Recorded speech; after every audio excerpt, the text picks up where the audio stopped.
Yo, what up, guys? We are live. So I got some bad news and I got some good news. So initially, the plan tonight was for me to do a debate with Vosh, but Vosh had to reschedule that. So I was trying to pull together a speeding dating thing last minute, but I just couldn't get enough girls. There was like one girl who was down, but I wanted to be like at least two or three.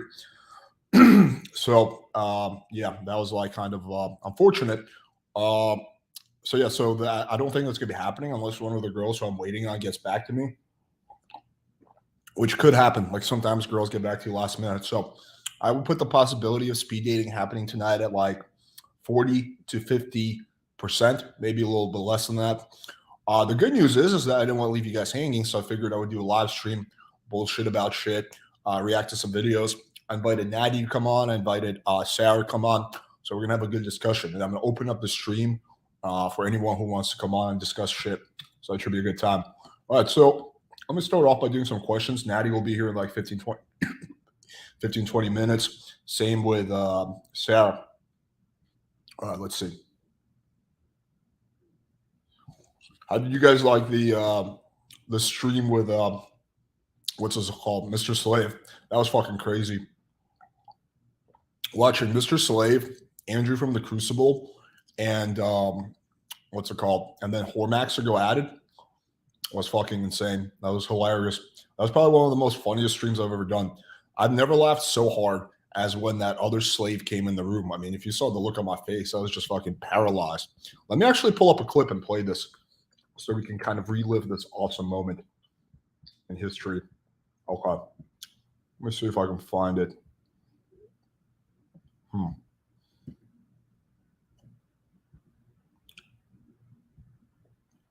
Oh no, I took down the short. So yeah, I'm not gonna be able to find it, unfortunately. But yeah, anyway, it was pretty fucking funny when I saw that other slave. You know what? We can do it a different way. We can just go to the original debate. Therapist. All right, let me see if I can find the part where the other slave comes in. There we go. Okay. I'm going to share my screen.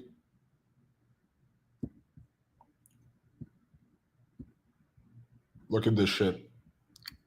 Wrong. I mean, you look kind of fat, though.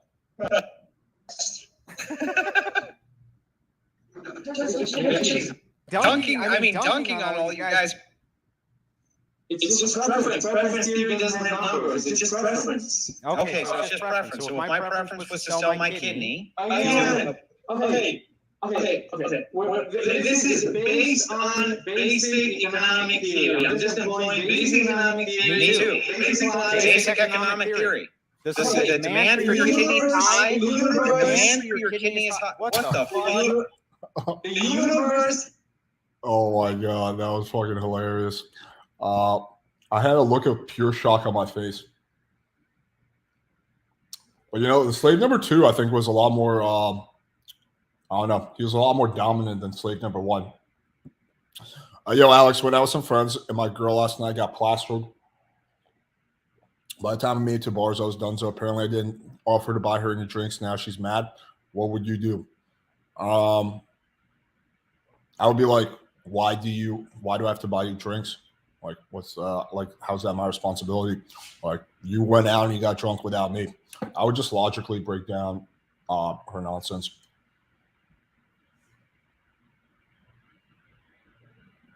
Okay. Oh, people are saying my echo. Yeah, okay. I'll put on my headphones next time I review something. But yeah, I found that shit pretty funny. Let me, you know what we can do? No, actually, wait. I want to wait on this. I want to wait until Natty comes on before I review this. Okay, let's see what else we have. The slaves need shock collars. Wouldn't even be more taming watching them get it up like Christmas trees. Well, how many camera-facing pictures do you think I should have on dating profile? I don't know. I don't have a hard number on that. I think that part isn't as important. I would have some photos where you're looking at the camera, some where you're looking away. I wouldn't really worry about the ratio. Hey, man, what should I do if I'm the one who changed and my girl isn't try to put boundaries and she says I'm authoritative? And I try to put boundaries, she says I'm authoritative. I'll just be like, hey, listen, you can do whatever you want, but that's how I feel. So, if you want to, not respect that, then I don't know if this is going to work out. When is Vosh coming on? Probably next Thursday. We're still trying to set up a reschedule. What's the texting move if you don't close at the girl's place? She had her roommates home. I had no time to close. She doesn't respond to my first text. I have a video on this. It's called How to Text a Girl If You Don't Hook Up on the First Date. So check that out. Okay, what else was that? Yo, Alex, I'm making my critique about KRW. Have you changed your mind about him, or does it still stand the same because you owe much? Well, I don't owe Kevin anything. I don't have some kind of debt to him. Have I changed my mind about him? No, not really. Someone would have to present some substantial information. I'm totally down to discuss it with everyone, but yeah, someone would have to present to me like some kind of info, some kind of evidence. That's not just like Coach Whitepill talking that he did something wrong. Damn, Alex doesn't go on dinner dates or buy girls drinks and fuck 100 girls. My conventional dating beliefs are getting shattered. Nice. I want to debate Andrew on his logic and lay counts. I think he's strawman argues a lot. Yeah. You know what's funny? Andrew, after the next day, he sent me a text and he was like, "Hey man, I shouldn't have opened up that can of worms. I didn't mean to do that." It was like, I wasn't pissed. I thought it was funny. How's your current relationship with Tristan Tate? I don't know. We're like acquaintances at best. I haven't talked to him. I probably talk to Andrew more than talk to Tristan. Once in a while, I'll message Andrew about things that shit is relevant. But yeah, me and Tristan haven't really talked since that podcast.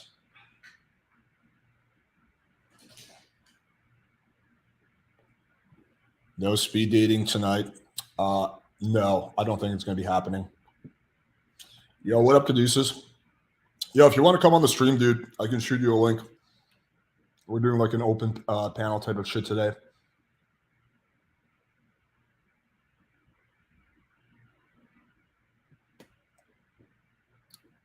Let's see. Wait 1 second. Let me check my text.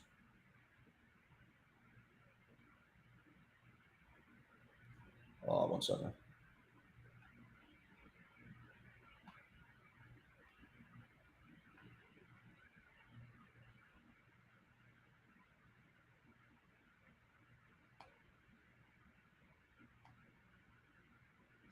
Okay. Slave number 2, I thought only you guys were streaming online when he saw that many other people were seeing, and that's when he took off his suit. I know, that guy grew some balls, right? Alex needs more reliable women speed dating. This seems to be always a problem with flaking. Yep. I typically had to set up 4 or 5 girls so that I can get like 2 to show up. Yeah, flaking is just off the chains, especially Miami. You and Sneeko doing a proper debate. I don't know. I reached out to him after that live stream, but he hasn't responded. So I don't know if he's still like pissed at me or something like that. Can we get Whoremaxxer versus Andrew debate? Yeah, I can try to make it happen.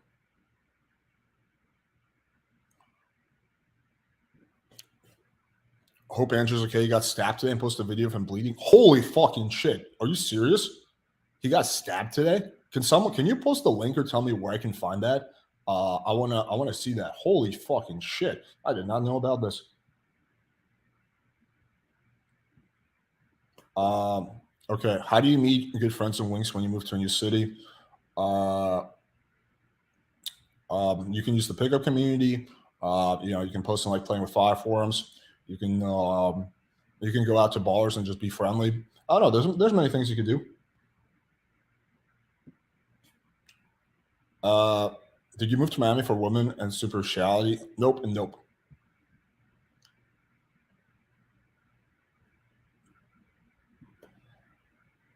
Alex, what do you do if the girl's uncomfortable coming to your place on the first date? Do you entertain an on-dinner date at your house? Or is that a waste of time? I meet her at a bar nearby. Yeah, that's basically what I do. Holy shit. Can someone in the chat confirm if that actually happened with Andrew Tate? He's always been talking about like how he has enemies and shit. But I just thought he was being paranoid. How the fuck did he get stabbed? I don't fucking understand that. But yeah, can someone please confirm this?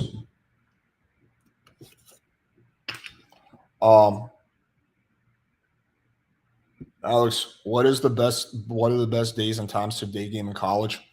I don't know, like around probably like 5 o'clock when people are getting off class, out of class. I mean, I think like probably any time during the daytime is good. So yeah.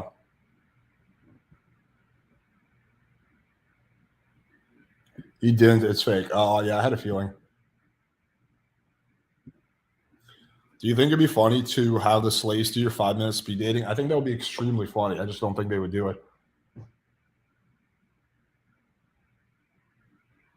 Okay, now this guy's saying, I saw the video on TikTok and knife went through his hand.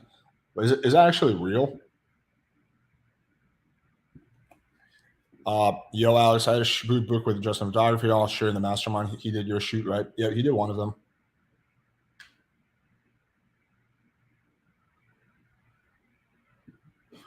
No, that shit is just a story he wants to tell. He got stabbed. Okay. Yeah, I figured it was bullshit. All right, what else do we have?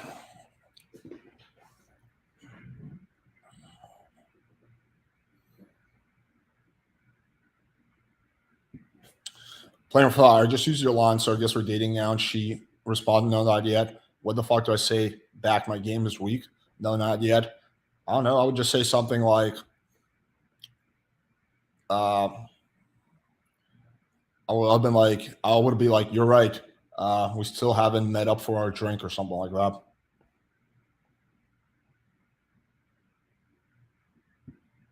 Why do you think Andrew's so adamant you're bullshitting your lake count for online? I have no idea, honestly. I don't know. I have a video on this. On question, Alex, to be honest, do you really think the open John, hey, can I meet you real quick is effective? I personally, I think it's okay. I use a variation of that. I'll typically say, hey, I thought you were really cute and want to say hi. So mine is a slightly more direct version of that. But yeah, I think some variation of that is good. Alex, that Royal Rumble with slaves for Max and Andrew Tate was epic. I know. We're going to set another one up. There's a website that Austin Summers told me about. It's called Cuts Clothing. And I've ordered some shit from there, and their stuff fits really well.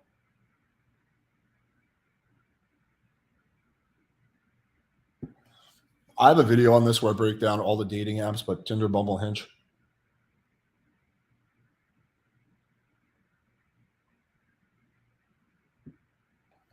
Yeah, let me know, Caduceus, if you're down to come on. Playing with 5 year Alex, which U.S. city is the best for text game? I mean, there's no such thing as a city that's best for text game.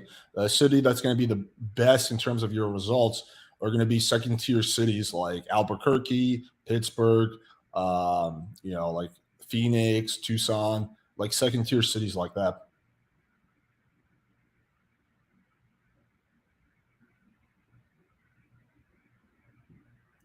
Yeah, I know. She needs to punish them.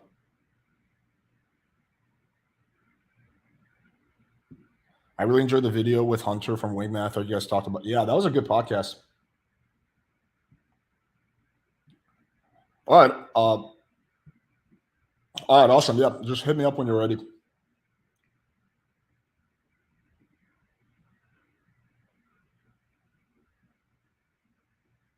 All right. Let's see. What else do we have?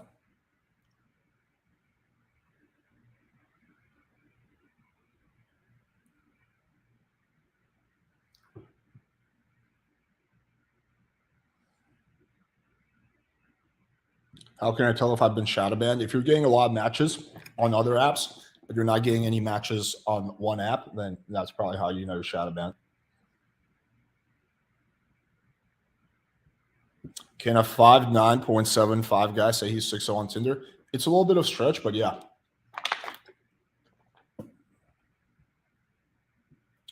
Has your opinion on Tusk changed? I saw a few people him fall. I guess as part of the game. I never had a super positive opinion of him anyway. I consider him like kind of like an intermediate. I don't think he's a fraud.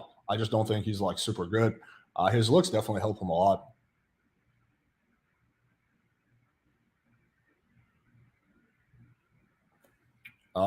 If you had a son, which online personalities would you prefer him to look up to, take advice from? Myself, No, I don't know. People like Destiny, I think, are pretty ethical.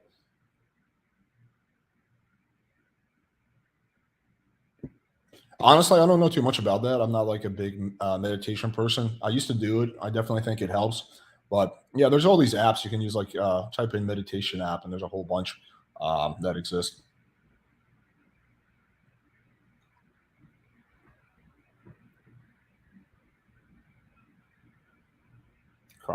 What else do we have? What if I'm shadow banned on all? Yeah, that's not going to happen. Why would you be shadow banned on every single dating app? The chance of that is insanely small.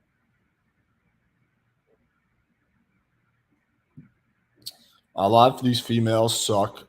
Look cute on apps and ugly. So in person, man, super bad sometimes sucks. Yeah, that's typically why I get a girl's Instagram, just to double check. An Apple Insider study showed that when an iPhone gets universal supplies. Wait, what? I've never heard of this study.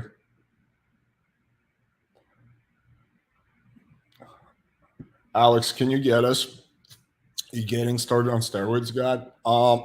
No, because that would probably jeopardize my channel. I can tell you what I personally do. I take testosterone in therapeutic doses, 150 milligrams a week. And I take nandrolone, i.e., Deca, in very small therapeutic doses. But I don't do this stuff for like bodybuilding. The reason I do the Deca is because it helps with injury repair, because I have like a pretty bad neck issue in my neck. I have a lot of disc stuff fucked up. That's why you always see me like touching my neck and shit. So I do that for that. And the testosterone I do because I got really low testosterone from getting Lyme disease. So yeah, I don't do steroids just because like I want to get big. So that probably makes me different than like 99% of people who do steroids.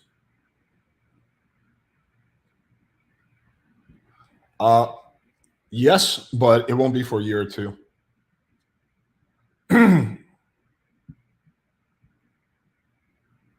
How has your perception of what's possible change since the beginning of the game where you're at now? How you're, I don't know. I think pretty much anything is possible with enough willpower when it comes to game. So whatever it is. Where do I get Deca? My doctor prescribes it to me.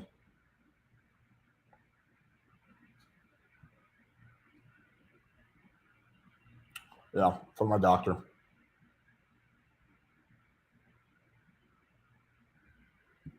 Are the negative effects of taking testosterone guaranteed for everyone that takes them? I personally don't have any negative effects. No, I think that if you keep the dose like small, it's not like a super physiological dose, then the side effects are very minimal, if any.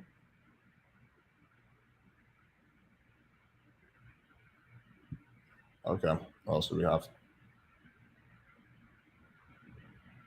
Can you circumvent a shadow ban on dating apps with a VPN? Yeah, but I think like 95% of the people who think they're shadow banned aren't really shadow banned.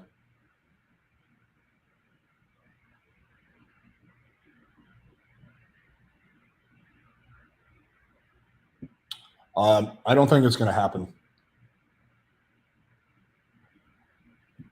How common do you think it is for guys in their 40s to slay girls in their 20s on the regular? It's not common, but there's definitely guys in their 40s who do it. But I'd say like, I don't know, maybe like 2 to 3%.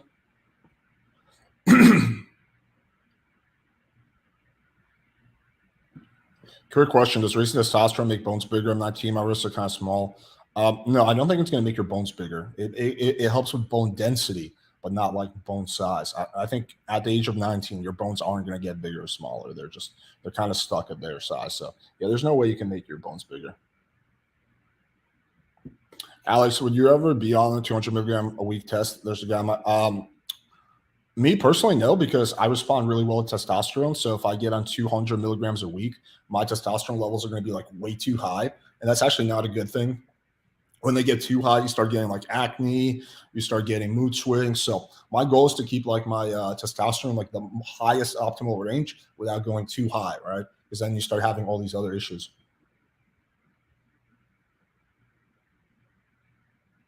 Huh, that's cute. Hey, can you do me a favor? Have a good rest of the night for me? Sure will, sir. How big of a boost do paying for dating apps give you? Basically nothing. I don't think paying for dating apps is going to give you some kind of advantage. Yeah. All right. Let me drop Caduceus the link. Yeah, there shouldn't be much debate going on. Oh shit. Start roasting. Okay, 1 second. Oh, damn.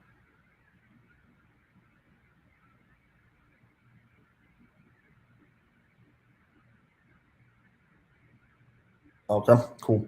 All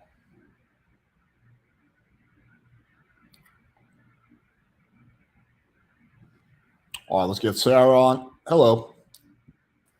Hey. What's going on? Oh, look at that dog. That's a big boy. What is that, German Shepherd? They are, I have two of them. They're sisters. They're Norwegian Elk Hound, Blue Heeler, German Shepherd, and Australian Shepherd mix. This is Nyx. She's an attention whore. Did she get that from her owner? Oh, yes. Nice. I do. But yeah, so what do you think about are you madly in love with Whoremaxxer yet, or you're still not? No. You know, and in one way I almost kind of empathize for him in an instance because he doesn't know any better, if that makes sense. Like he truly believes. I was kind of looking into the, correct me if I'm wrong, it was say the word for me. Androcentric or something like that. I don't know. Thank you. The androcentric. I was looking into that today a little bit, and based on what I was reading, they basically believe that that men are like the end all be all, and women are only kind of like by default. If that makes sense, like by default, you're just there. So I empathize. I feel like he just believes this concept and believes this theory, and that's okay. We all have our different philosophies of life, right? But at the same time, like you cannot expect to go and play that card with the average female and expect it to work, if that makes sense. Yeah, it's a horrible strategy. Caduceus, what is the difference between the type of black pill you do and like what exactly are the differences between you guys? Oh, it's way different, man. I just see it as like accept harsh realities and adapt accordingly. Black pill is more of umbrella. There's a lot of different factions in it. You have the face raiders, you have the androcentric guys that you talk about. I think I like to kind of find my own niche where I tell people to treat the world like their lab and adapt or die kind of thing. But yeah, Whoremaxxer, Sarah, since you miss him so much, I sent him the link and he could come on potentially. Yeah, sure. I don't know. I find him hilarious though. Whenever he has his streams, like that guy's something else for sure. That's all I know. He's quite amusing. Pretty cringe, but amusing. Yeah, like I cringe at him too, and I send his clips to like people I know in real life and just be like, "Hey, I had to watch this, so now you do too." On there. Damn. You know what I was gonna do? I want to react to a video he made, but I don't know if that's like giving him too much attention. But because he made a video about the speed dating thing, and he had like the obvious version of what happened is that he was just really cringe and girls weren't attracted to him. But he like in his mind created this whole narrative that it's actually somehow the girls their fault because they couldn't handle his like awesomeness. Well, if you follow along, if you've seen his videos, he's the kind of guy that like he's got to have fully quote unquote androcentric, where if there's like any form of like what they would call like jester maxing or like appealing, like kind of like letting the women have any control of it. It's they consider it gynocentric. So that's why they're so big into the prostitution, because it's like a guarantee. They spend the money, they get their nut, and they get out. That's why the people on the androcentric side are big. I just find them they're like half serious, half trolling. I tend to find more entertainment. And Whoremaxxer kind of has some takes that I definitely don't agree with about the T community, about how he would do he only cares if they look feminine. They don't have to like have the hardware. Oh, So, Can you explain that for me? let's just say that if they have an XY chromosome but they look very feminine, he's down. That's So not good. so as long as I like looked kind of soft per se. Or if you were like submissive and Okay. soft, that's what Whoremaxxer is. So if you want to win him over, you gotta he's gonna be like he's gonna probably say something like, "Baby, why aren't you draining my balls?" or some shit like that. I don't know. That's probably what he would say. Okay. Okay, I'm very new to this community, so I'm still kind of learning a lot. So this is great. I do appreciate you explaining stuff to me along the way. So thank you. Yeah, I see I see a lot of these like big label terms as broad kind of like categorizations where you see people they're kind of similar but not the same.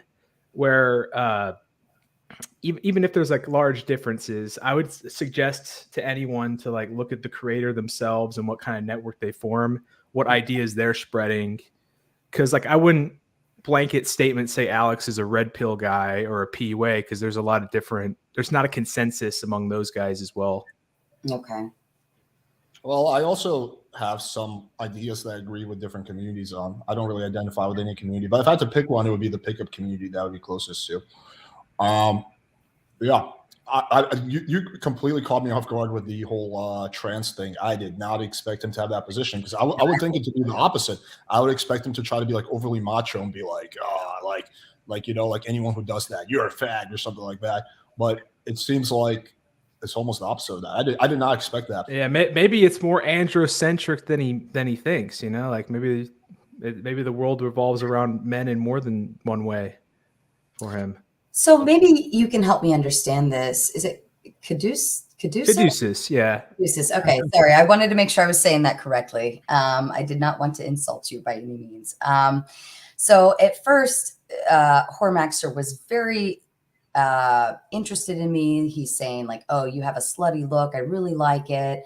But then the minute I gave him an ounce of feeling rejected, he immediately kind of flipped the script. And when I went and watched his video based on this speed dating, he was almost insulted. Like, how could she, like she's not worth anything. She's nothing but a hole or things like that.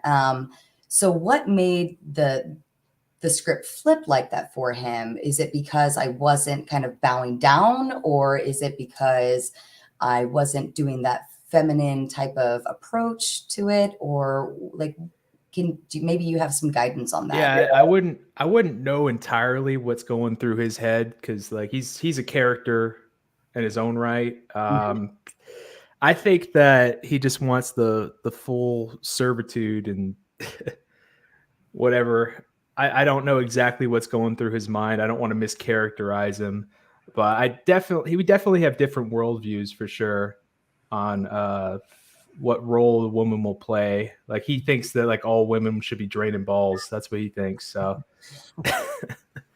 Especially ones who are not women. Right. Apparently so.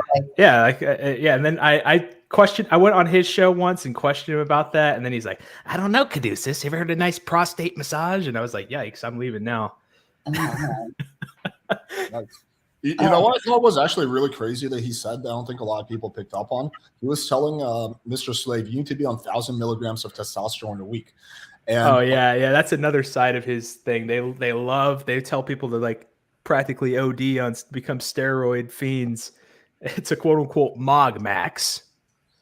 I think most people don't understand how crazy of a dose that is. So to put it in perspective, I take 150 milligrams of testosterone a week, and my like testosterone is like in like the upper tier.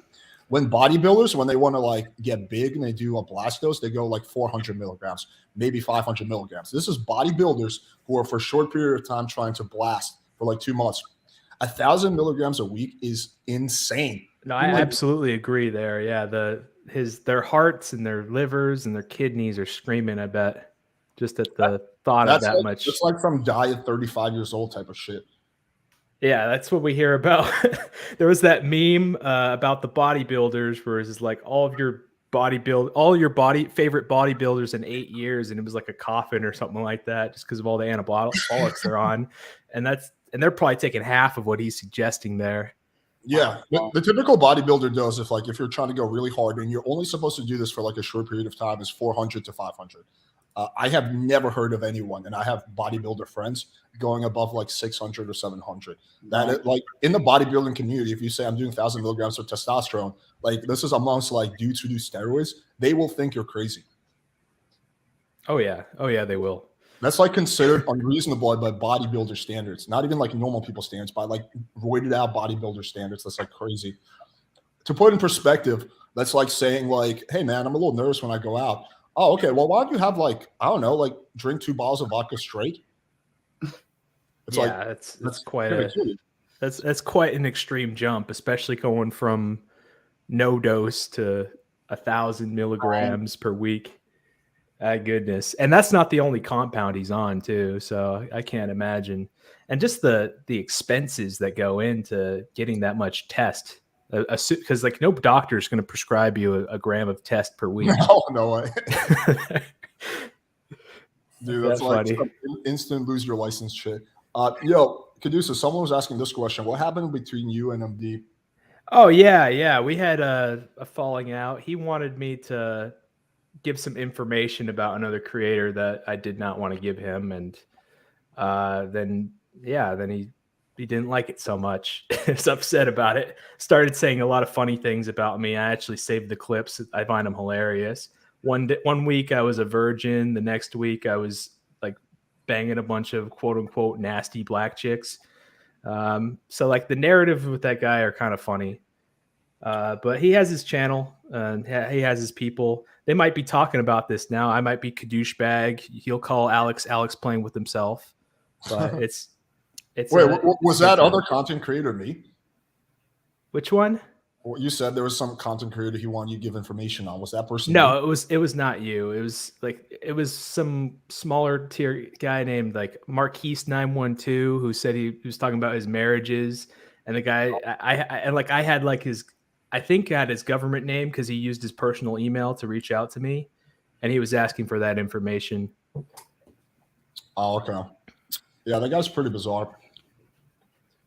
He totally bitched out of like we were supposed to do a 2-part debate, and in good faith, I did the first one on his channel, and then he like totally bitched out coming in my channel. He would just give me like the weirdest excuses, like, but he kept trying to get me to come on his channel again. I was like, dude, well, you say you're busy tonight, but you're also telling me at the same time in the next email that I should come on your channel instead. So are you busy, or do you want me to come on your channel? Like his logic like made no sense. And then he like fucking went spurg mode and started like, he's like, dude, fucking don't fuck with me. I know you're a heroin addict. I'm like, what? Yeah, he needs to chill out there. I think the issue with him is that like every action you do, he'll think it's about him at times, even if it isn't. And I noticed that like I would do something and he would be really upset in an email, and I'd be like, chill, bro. What's going on? Isn't he like 50 years old and lives with his mom? Is that true? I think he used to, but like certain family situations happen, so I don't think so anymore. But I don't envy his situation. I'm going to say that. I'm not going to air it out, but okay. At 55, he decided to move out. Mom, I'm going on my own. See you later, Mom. It's different than that. I'm just not going to air it out on the air. Okay. You're a very respectable man, Caduceus.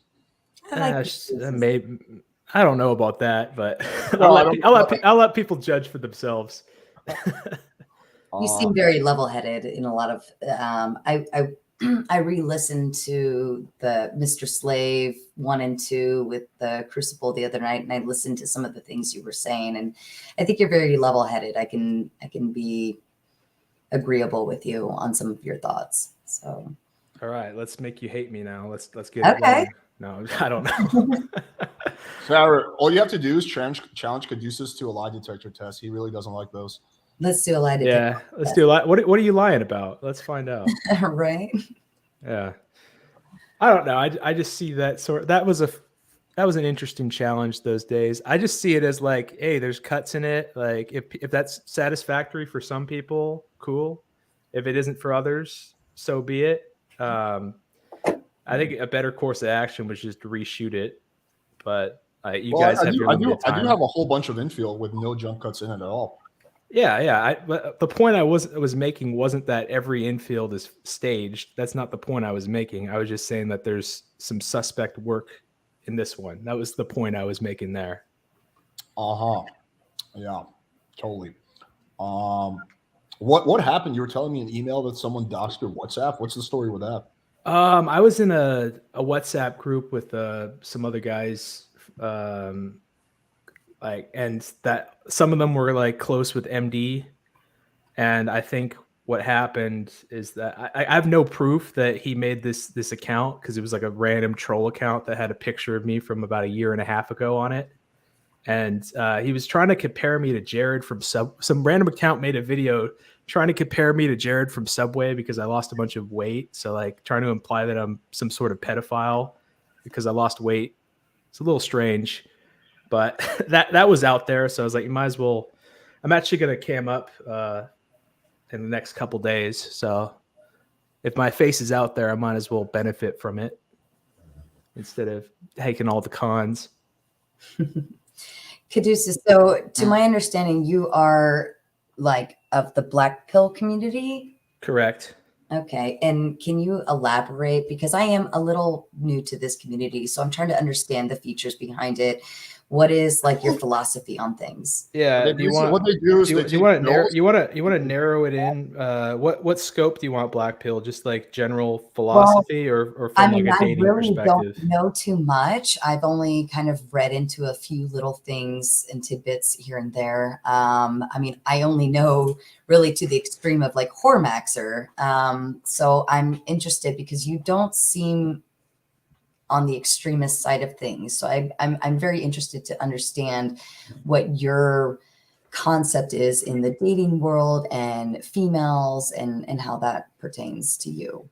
Okay, so you want it in the dating sphere. Okay. Yeah, that'd be great. I mean, the key concept of it is that women are also visual creatures, and a lot of attraction is based off of looks, and attraction is not a choice.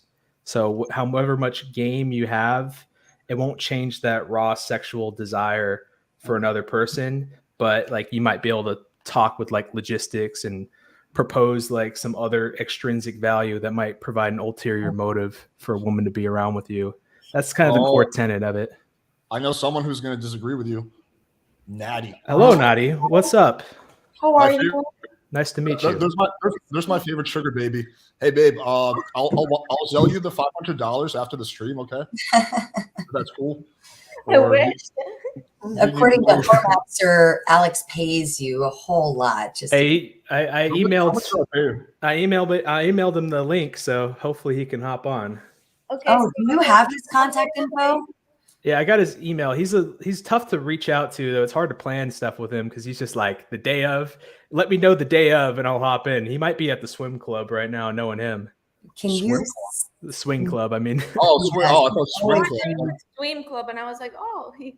No, swing club. He's like, I'm going to the green door. The howling madness. Draining my balls. That's what he's gonna say. That sounded almost so much like it. I gotta send you his ASMR video. That's the funniest thing I've ever heard. The thing is, I feel for him, a swing club is even worse of an environment. I've been to like 2 or 3 swinger clubs way back when, and it's like it's nothing like how he is. It's like ultra respectful. Like it's like they're like focused on consent to the point of like insanity. Like before you even like touch someone, you're supposed to ask consent. It's like, and it's also like if you break one of the rules, they will like ostracise you for that. Like they will, like if a guy's like too handsy or something like that, they'll straight up just throw you out. Like they're not gonna fuck around. Yeah, with of course. They're very much they don't want this weirdo. They don't want a weirdo scaring everyone away when they pay a fee to get in. Right.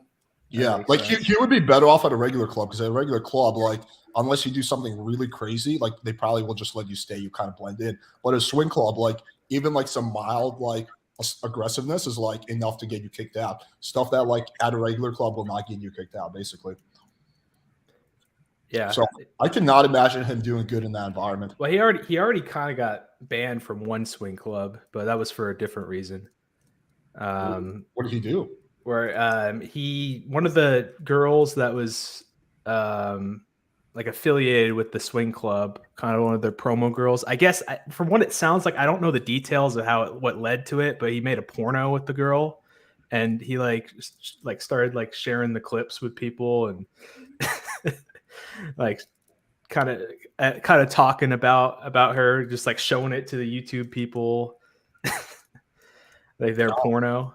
And I think that ruffled a few feathers at that club, and he got kicked out. I don't know the details. My guess is that he won some quote unquote OnlyFans contest where he probably donated enough money, and then you're like, sure, yeah, I'll do a porno with you, that kind of thing.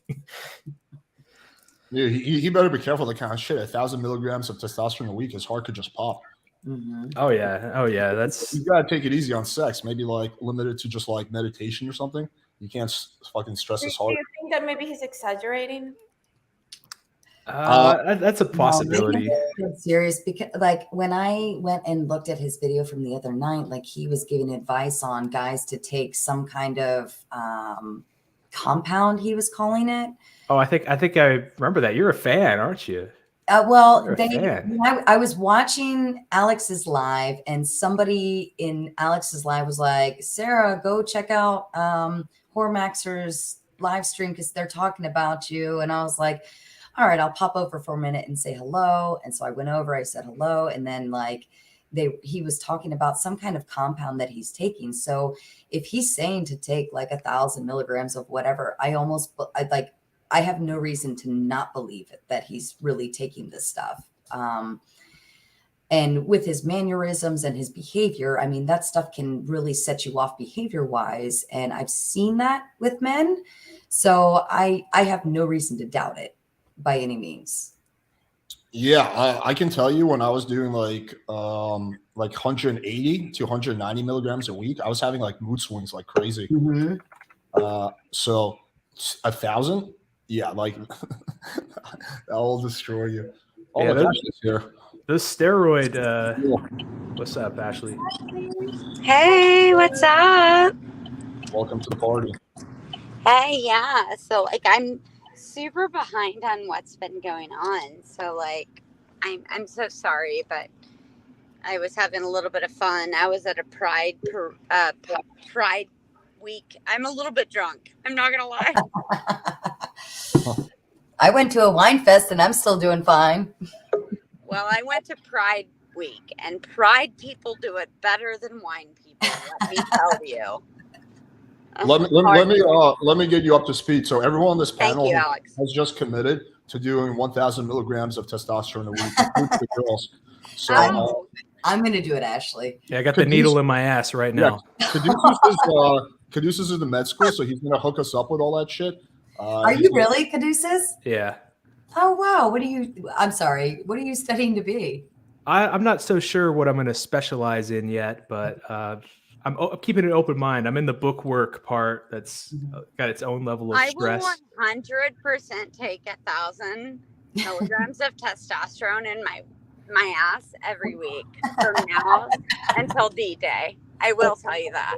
And she's not talking about the injection. No, really. Yeah. Like testosterone for females is hardcore sexual.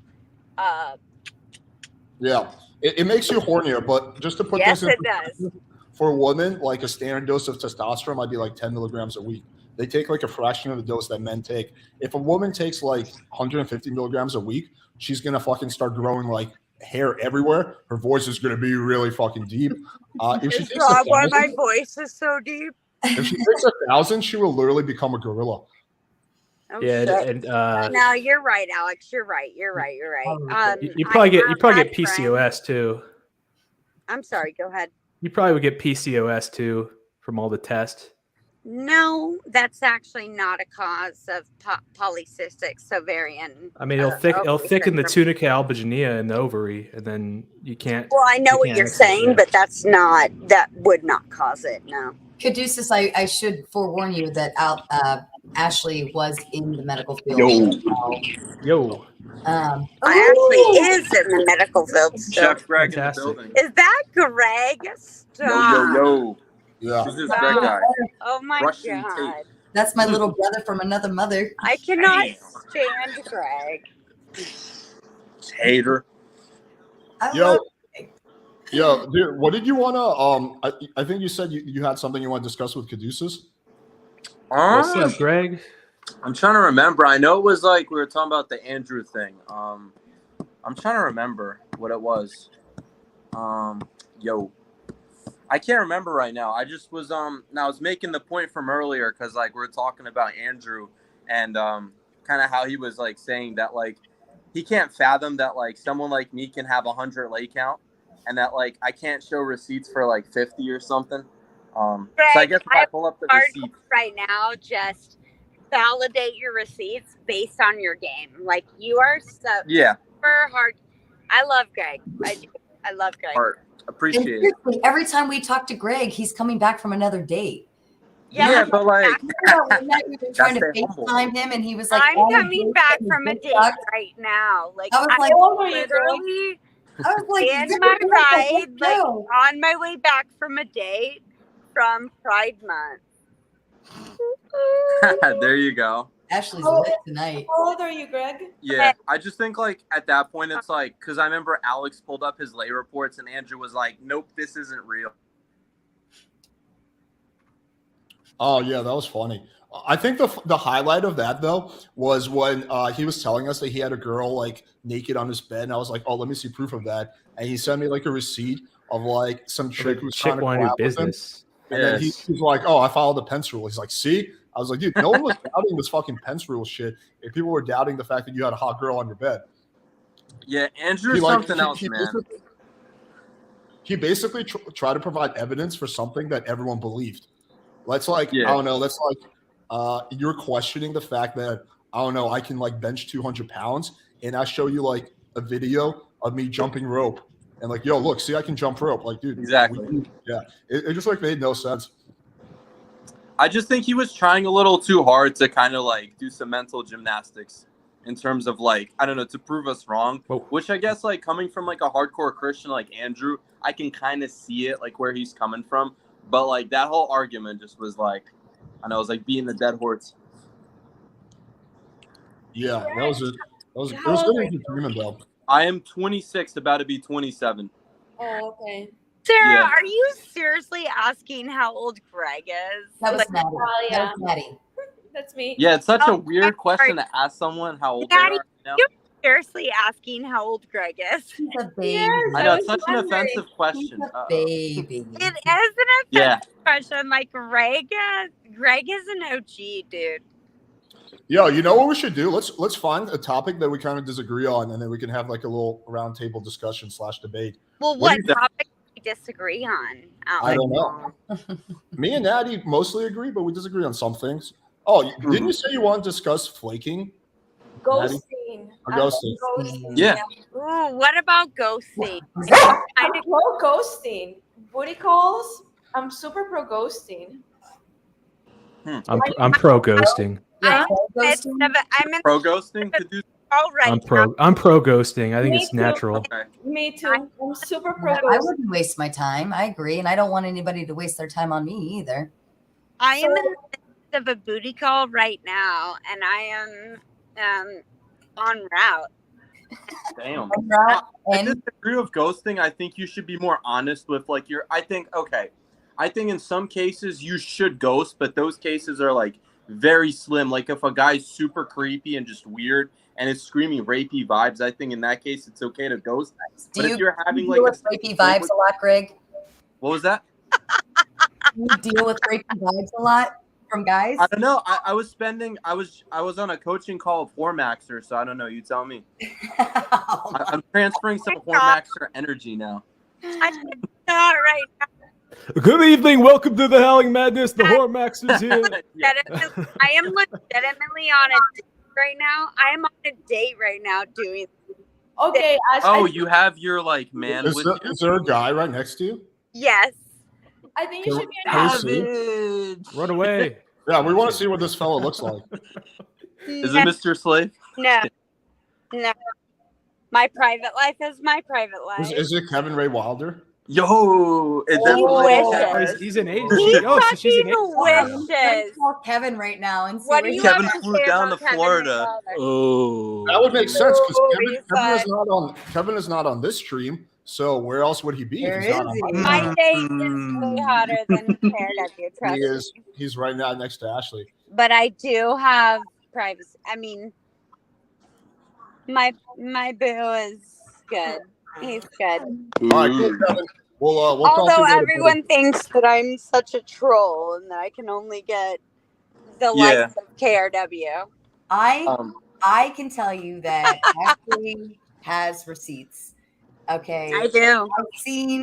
I've seen things, okay? I've Oh, here She we go. don't say things. She knows what Ashley can pull, so team to up. speak. Debate topic: whether overweight people can truly be attracted to each other. My theory is they're settling. Let's go. I would probably agree. That Yeah. overweight Overweight people can definitely be attracted to each other. Like, why wouldn't they be? Yeah. Well, because the other person is unattractive. I think it depends because, like, I've definitely seen like depends. overweight people. So that, only like, one. I'm sorry. Go ahead. Depends. Oh no, you're cool. I was just gonna say, like, I've seen overweight people that like they're dating, and then like the couple made like a big like weight loss, and they both got fit together, but they were initially attracted to each other, obviously, while they were overweight. So I mean, that's another side of like the spectrum. I do think that I do think that people there's some people who do like overweight people. Yeah. And if you're overweight, you might I love me some fatties personally. Yeah, there's some No people- way, you do not. No way. You love a fatty? It highly depends on what you're calling When you say overweight. fat- I bet the guy you're with is like 8% body fat. Yeah, I was gonna say, when you say fatty, do you mean a guy that's just a little bit chunky, or do you mean like 30% body fat? 'Cause Yeah, like there's if a he's- major difference It's a huge between being difference. obese and a little bit overweight. So, I The think guy I'm with is very confident in himself. We're talking like 250 pounds. Yeah, I don't know. I think they are settling. I agree with the premise. I think that No. you can't Put be my attracted to someone. sunglasses on. I'm done with it. it's a savage. Yeah, I don't know. I think it's interesting. I am though. toasted right now. I'm so sorry. I really. I don't see toasted. physique super high on the list, but like if it's changing, like make your face like look all puffy and not so good looking, then yeah. Yeah, like then- do you guys follow this one black pillar? He's like Nero Angela or something like that. No, the only I black haven't killer heard I of him. found is this guy named Caduceus from Vital Message. Oh, But yeah, he's like I'm a big fan of his channel. I like watch all his shit. Thank you very much. He's made me. I black just want to say, like, I am live streaming from a live date right now. Gosh, I think You're a you should send savage. your date. Yeah, let's, It is savage. Thank you. I am Yeah. savage. yeah. I don't want to cock block for this guy. So let's let Ashley get back to her date. All right. I Sorry. feel like- Sorry. I feel like Sorry. I'm cock Yeah, blocking. I'm pulling it Big off. air fryer. What are you doing, Greg? I'm pulling it Have off fun, Ashley. a steak. It's a big air fryer.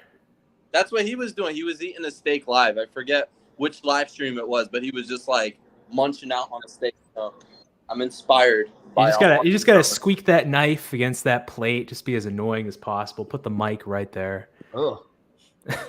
But We yeah, have going this back guy to that. wants us to- Yo. Yeah, go ahead.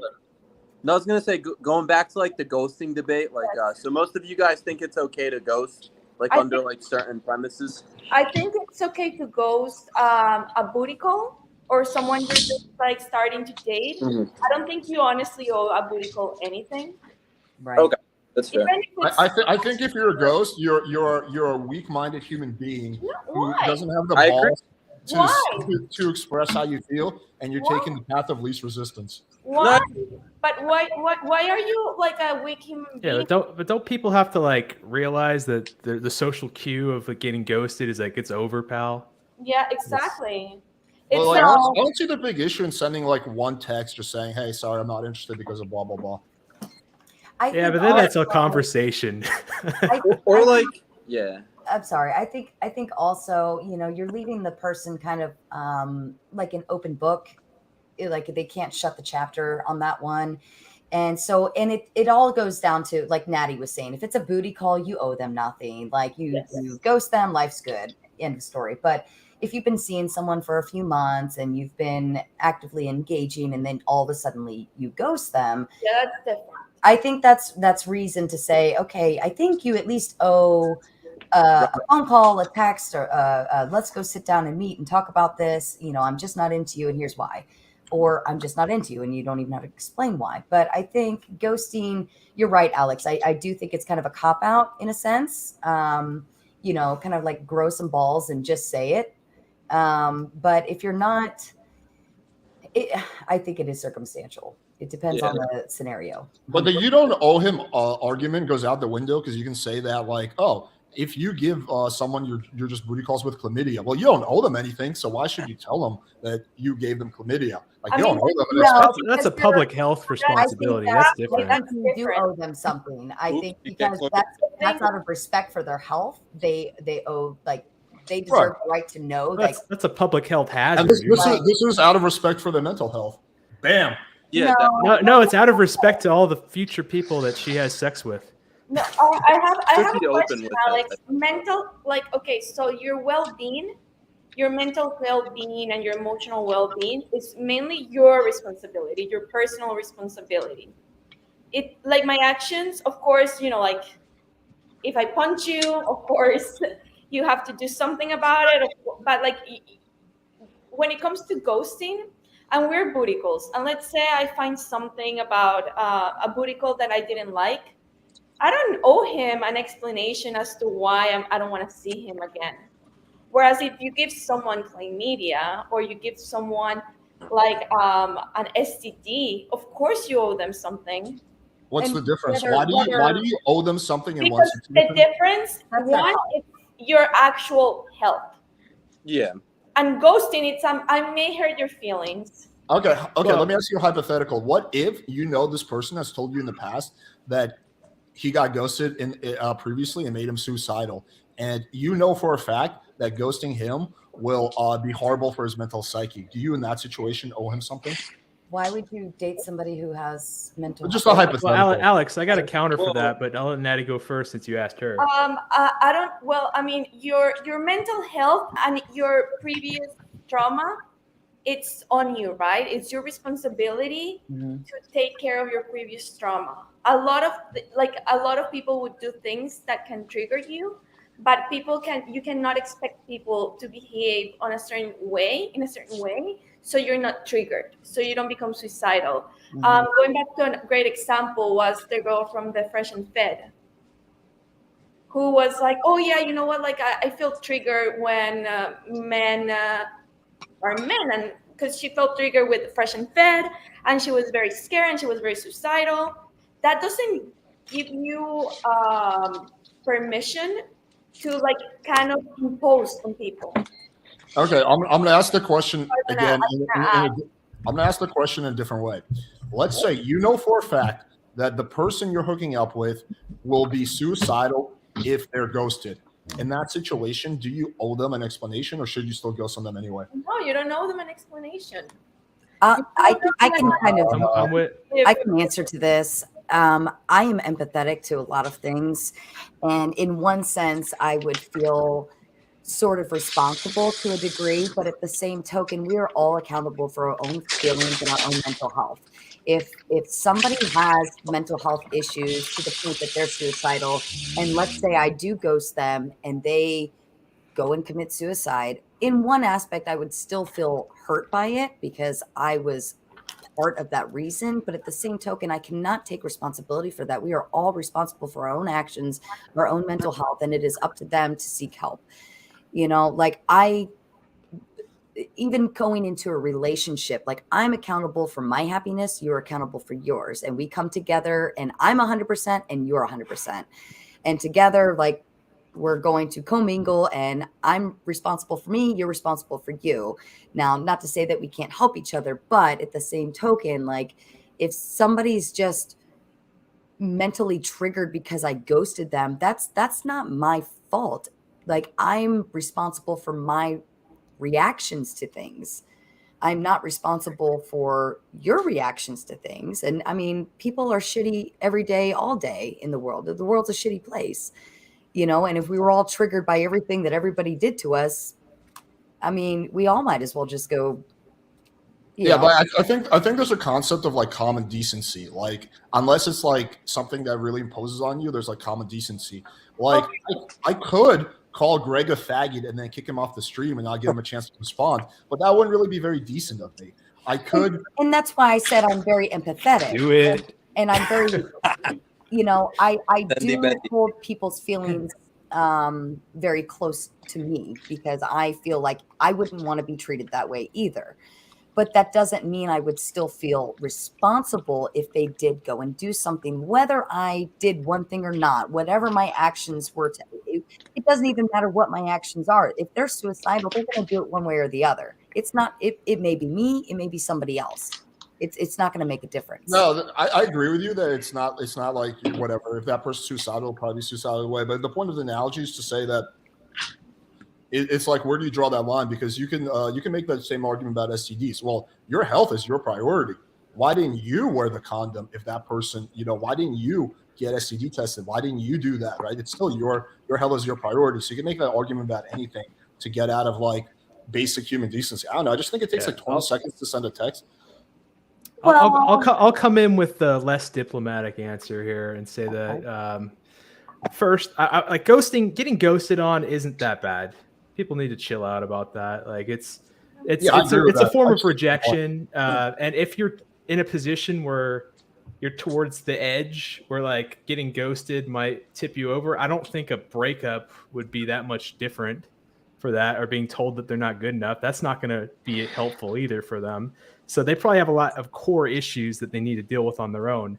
And about that STD argument there, the difference in that scenario is that there's collateral damage in there. Like that person's probably going to have sex again. And if they don't know that they're infected with someone, you're putting other people's health on the line besides the person you're breaking up with.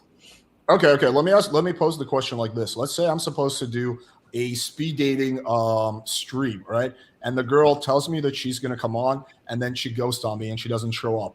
Is that justifying her situation? This sounds personal. I mean, it's definitely not justifying her side, but your course of action is you say, all right, I guess you're not coming on speed dating ever again. All right, end of story. Right. I get all that, right? But wouldn't she still be kind of a piece of shit for doing that? But 100%. Yeah, but you don't have to hang out with pieces of shit. yeah, people weed themselves out. No, I understand that.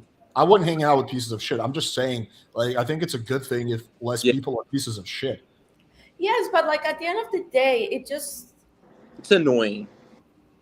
I mean, does that really make you a piece of shit if you ghost people like who you really do not have a connection with? And let's put it in perspective. Okay, let's say that you're with a booty call, right? And you find something about the booty call that you don't really like, that you don't appreciate, that you consider them to be pieces of shit, right? And you're like, you know what? I'm not even gonna waste my time. And I'm gonna be honest, like if I'm trying to like cut it off with someone, I really don't care if they think I'm a piece of shit. Yeah. Are you invested? How much are you invested into this relationship or this person, you know, in terms of the booty call or a relationship and things like that? And if you truly care about somebody and you just don't want to, but you don't want to be with them anymore. Yeah, I think out of respect, you would be able to have a conversation and say, look, I can't do this anymore, XYZ. But a booty call, it is what it is. I mean, that should have been understood from the get-go. And so long as the relationship is understood from the get-go, then a ghosting wouldn't make a difference to either one of them. Yeah, and I would add in that scenario where you're with someone for a while, the most convenient option for you is to just break up, because then you're going to have them blowing up your phone, being like, where are you? Like that's a pain in the ass that you don't want to deal with. So just cut it clean. Can you hear me? But also, Am I coming in clear? Yeah. Yes, sounds good. Okay, so the topic was ghosting, right? Yes. Yep. Yeah. So there aren't that many videos that I've seen on this channel that, you know, based on different topics, but one that you made a number of videos that I checked out, Alex, I'm talking to you. Yeah. A number of them that, you know, piqued my interest was how to handle ghosting. I think you made 1 or 2 videos about that. Yeah. And what I surmised from those videos was basically you would double and triple and quadruple and quintuple text women with GIFs and different memes and all sorts of different things. How in the world is in 2022 quadruple texting a girl who ghosted you? How's that a display of high value? Like, what is the logic behind that? Doesn't seem very optimal. I agree. Over the course of weeks too. Like, this wasn't like in one day. This is over the course of weeks. You're texting a girl who's ignoring you. You ask her a question.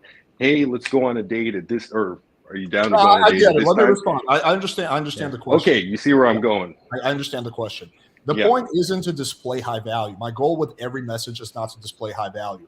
My goal is to re-engage the conversation and see if I can get the meetup. So if I texted the girl, it's been over a week, and she hasn't responded, the chance of her responding at that point are close to 0%. Now, if I follow up with her, I might have a 25% chance that she responds, right? So my option is to keep my value in my mind, but never meet her again, or maybe temporarily lower my value, but for the sake of getting the meetup. To me, the second option seems a lot easier, especially because it takes 10 seconds to send a text. And I've shown a lot of my videos, like examples of where I had to re-engage and be super persistent, and I wound up meeting with a girl, and that's only because I was super persistent. Well, there's a difference between being super persistent when a girl's engaging with you and saying, you know, maybe she doesn't like you're being very vague when you say super persistent. Like if she's saying, hey, let's not meet up here, let's not meet up at your place, let's meet up at the park, or let's meet up over here or there. That's the big difference between being ghosted. You ask, hey, is 7 o'clock work for you? And she doesn't respond at all. That's a totally different. What's going on? I agree with Alex when he says that. You want me to split the difference between you guys after Alex goes? I'm gonna show an example to drive this point home. Okay, so here we have a situation. This girl is pretty fucking hot. I was trying to meet up with her, so you can see she's engaged right in the beginning. She's engaged. She's engaged. Here she stops responding. I re-engage. Bam, she's back on board. We're talking. Oh, she disappears on me, right? So I re-engage. Wait. But you're not. Can you quickly? I don't know if you could see the actual date and time. I'm referring to you triple and quadruple texting a girl over the course of literally weeks. That's what I saw. Yeah, this is over the course of weeks. I'm not going to double text the girl like a few days later. I'm going to give a lot of time. So yeah, there's a lot of time that has passed. So you can see that she ghosts on me, right? I re-engage, and then here she's kind of ghosting again. I hit her with a takeaway. I honestly didn't take you for the flaky type. Oh, I'm really not, but I'm not just looking for a hookup. And when exactly I say I was looking for a hookup, true, never directly. Bam, I answer her objection. Things are back on track. And I ultimately wind up meeting up with her and hooking up with her, right? That only happened because I was persistent. I re-engaged until I found her underlying objection. That would not have happened if I did not re-engage her. Over a month? I would come with a counter, though.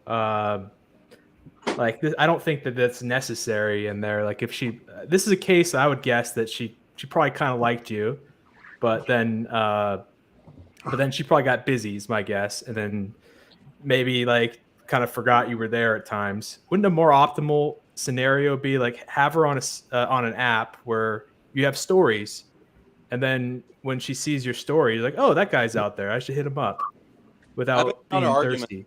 No, I have a better argument. You mean like Instagram? But the problem is not this girl, I believe, didn't have Instagram, so that wasn't an option. But yeah, it's not going to work with every girl. That's the issue. Instagram is good, but not everyone has Instagram. I have a better argument. I have a better approach. How about when a girl ghosts you, you stop being so thirsty and constantly responding? There's nothing. I can understand a double text, right? Everyone has had that situation where they looked at a text and then something distracted them. They were going to respond, but they didn't, and they ended up doing something else. I can understand double texting maybe the next day. I'm talking about triple, quadruple over the course of weeks, which I've seen several examples of. You're saying that this particular situation. How long does it take to send a text? No. I'm talking. So if you're okay, fine. there's this saying. I don't know if you've ever heard this before, but it's called getting sex for free at all costs. And it seems like you have that mentality. You're trying to get sex for quote unquote free at all costs. Oh, let's just keep. Why not text her every other day until she calls the cops? Is the alternative like paying? After this, of course, I want sex for free. At all costs. No, you didn't listen to the second part of that statement. At all costs. But at all costs. Okay. I have a question, but like, what is the price paying here though? Other than just to be persistent, because I think that if you like someone, right, and you don't really care, like at some point he doesn't really like he comes up and he doesn't really care what the other person thinks. He has his agenda and he's going after his agenda, right? So is he paying like that high of a price here, like other than just texting the girl? Well, and he has like, it seems like he has nothing to lose. And yeah, well, if you look at it at a macro level, you have absolutely nothing to lose. So here, let's go back to this. Well, how many girls are you doing that? I'm sure it adds up. If you look at it from a so that's a different mindset. Wait, hold up, shell for a second. All right, so take a look at this chick. Look at those big ass titties. Look at that pretty colorful hair. Now, I could, like not re-engage her and then I never meet her again. And I get to, I don't know, maybe like protect my ego. Or I could swallow my ego, right? And realize that I have nothing to lose and give it a shot. And then from time to time, wind up meeting up with a really hot girl. So to me, it's like the latter seems like such a better option. Well, like, okay, fine. How about the guys out there that are spam messaging girls on their Instagram with heart face emojis and simping like crazy? They have the same mentality. It might be on another level than you. It might be a little bit more extreme, but constantly harassing women, gassing their heads up to oblivion. I'm not talking about no one's in this situation. Yeah, I don't have a single example where I'm harassing anyone. This is just okay. Maybe that's too strong of a term, harassing, but annoying, constantly following up, constantly messaging them. And maybe in this 1 out of 100 situations, she didn't view that as annoying. But you showed several other examples. I don't have the video. Why do you care about what a random girl thinks about you? Yeah, it sounds like no. It's that's like saying, why do you care about looking in the mirror and having respect for yourself? Why do you care? Just lie, just cheat, just act like, just do whatever the fuck. It just sounds like ego thing, dude. Though it's like an ego thing. Like, I think you're. If I double, triple text her, I will say what Alex preaches is pretty good because, like, why not simp? Why not simp? Interpret it. I think you downplay like. Why not call her up overall? And just start having crying? her on your. Why don't you leave a message on her voicemail? I think like having her. I just want to see you. I love you. See, I can explain that because hitting up a girl and telling her I love you, you will never see her again. Versus being persistent. Hey, but you tried. I don't agree with that either. It's the same mentality. Not really. It's the reason why American women have gassed up egos and are just ghosting guys and flaking guys and treating guys like replaceable pieces of plastic is because of guys like you with that mentality I'm responsible. Constantly respond. You get ghosted and just keep responding, keep messaging, keep browbeating, and maybe 1 out of 100. It'll revive her. Well, it didn't cost me that much. Let's just spam message everyone. It's gassing everyone's their egos up. So I'm responsible because he's doing it over a course of a few weeks. And if you watch Alex's videos, he teaches there could be an underlying concern or objection. You don't know that, so you're trying to find it out. You're just assuming she's busy, but it could be something totally different. So I actually disagree with everything X is saying. Well, may I differentiate? Because I heard X, were you saying like guys shooting Instagram messages to girls like kind of unsolicited? Well, leaving comments and leaving basically this isn't a new concept. You look at a girl's Instagram, they're leaving comments, and even if they know each other. I'm not saying they don't know each other. They know each other, and the dudes in the comments and the DM simping. If like, I think maybe the difference here is Alex is clearly pursuing a female in those messages, right? And it's very apparent that he's pursuing her. He met her on Tinder, so on and so forth. So obviously it's upfront what's going on, right? Whereas if somebody comments on an Instagram picture or somebody comments on a photo of whatever, or sends kind of unwarranted messages or unsolicited messages per se, that's a stark difference between the two, because I'm not actively trying to get your attention. I don't want your attention. Versus if I met you on Tinder, I already know I put that feeler out there. I've put that out there for Alex to pursue me, right? If I was that girl. So I think there's a very big difference between the two, but I do agree with you. The people who are sending these, unsolicited DMs or commenting on pictures and all of those things, that is kind of a simping type of thing. And it does blow the heads up of these girls, where they're thinking like, oh, I just get all this attention on Insta or whatever. And that's a very big difference, though. Well, fine. Maybe I didn't provide enough context. Obviously, I can add context to that and make it something similar. Like maybe they went on a date in the past and now they're following each other on Instagram, and now he's simping in her comments. Is that a good enough analogy? But there's no simping going on with what I'm doing. Double, triple, quadruple, quintuple texting girls. That just doesn't make sense. Simping is when you're like chasing a girl really hard and you're doing. Okay, sorry. Thirsty. You're being thirsty. You're being low value. How? Tell me how that's not thirsty, and tell me how that's not low value. Quadruple texting. No, thirsty is when you're like, oh my god, baby, you're so hot. I want to fuck that ass. Kind of like some Adam Levine shit. Yeah. Right? When you're just re-engaging with a girl and saying, I genuinely did take you for the flaky type, you're not being thirsty. You're just being persistent. No. Exactly. No. Over the course of weeks, I understand double texting is, as I already mentioned, I'm not saying that, and a lot of times I don't even do that. But double texting, people can get, especially like the next day. Obvious, that makes sense, right? Nobody's perfect. The things that I've seen, at least on the video or two. I don't know how many you made. Maybe you just made several examples on one video, but it was over the top. It was over the course of weeks. I mean, you must have sent several text messages and memes. Heaven forbid you send several texts. I mean, dude, it takes like 10 seconds to send a text. Like, even if there's a 5% chance that me sending a triple text is going to work, to me, it's worth it because the other option is 0% chance. So if I pick either a 0% chance of success or 5% chance of success, and for that 5% chance, I have to put in 10 seconds worth of work, that to me is a no-brainer. Now, if I have to put in like hours worth of work for a 5% chance, of course. But if it takes 10 seconds to send a text and that gives you a 5 or 10% chance, and you have maybe 10 girls who've ghosted on you in the past, and you send out the same text to 10 different girls, and you bang one of them, that to me seems like a no fucking brainer. Exactly. Unless of course. And to me, that sounds like a rodent mentality. Like you could have the same, if you're just thinking totally quantitative, how can I get a little bit of something? Oh, maybe I'll get a little bit of sex. Let me just send a million texts. Let me just. But X, what do you have to lose? I got a follow up. I'll tell you what you have to lose. You can call it ego. You can call it ego, but at the end of the day, having a little bit of ego is a good thing.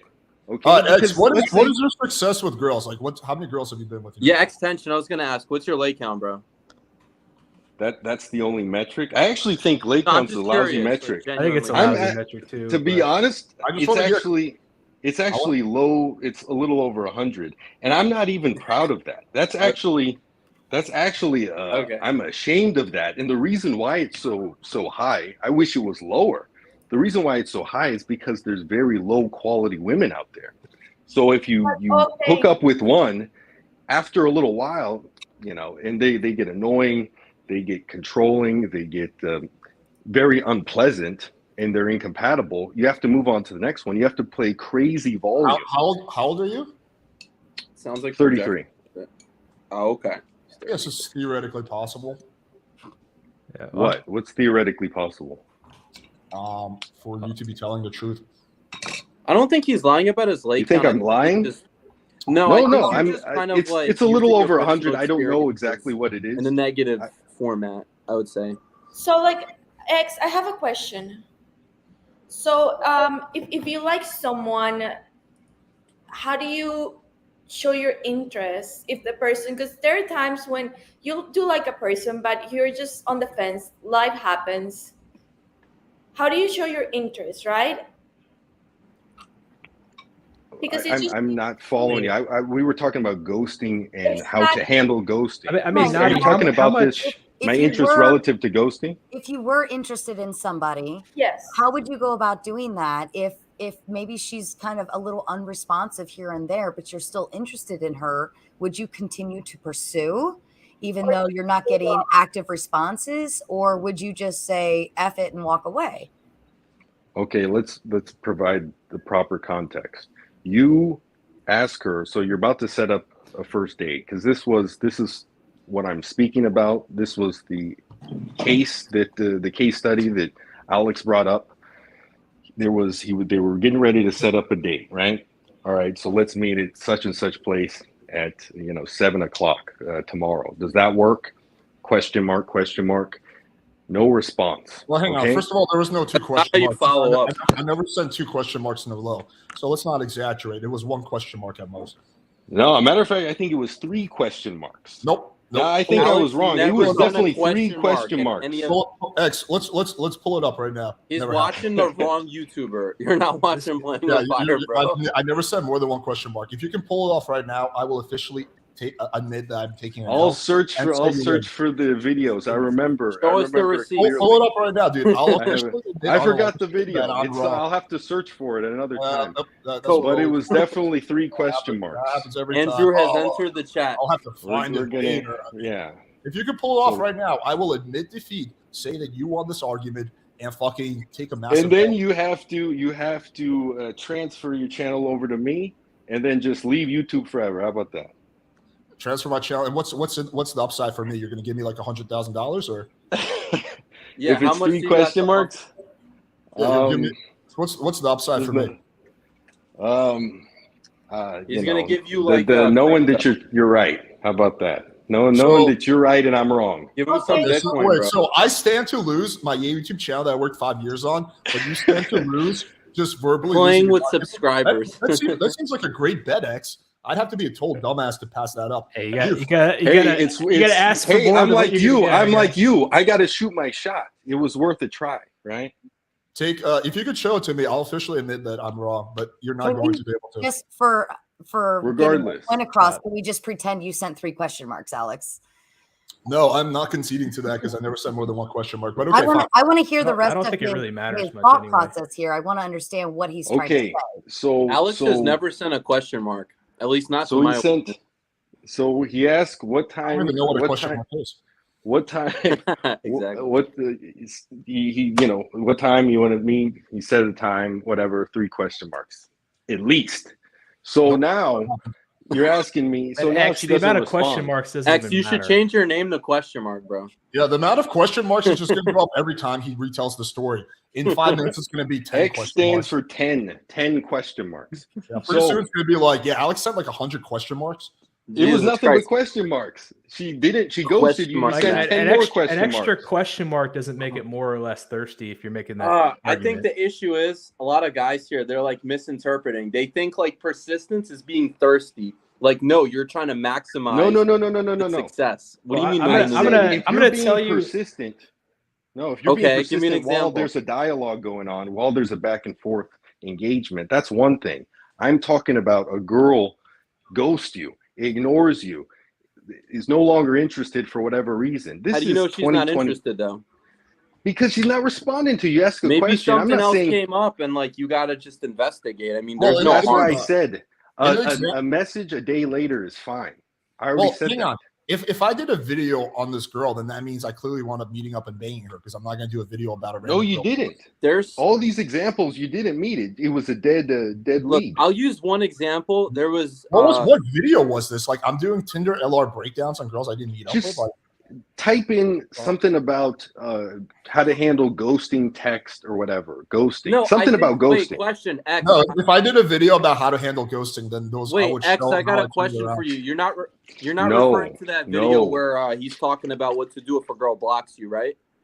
Are you talking about that video? No, it had nothing to do with blocking. You didn't, Even- you Okay, never never got mind. blocked. That's Even a that video. strategy. I mean, yeah, that was Even that video, there was a mistake. success. I No, typically that was actually a good tactic. I'm not gonna lie, that's actually worked. Yeah, Have I'm a not- buddy call the phone, get another It was number, like say that it's the John buddy. Anthony What the fuck, type, like man? That's weird. I forget what it was. I'm Advanced. not going to game show an trick. example if it didn't work out. Like, why would I do Yeah. that? So So- anyway, to answer, who asked the question? Addy. I think we're staying like way off topic here. Well, I Yeah, have something on topic. Here, Wait, if let you me want that. rephrase the question, and you can go. Caduceus. It's become more Okay. like, okay, like what does Alex do on like Alex? Which I think it's great, but we're getting off topic. No, the Wait, blonde girl. She asked something along the lines of, if you Wait, like the let me girl. let me ask you a quick question. This is going to put things in perspective. Okay, X, have you ever worked in sales? I own a couple businesses. I've worked.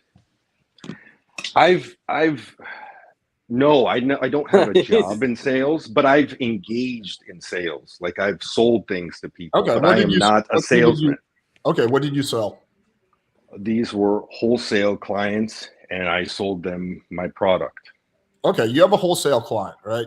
Who's interested in making a purchase for $10,000. Now, these people come into your store, right? They show interest. They say, "Hey, yeah, can you follow up with me?" You follow up with them. Maybe they're engaging back and forth, and they stop responding. Now, you have two choices.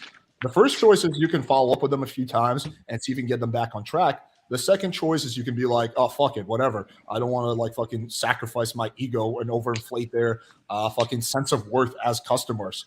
Which option would you take? I would take the option of saying that's a false analogy. That is not a good example. That is Why- not the same thing. why is- I'll tell why you is- why that's not the same thing. Because when you're dealing with, it's totally different than making a financial transaction, right? When you're dealing with the sale with a woman, right? And you're getting sex for free at all costs, of course. So there's effectively, well, there's a spectrum, but there's two things you're trying to get. On one end of the spectrum is a long-term serious relationship, monogamous, not whatever. So long-term, right? That's one end of the spectrum. The other end of the spectrum is one night hookup, you never see each other again, right? Am I right? That's what you're trying to get for this girl that's ghosting you.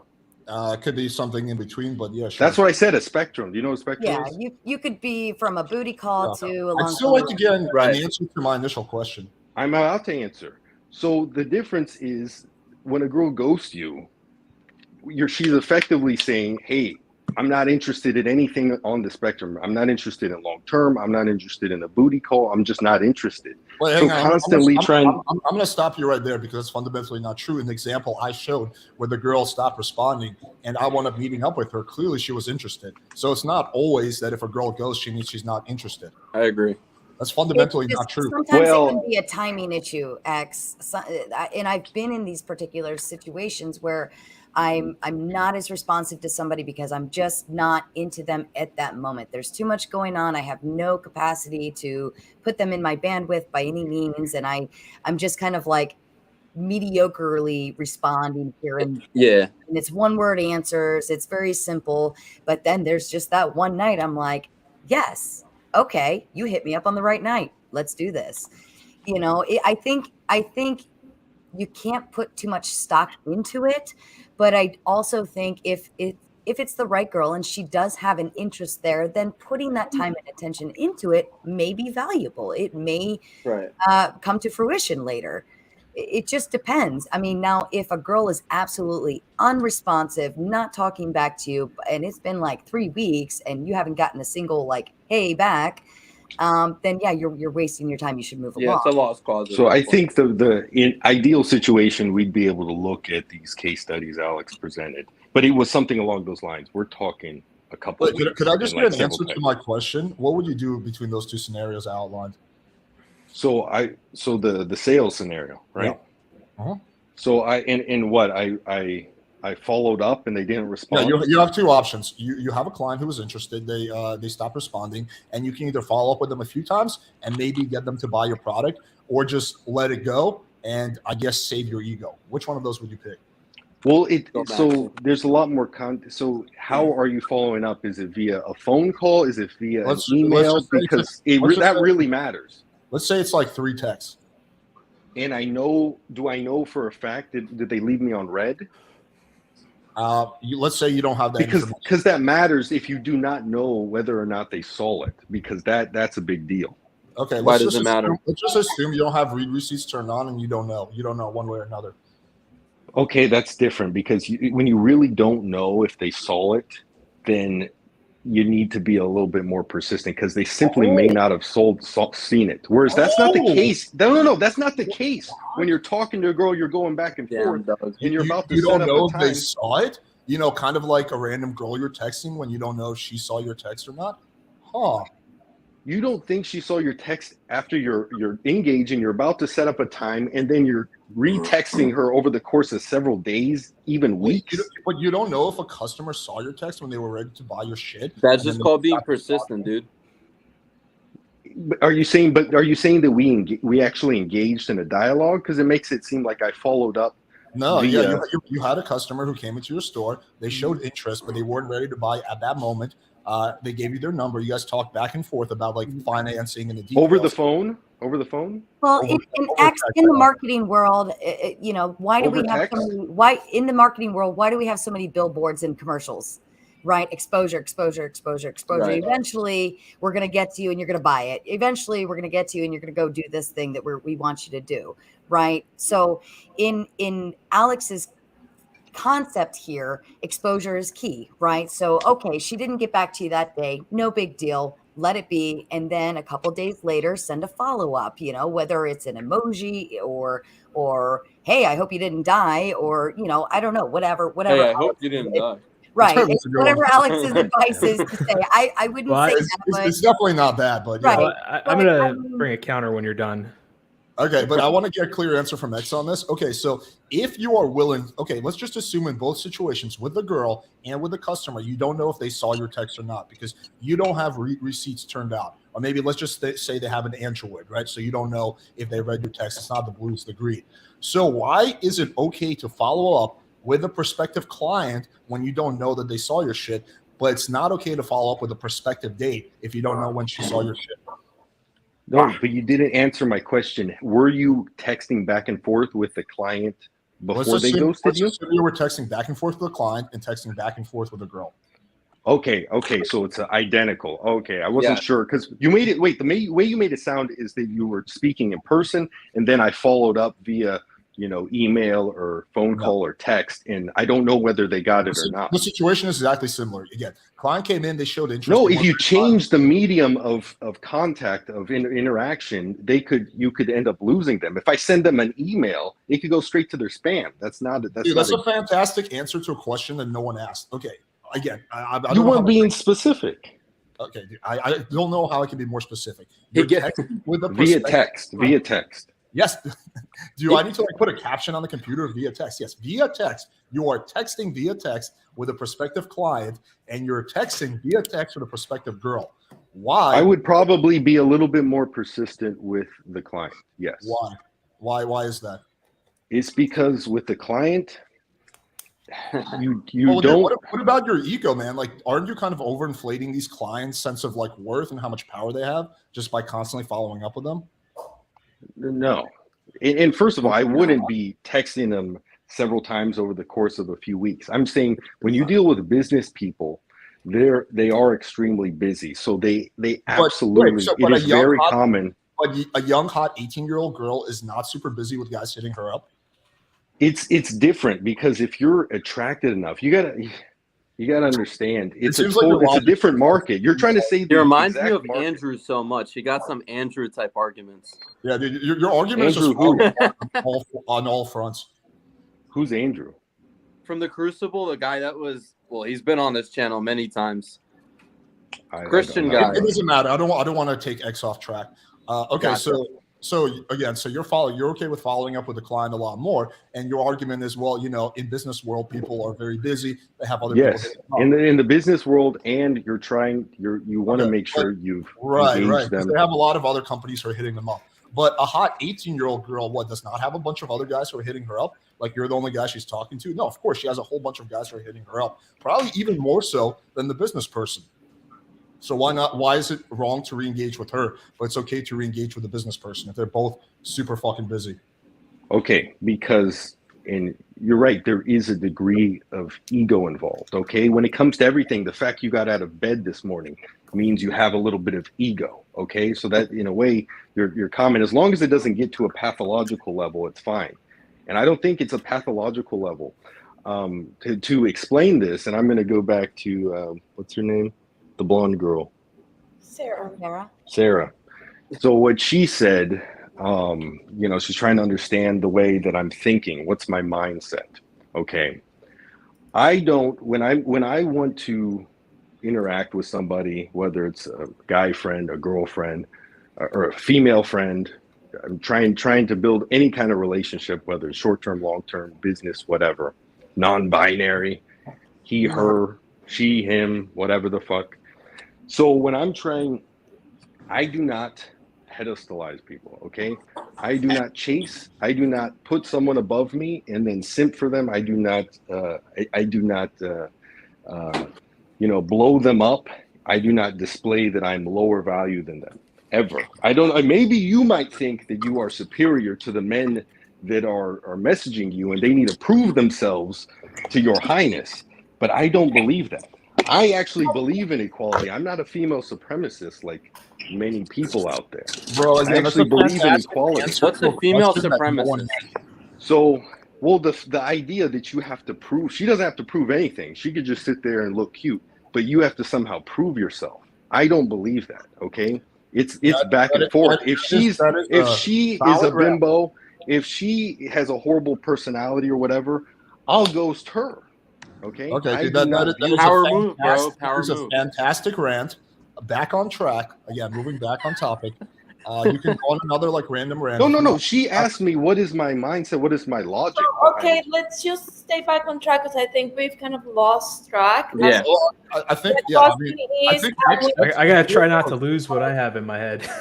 Oh yeah, okay. Caduceus still has to finish. Yeah, Caduceus, why don't you just go? Because I've kept you waiting for. Yeah, I think an issue with this is that the goals of dating here, if you're just trying to hook up, I see why not. I think you're underplaying the time investment and the conscious investment of having this girl on the list in your head. But I'll just concede that point to you that you're not losing much. You're losing negligible time. I think that when you're trying to get a girl, I'm on the side of the attraction is not a choice kind of thing. She's into you or she isn't. If she, I'll finish this. If she really likes me, she probably wouldn't flake on me a couple times. That's disrespectful for who I am, and I probably wouldn't get the best sex from her or the best night out with her anyway. And if I keep hitting her up, if it happens, I'm practically just a living dildo at that point, pulled out of the drawer. And if that's what you're going for, trying to get hook up, cool. But I don't think it would be the best experience.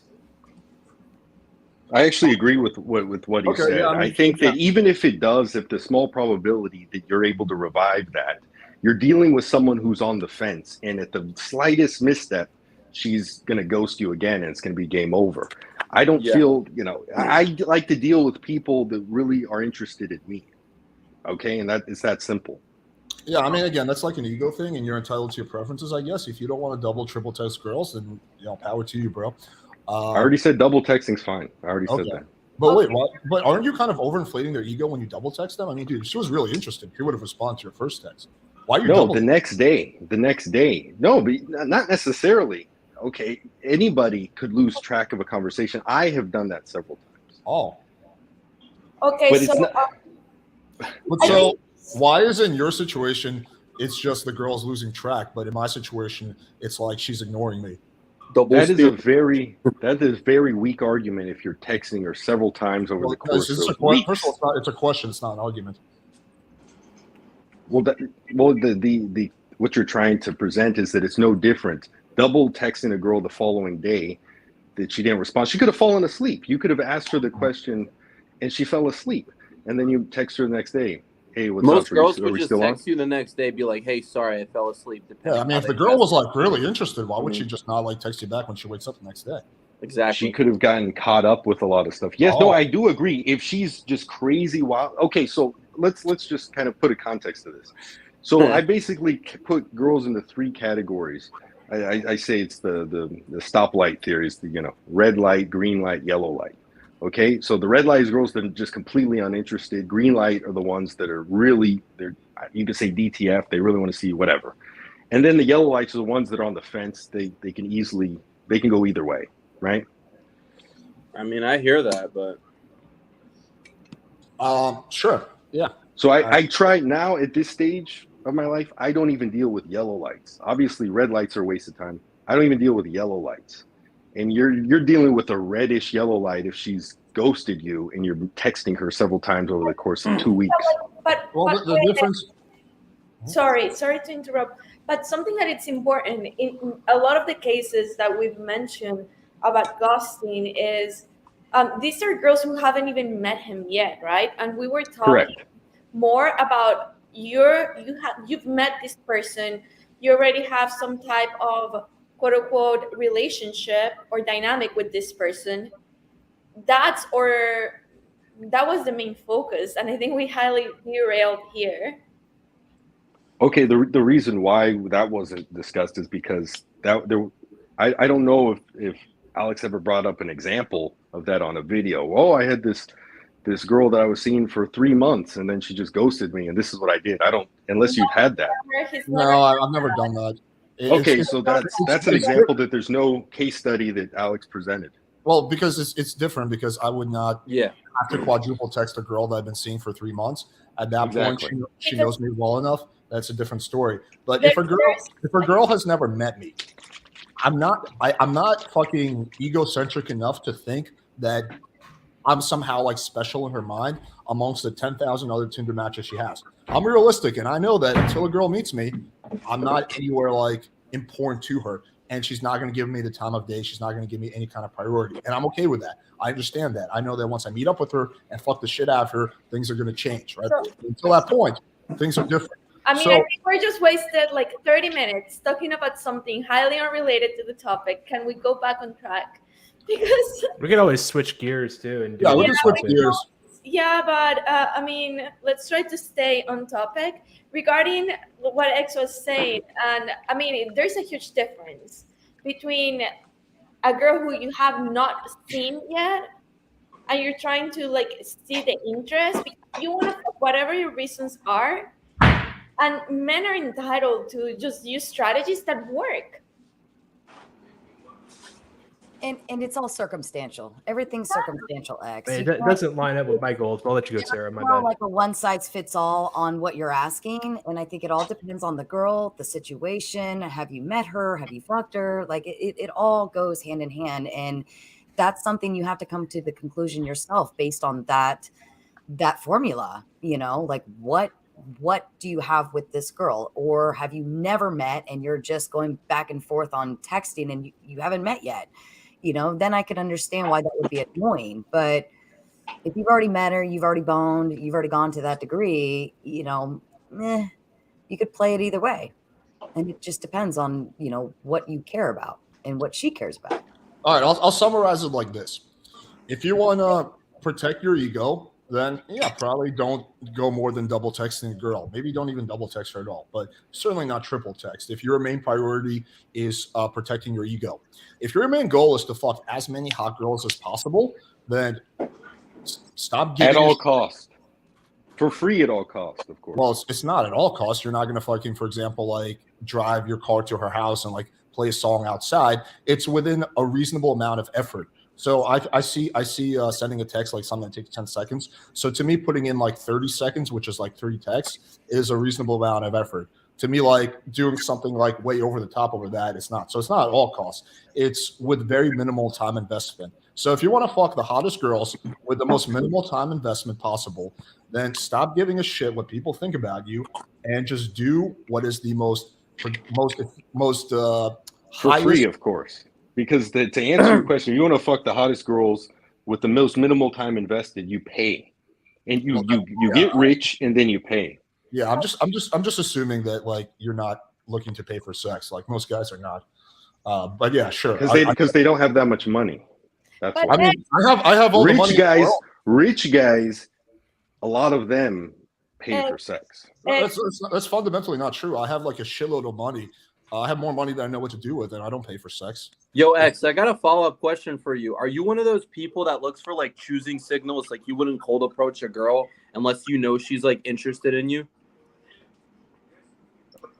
Well, Greg, I'm one of those guys if you want to talk about that. Oh, okay. No, I'll just you can add something in if you know you got something for that. Wait, can I ask one quick question? X, I'm not trying to like be a dick with this question. I'm just legitimately curious.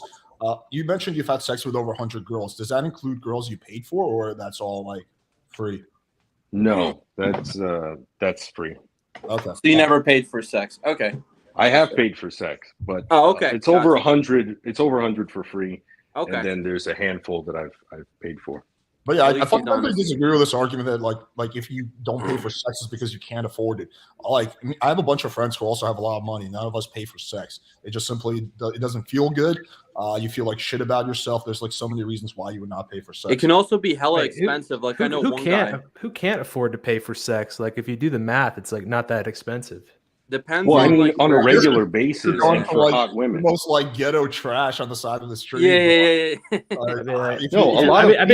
the U.S., correct? Yeah, it's expensive. But if you make like a little fun trip, it's not very expensive. Yeah, if you go to a different country, I guess. But like that in the US, I agree with talking about you like fucking red light district. Yeah, and I'm talking about a sex life that you know more or less matches your libido. I'm not saying you pay for sex one time per year. I'm saying at least a couple times a week. Oh, most guys can't afford that. The vast majority of guys, I've crunched the numbers. The vast majority of guys cannot pay and afford to bang a hot chick twice in America in a major city twice a week. Majority of guys can't afford that. The vast majority of guys. Not to sound like a fucking prick, but I could afford to fuck a new girl every day. I just don't want to do it. I could afford to have an orgy multiple times a day with models. Yeah, but then you could be saving your money investing in something that like actually matters. Exactly. Well, no, that's what I'm saying. No, that's exactly what I'm saying. A lot of rich guys, they do that kind of math. They say my time is worth at least $1,000 an hour. So paying a sugar baby to meet her, let's say $400 to meet up, the math just works in your favor, assuming the experience is good. But obviously most people can't afford to pay a girl, $400 or $500 per meetup. I understand that. So why you said you can afford like an orgy every day? So why are you not paying for sex? I have started. No, but why are you not doing it more often? I have started. Yes. Oh, okay. Well, I'm not doing it. I'm not paying for an orgy every day, if that's what you're asking. No. Okay, I just fight the cleanup on that one. Like you had other reasons for not doing it. Okay, I mean, do you find that like fulfilling for you? Yeah. Yes. As a matter of fact, yes. Well, it depends. Oh, listen, everything has to have context to it. Okay, you could have free sex that is absolutely miserable. Okay, horrible. Free sex, whatever the platform, whether it's you meet them in person, whether it's in your social circle or online, regardless of what it is, it could be horrible. Yeah. And then you could pay for it. In this case, I think there's a way of paying for it where you're most likely to have a good experience. And of course, if you look like Jabba the Hutt, chances are it's going to hurt the experience. If you look like Brad Pitt, and another thing, you mentioned this, that a lot of what? Oddly specific, Brad Pitt and Jabba the Hutt. I'm making extreme examples so you understand what I'm saying. Chad versus sub 5, right? In Wheat Waffles terms. Okay, I got you. Yeah. So this idea that rich guys, the famous guys, don't pay for it is patently false. Okay, a lot of them pay for it. Justin Bieber has been caught in brothels paying for women. This has been so many people have been caught doing this. No, I mean, when were we? I understand that a lot of rich people pay for sex. I'm not doubting that. I'm just saying. You just said that's not true. No. I was disagreeing with your argument that the thing that keeps guys from just paying for sex is a lack of money. There's also guys who have all the money in the world who don't pay for sex. but it doesn't mean there's not guys out there who are like fucking desperate and who need to pay for Like- sex. Okay, sorry, I You're right. You're right. There's a lot of people that are very rich that they could pay for sex that don't. It's an ego thing. So Wait, I get it. Hypothetical question. You have two choices. One is quadruple texting a girl and getting like a hot Tinder girl over. Another one is paying for sex. Which one would you pick? For a sugar baby, absolutely the sugar baby. Absolutely. No what? So you would Absolutely. you would rather get the sugar baby than quadruple text? Damn. Absolutely. Well, X, aren't you getting that sugar baby that night instead of that like guaranteed time? Is that what's drawing you in instead of the text? well, is it the Well, you guarantee? just repeated yourself. You said you're getting her that night opposed to No. guaranteed time. What That's does that well, mean? I'm repeating that. Like I'm clarifying my question by saying it again. Like I'm with you. Like if you want to pay for sex, it's a probably more optimal in this scenario because of time. But if you don't make any money, Hooker maxing. like I would say it's more optimal because you're already subjugated to the dildo role anyway. So if you're going to get if you're like not going to have the best sexual experience, you might as well save your time and value it over the money that you'd spend on Okay, hooker. Caduceus, it's fundamentally not true that if you quadruple text a girl, the sex is going to be bad. I'm There's talking no- about if you get flaked like on several times, it shows a disrespect towards you, and that just like that's a no-go for me. there- But there's, what if there's you no have- correlation I with agree with the amount that. of text that you send What and if- how good the sexual experience is going to be. Well, But on okay, the other hand, if, And if- also, if what you- if if you have it's if that's the multiple only girls variable, you're talking to? Like, what if you're playing the field? What if there's like 10 girls you're talking to, and yeah, sending that 10-second text might or might not work for your case, but you know, it might work on the 5th girl, it might work on the 6th girl. Like you're just increasing your chances. Like somebody's gonna respond. Somebody's The correlation I don't is know. with interest. I'm not playing the numbers game here though. I'm playing more of like, is she like really into me? The And let's make it interest happen. game. But So Caduceus, why would a girl be really into you if she's never I met think you? Natty wants to But say she liked my something. looks. they don't let me. She's been trying to say something. Okay, go ahead. Okay, one question for you, X. Do you want a relationship? Because a lot of like what you guys mentioned, you take relationships, you take chemistry, you take affection, like out of the equation, right? And the other one is if you never met this girl and she's never met you, her level of interest is gonna be rather low, and the same applies to men. When you're just like in the talking stages, planning to meet someone, a lot of people are talking to different men and women at the same time, right? Yeah, any chick you talk to on Tinder is talking to 100 Yeah, other- of course she's talking to him. I- But like, I- but if she has that strong interest towards you, you could tell when she's picking you over the other guys. Caduceus, So- do you think you're the only good look? Like, okay, like I'm not saying that I'm that good looking. I'm just saying at the moment He's the she's Chad. picking He me. got rated an But 8 by Wheat any Waffle. girl on Tinder that you match with who's attractive is talking to more attractive guys than you. Like, unless you're a fucking. I mean, like there's different niches there. I see it individual. I don't see it the same as Wheat Waffles. I see it as like you might be super attractive to a girl and not So- that attractive to another. I The agree girl- with that. It's a good theory. The girl on the bottom right asked me a question. Okay, go ahead. Nat Nothing. Natty. Okay. So I agree that when you're saying stranger to stranger, there's going to be the lowest level. There's going to typically be a low level of interest. Okay, that's not 100%, but majority of the times, right? Yes. So because of that, there could be issues requiring multiple texting, follow up, et cetera, et cetera. I agree, but so the thing, and you're saying you don't take, or we're speaking as if we don't take chemistry and compatibility and relationships into account.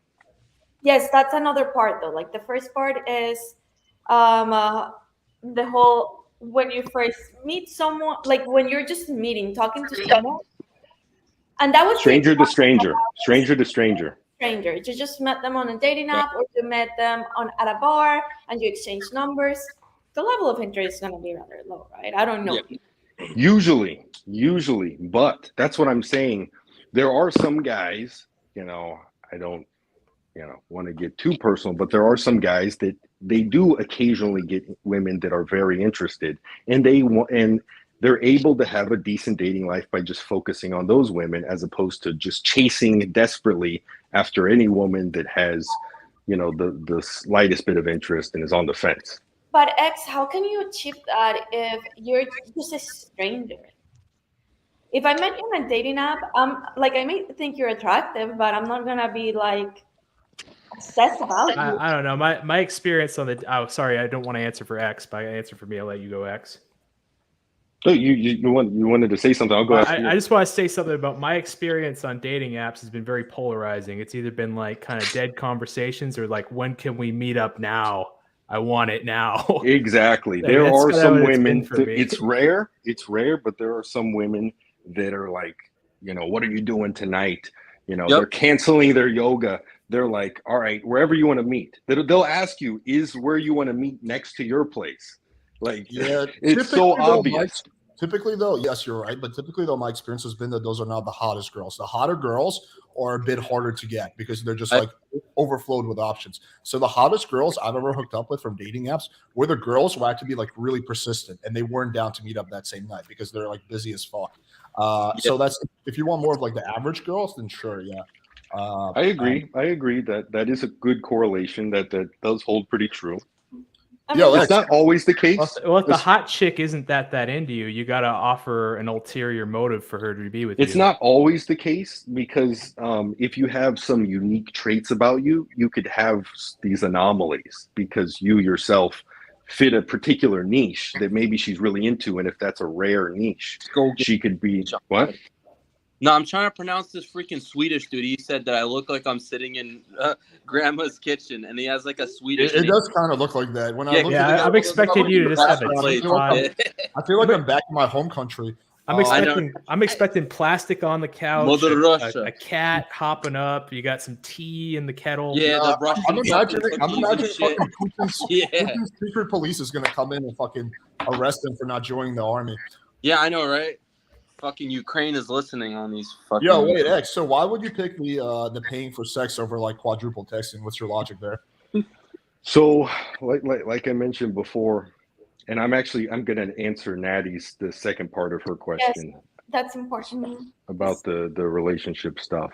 So, one, because obviously everything's relative. Me buying, $80,000 Mercedes is the equivalent of someone else buying a hamburger. That things could be relative like that, So paying a girl $400 or $500, which, by the way, if anybody's listening, you don't want to pay more than that, because even if you could pay her $4,000 or $5,000, if she would only meet you for paying that extreme amount of money, then chances are it's not going to be a good experience. So you want to pay something that's reasonable, because especially, I'm sure you do know what seeking arrangements is, right? Yeah. You did have an example, as a matter of fact. I remember you did something with that. Yeah. And I should probably bring that one up. But anyway. Well, you're not going to be able to, because I had to take that video down because the seeking arrangement legal team threatened to sue me. But damn. Harsh. But really? I did talk about it before they started threatening me with lawsuits. So just to go back to my original question. So you paid girls for how long though? And that's how you calculate relationships? So just to quickly answer Alex's questions, because it's not a significant cost to me to pay a girl $400 to meet up, and it's a lot of, if you do it properly, it could be a very good experience, better than a lot of the sex you get for free. I've experienced, because a lot of times you deal with the girls, you get sex for free. The longer you do it, the more selfish the sex gets. It from her point of view, she's not giving you blowjobs. I mean, it can get really annoying. So just because you get sex for free doesn't necessarily mean it's this just crazy, passionate, freaky shit. I just fundamentally disagree with that. Like, I've paid for sex twice in my whole life, and both of the times it was like not a good, like, and I'm not talking about like cheap prostitutes. I'm talking about like high-end shit. It's like you can tell the girl's not really into you. Like, you can tell she's for the money. Exactly. I agree, but well, no. Okay, let's go there real quick. Were these professionals? Yeah. Okay, exactly. I'm not advocating for professionals. I just said sugar babies. I'm saying Wait. hobby girls that hobby But prostitutes. they're not going to be that. What's the If you're difference? into the money, Actually, they're I got not a that question. into you. What's the difference between professionals and hobby prostitutes? I've never heard that one before. Because if you look at the seeking, and correct me if I'm wrong, Alex, but it's almost like a hybrid between, say, escorting and whatchamacallit, dating. There's Right. it's almost a hybrid. If you're a Sugar professional, baby, yeah, a sugar baby is going to go more for, yes, take me out to dinner, wine and dine me, and then Yeah. you'll get a blowjob at the no, end of not the night. necessarily. Not And necessarily. you know, No, I agree well, with you. You better not be playing for just a blowjob, man. well, you understand what the concept, like there's $200 wine and steak dine, there's dinner. companionship, it's more than just sex, and it's more than just an escort. So you're right, the hybrid between the two. So they're going out so that they can have companionship, have arm candy, so on and so forth. But then it's a mutually beneficial relationship in whatever understanding you understand it at, and Correct. you're getting like you're paying her to do so, and it's sometimes exclusive, sometimes not exclusive, but it's something that you and her have an understanding. Correct. Correct. And you're not dealing with, if you're dealing with a professional like Alex said he was dealing with, you're dealing with somebody that's done it probably a dozen different people that week. Of course, things are going to be mechanical when you're dealing with a professional. But if you're dealing with someone, like, for example, my last sugar baby was a law school student. And she was here I live in Los Angeles. She was here for the summer, hot young Latina. And then as soon as law school starts up, she's back off to law school. So it was just a summertime deal. It was a great experience. And, depending on who you are. Let's kind of offer counter perspective, because we were talking about ego earlier. And in this regard, I definitely have an ego. To me, my ego does not let me give girls money in exchange for sex, even if it's like $500 for a date where the sex is implied. Like, I would just feel like such shit about myself that I have to stoop to that level. Versus, like, to me, that's like such more of an ego hit than triple or quadruple or even like 5 times texting a girl. It's like way more of an ego hit. Like, you have to actually fucking pay your girl to fuck you. Versus like, No, false.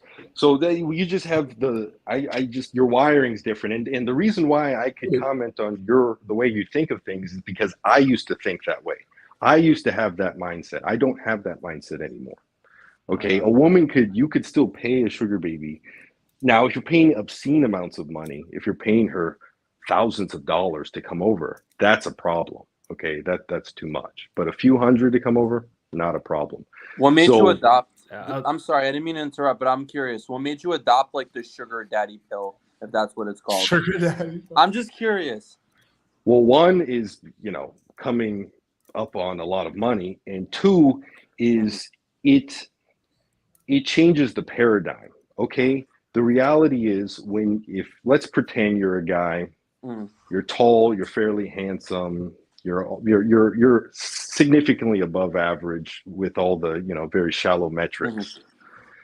You hop on these dating apps. You hop on, I call them normie dating, the normie platforms, Tinder, Bumble, Hinge. You're over there dealing with the masses. You're doing normie shit, okay? And you're going to be treated like a normie by women, which is not very good, okay? By American women, by the way. We can start talking about non-American women. Okay, which is a much better option. But we want to talk normie dating is fucking dog shit, and you guys know it. Partially agree, partially disagree.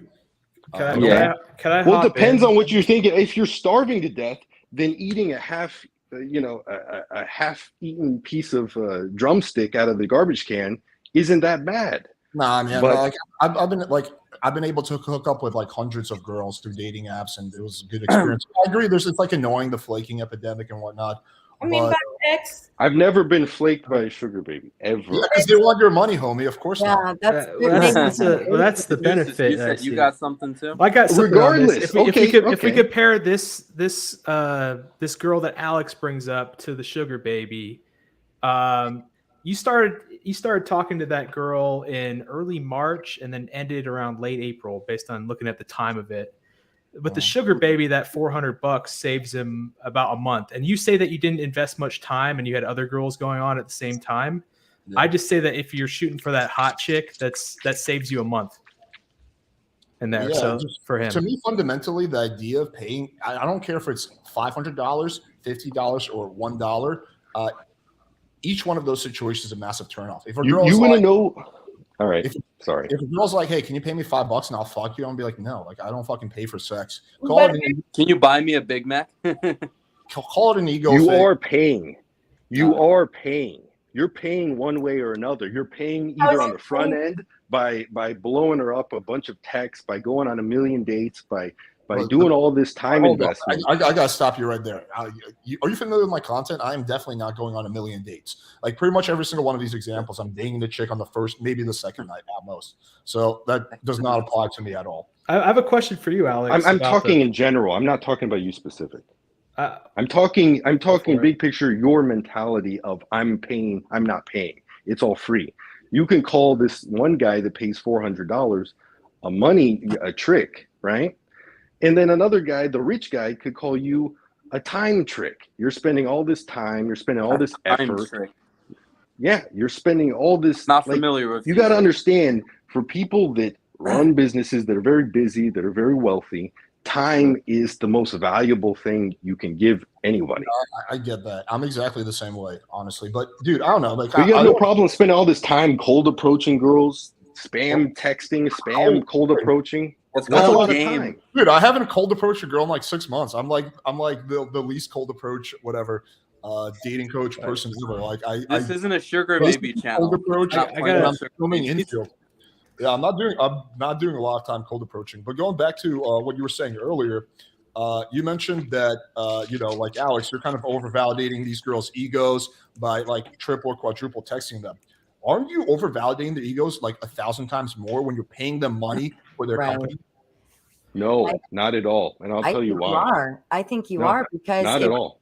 If women say, "Oh well, gosh, if that girl's getting paid $400 for her pussy, then what can I get paid for it?" And eventually it's just going to turn into every woman just wants to get paid for it, and now we're just putting a dollar value.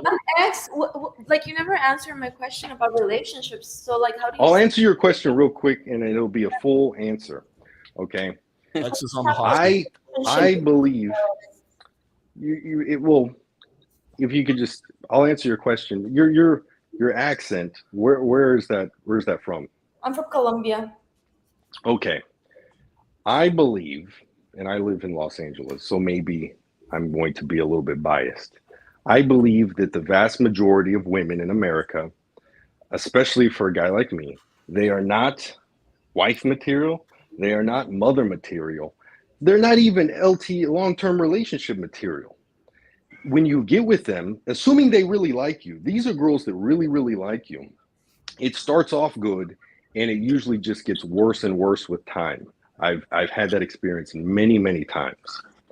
The liabilities go up and the assets go down. The benefits go down with time. Okay. And that's the girls that really, really like you. It's all good up front and it just gets worse and worse. So I'm saying if you want, a wife, mother, a long-term companionship material, there's not that much of that in Los Angeles. Okay. There are a lot of sugar babies. I'm sure there's a lot of sugar baby women in Miami where you pay for it, you have sex how you want it, when you want it, and then when you're done, you get rid of them. You're off to the next. And she probably has a boyfriend while you're banging her, by the way. Perfect. Sounds like an ideal situation. But like, why waste your time? Okay. So like, you don't want to build connections with anyone? Maybe I'm a little naive. I don't want to build connections with people that are low quality. And I'm not going to sit here. My time is very valuable. I'm not going to sit here and cold approach and go on all these freaking dates when I know for a fact, because I've been on an ungodly number of dates. I've slept with over 100 women for free at all costs, going on all these damn dates and all these conversations. I know the quality out there, and it's not good. Okay.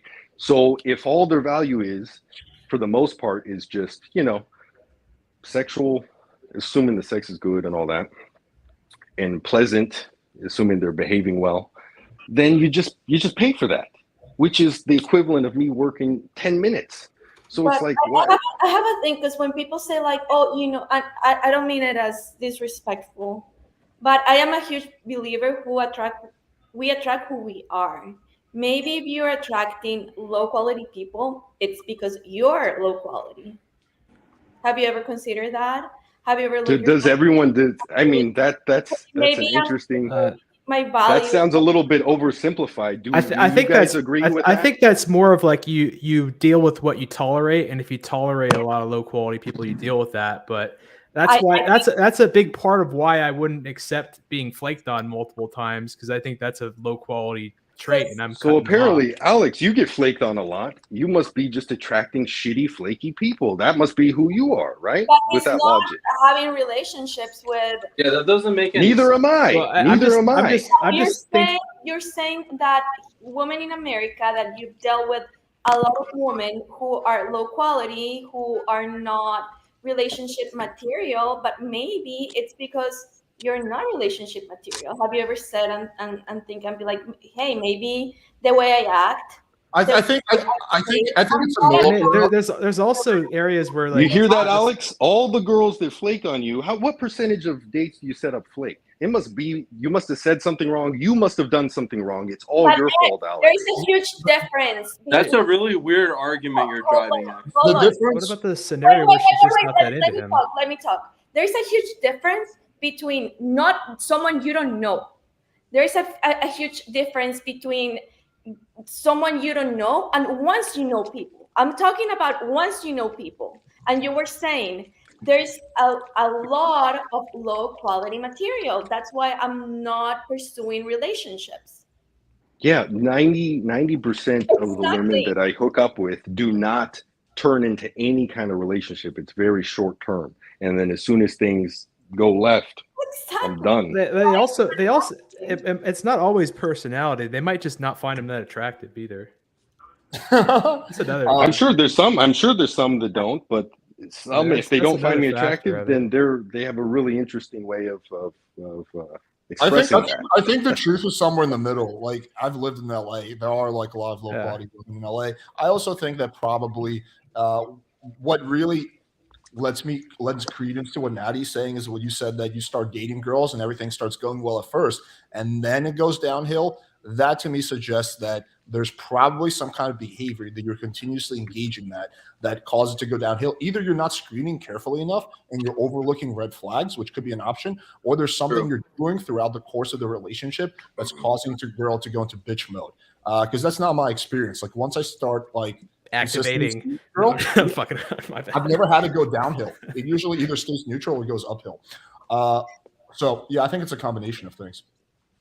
Well, I mean, you're okay. That's possible. Like, we obviously can't provide all the context, all the everything. Obviously, maybe that's possible. Maybe it's somewhere in between. Maybe American women are always trying to, have they want to feel like they're in control and have these power struggles, and you're not tolerating that. Okay, so then things could get a little contentious. Okay, so yes, it can be, depending on your temperament, depending on who you create abuse, then yeah, I guess the relationship could go on for a long time. If you're someone that doesn't tolerate bullshit, you don't tolerate flakiness, you don't tolerate all this, then yeah. I don't tolerate bullshit from girls that I'm seeing either. You say that, but I guess I don't see what's going on. Maybe you do. Maybe I don't know. Maybe you tolerate bullshit that you don't consider tolerating bullshit. This is like me saying, I don't know that you're not a serial killer because I don't know that you didn't go out there and murder someone yesterday. It's just because you don't know. Well, then you saying you don't tolerate bullshit. I could say I'm the perfect guy. So your argument is wrong. X is also I'm the comparing perfect guy two types in every of way. game. He's comparing sugar baby game to regular game. You can't compare that. Just because you choose to engage in that lifestyle, that's fine. But Alex doesn't engage, so it's not going to make any correlation. Right. I didn't You like the fast pass. Like, this is like going to Disney World and getting the fast Exactly. pass. You're paying that extra money for the fast pass, and that's fine. Some people are happy to pay that extra money to get the fast pass, into a girl's pants per se.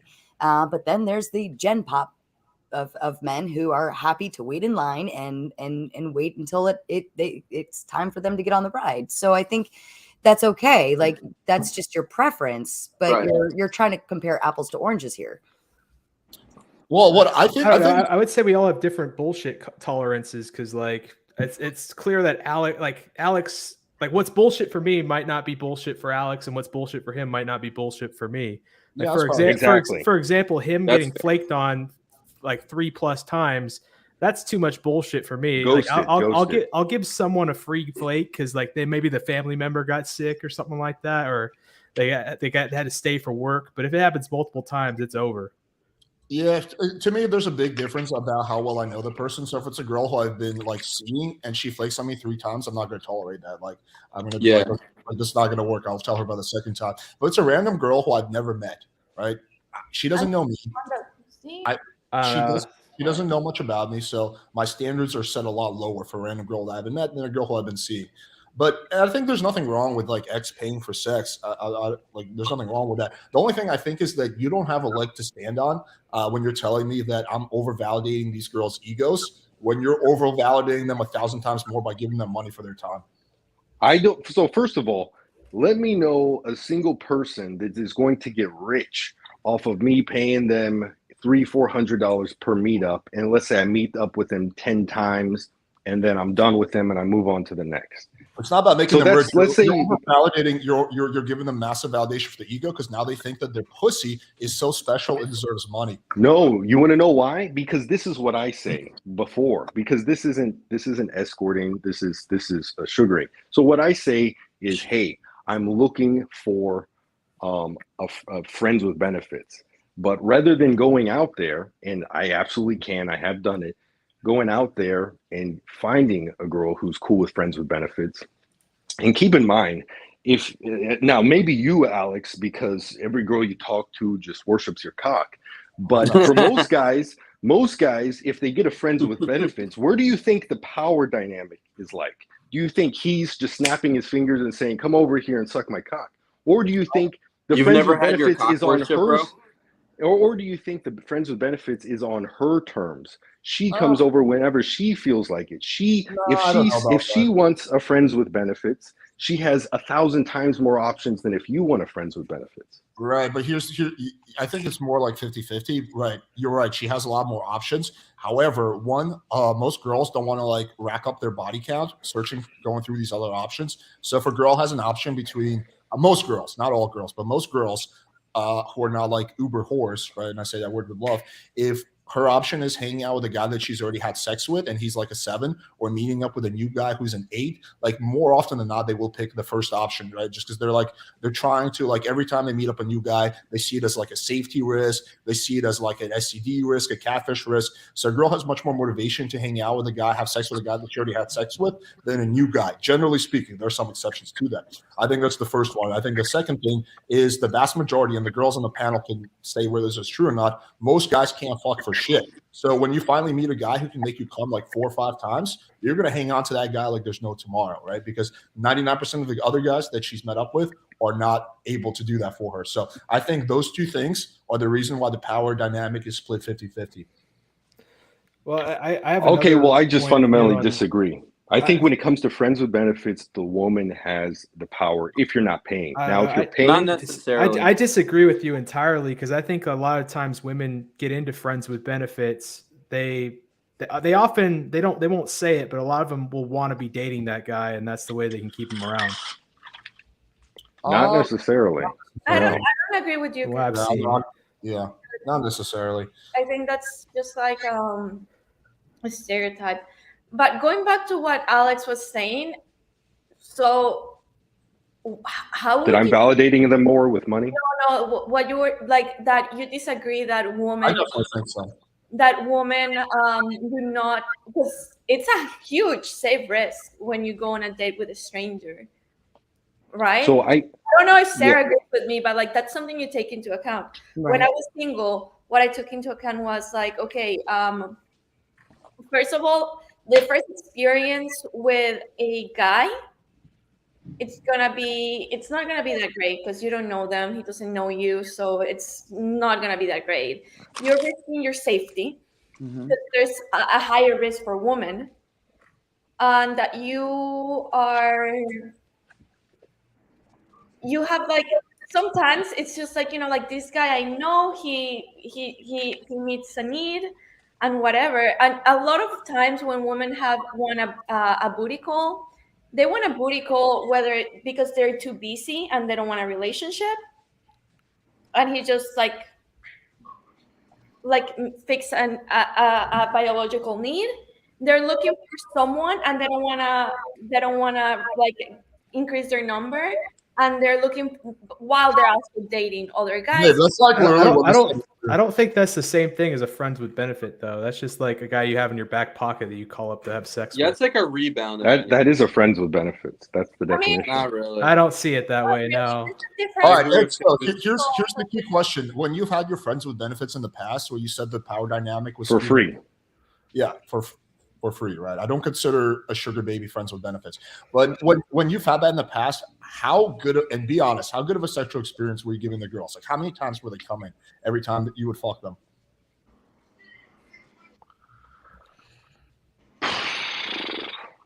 It's hard to say. They keep coming back, so I mean that's the most relevant metric. These friends with benefits have lasted a year, 2 years. Right, but you said the power dynamic was always in their favor, so I want to know how good of sexual experience you were giving them. It's Alex hard to wants say, try but it I would. himself. It's hard to say. I ultimately don't know. Now, I will admit this. When years ago, like when I was in college, I have been accused of being selfish and not like leading up and going straight for the goods, just ripping their clothes off and going right at it. So I understand that, yeah, in the past, I've been selfish and it wasn't good sex, but I don't think that that is a, what you're saying is an actual friction point, because they keep coming back. Well, no, here's the thing. You mentioned earlier that the power dynamic was stacked in their favor. You felt like they had 90% of the power. And if you don't know how many times the girls were coming, chances are the answer is 0 or 1 at best, right? If a girl comes 4 or 5 times, she's going to tell you about it. You're going to know it. It's not going to be like a surprise. Like, I don't know how many times. You'll probably get a chain reaction. You're going to fucking know. And so I totally understand now, if you're not giving the girls a good sexual experience, how the power dynamic is stacked in their favor, because you're extremely replaceable to them. You're no different than any other guy that's going to fuck her. But if you're giving them a really good sexual experience, the power dynamic is going to be much more even, because you're at that point, you're irreplaceable. She doesn't want to piss you off because you're the only guy that she's fucked in the last 3 years that made her come 5 times. That is the big difference here. Okay. There's a lot of women. All right. I'm not going to get into it. When it comes to female orgasms, it's all over the place. Some can get it with penetration. Some can't. Some only do it with oral. Some only do it with this, that, and the other. Okay. Yeah. So it's all over the place. It's a lot of it's mental. So if they're not in the right mindset, then they're not orgasming regardless. Okay. Everyone on this panel understands that, but you said like you don't really know. Like you have no metric of it. So the number one metric is coming back. Okay. The number one metric of how many times a girl comes is her coming back. No, she could be coming back to you and still not getting a really great sexual experience. But maybe she thinks that you're just the most attractive guy that's available that night, that's going to give her like mediocre dick. Or the most convenient. Yeah, you're the most convenient. You have the best logistics. But I guarantee you, if that chick, if she has another guy come along who makes her come like 5 or 6 times, and you're making her come like 0 to 1 times, she's always going to give him preferential treatment. Right. You're going to be last. You're going to be last. I wouldn't like fall back on that though, because then you could be put in a situation where like you're practically just her dildo and she doesn't like you anywhere else, and that's fine if you're just trying to fuck her a bunch of times, but that could lead to you having chicks trying to like pick fights, and then you like hate fuck her and stuff like that. That doesn't seem very ideal. That's an extreme situation, Caduceus. I think generally speaking, as a guy, fucking the shit out of a girl really well is a really good way to stack the power dynamic either equally or in your favor and to stand out, at least in the beginning.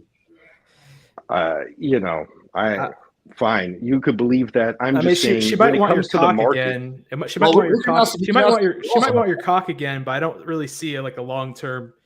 Right. Like I don't see it as telling for like long term prognosis of like whether it's you're possible. But the thing is, if you have a That's thesis, not what I'm saying. right, and it's not like I can't disprove it, right? I can't just say there's no way to know what you're saying is true. I could give her orgasms and she could ghost me, next week. Like, and then what are you going to say? Oh, you didn't give her enough orgasms. You only gave her 5. The You should odds have are given her lower. 6. Okay, let's ask the ladies on the panel. Are you more likely to ghost a guy who gives you 0 orgasms or a guy that gives you 5 orgasms? Is it equal? What do you think?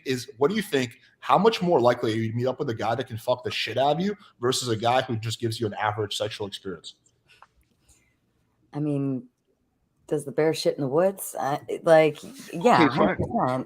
100%. I don't know how that's even disputed by If us. it's good sex, even if he's a douchebag, I still, if it's a night and I want to get some, he's going to be the first one I'm texting. And if that fails, then I'm going to the guy that does it semi good enough. And then if that fails, then I'm going to the guy that's like, whatever, it works. It's something. Okay, great. Fantastic. So let's say you're right. I concede. I give average dick. There we go. You happy? So now, I'm not happy, but I think the girls are not happy either. So, but okay, go ahead.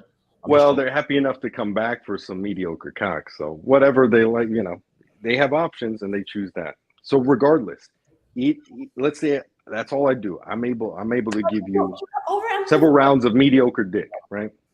Yeah. What were you saying? You're over like. The point I'm making is if you stop giving mediocre dick and you start giving good dick, you're going to see the power dynamic is going to be much more even.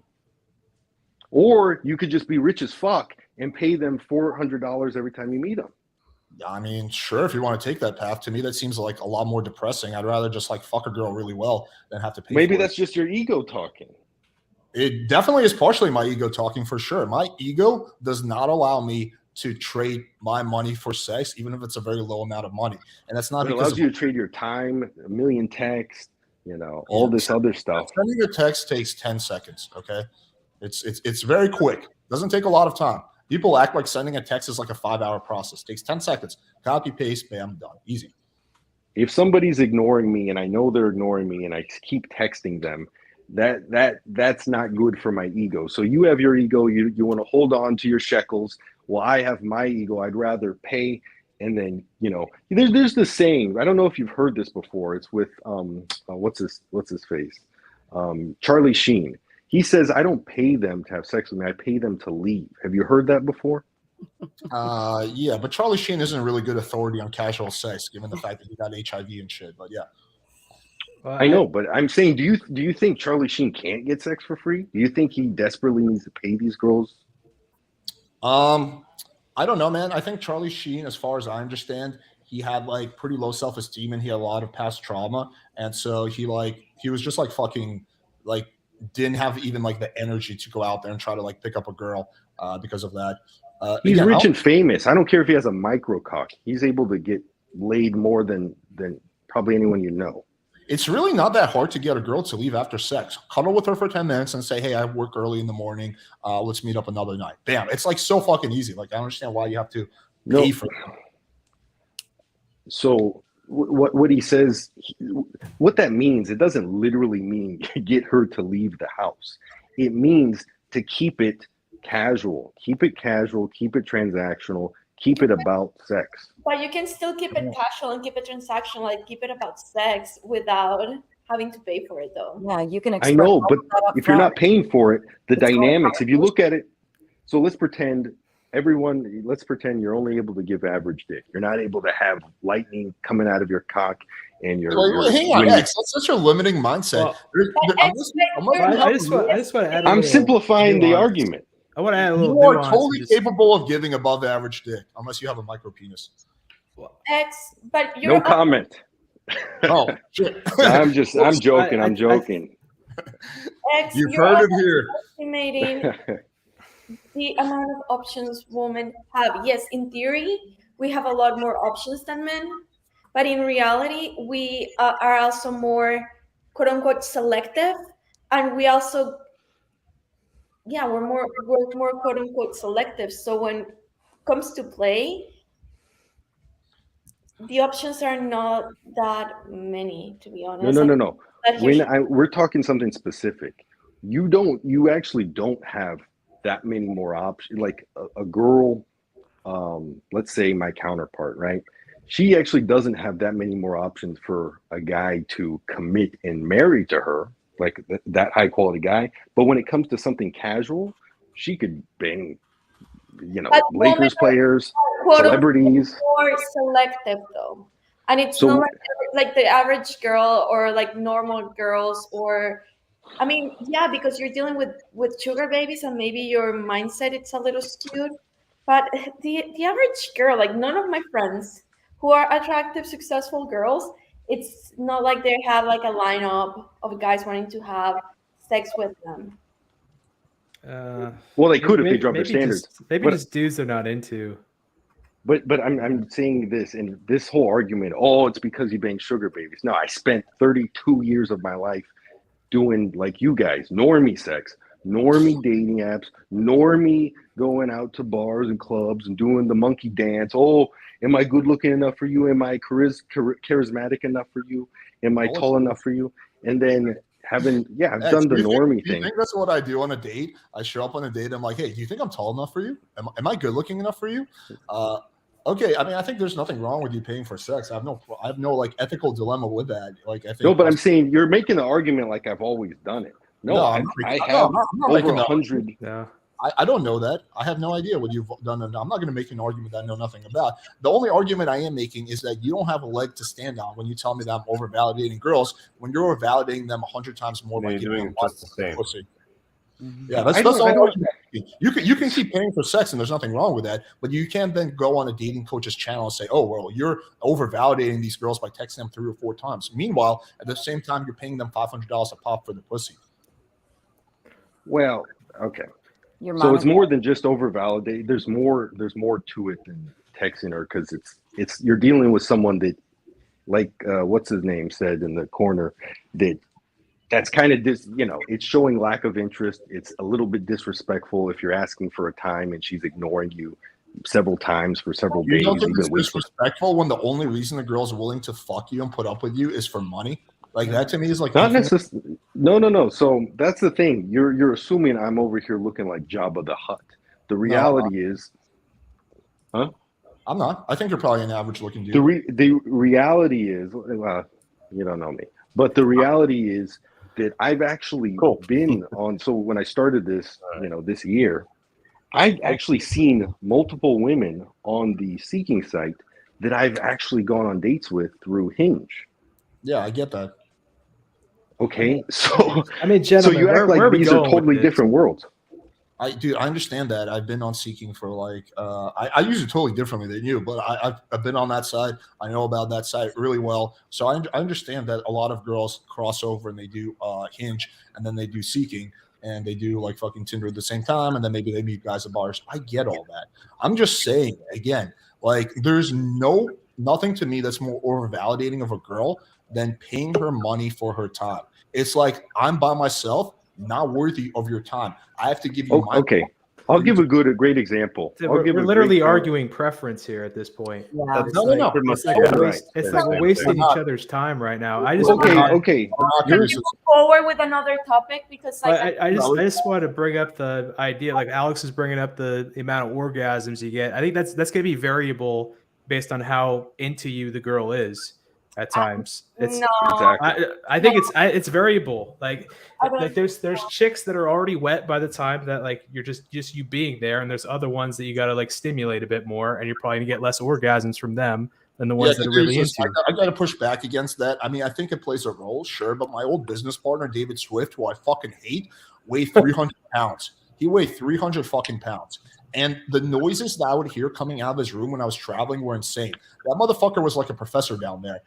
And I literally met some of the girls who like literally could barely walk because he made them come. Let's say that he like even in his case, let's say he's just good at that point. There's gonna be some that come twice, and there's gonna be some that come 30 times in that time, and that's gonna be highly variable. And I think it's how into you she is. There's variability, but what I'm saying is, if you look at his, and he's probably a lot better at this shit than me. If you look at his average orgasm counter, it's probably like fucking double digits. Yeah, of course, some girls come 3 times, some girls come 20 times, but I'm just saying his average, like whatever, sexual performance was like significantly higher than like any other guy, and he was like very physically unattractive.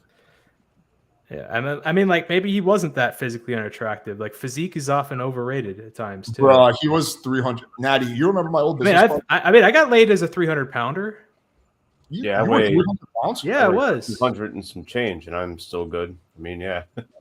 Like I don't think it's that big of a like I don't think it's as the physique is as important. Like if it starts fucking up your face, then that's where it hurts you a bit. Yeah. I think I would think it's your face and your height's more important than your physique. It's more about how well put together and stuff you are too. You know, not being super unkempt looking like I'm looking right now. Now, like I didn't I mean? people told me I didn't look 300 pounds when I was, but I was 300 pounds. Right. Like Okay. I weigh 205, and everyone thinks I'm like 185. That's interesting. I did not know that about you because you look like kind of like a skinny college kid now. But No, that picture that you see on the WhatsApp, I'm 245 in that picture. Oh, really? Yeah. I guess the lab coat hides it pretty well. Oh. Yeah. Well, I'm like, I would say I'm about like in the low 20%. Like I'm overweight, but not that fat. DM Caduceus, how the fuck are you getting like genuine attraction on dating apps if you're like what is this niche you're filling? Like the Santa Claus niche? I mean, I'm not that fat. How tall are you? I'm 6 foot. And you're 240? Yeah. I mean, you're a big boy. Yeah. You're not 5'8", 205. That's about the same kind. Yeah, for some reason, I always assumed you were like a really you were like skinny or something. Like I just assumed you were. No, I'm a bulky guy. Yeah. Looks can be deceiving. Yeah. Well, I guess so audio, Alex. So we're it's highly unlikely we're going to change each other's minds about what we tolerate and what our egos tolerate. For me, my ego, and a lot of people don't understand this, is about having power in the relationship dynamics, especially when it's something that, something like sex. See, to me, that you don't want to go to shallow ego. That to me reveals a very fragile ego that you would crave that much power. No. It's because the reality is this: Tell me why. sex. Wait, who's talking? Me, Joseph. Okay. Wait, you guys keep talking. I gotta take a piss real quick. So hold on. Go right ahead.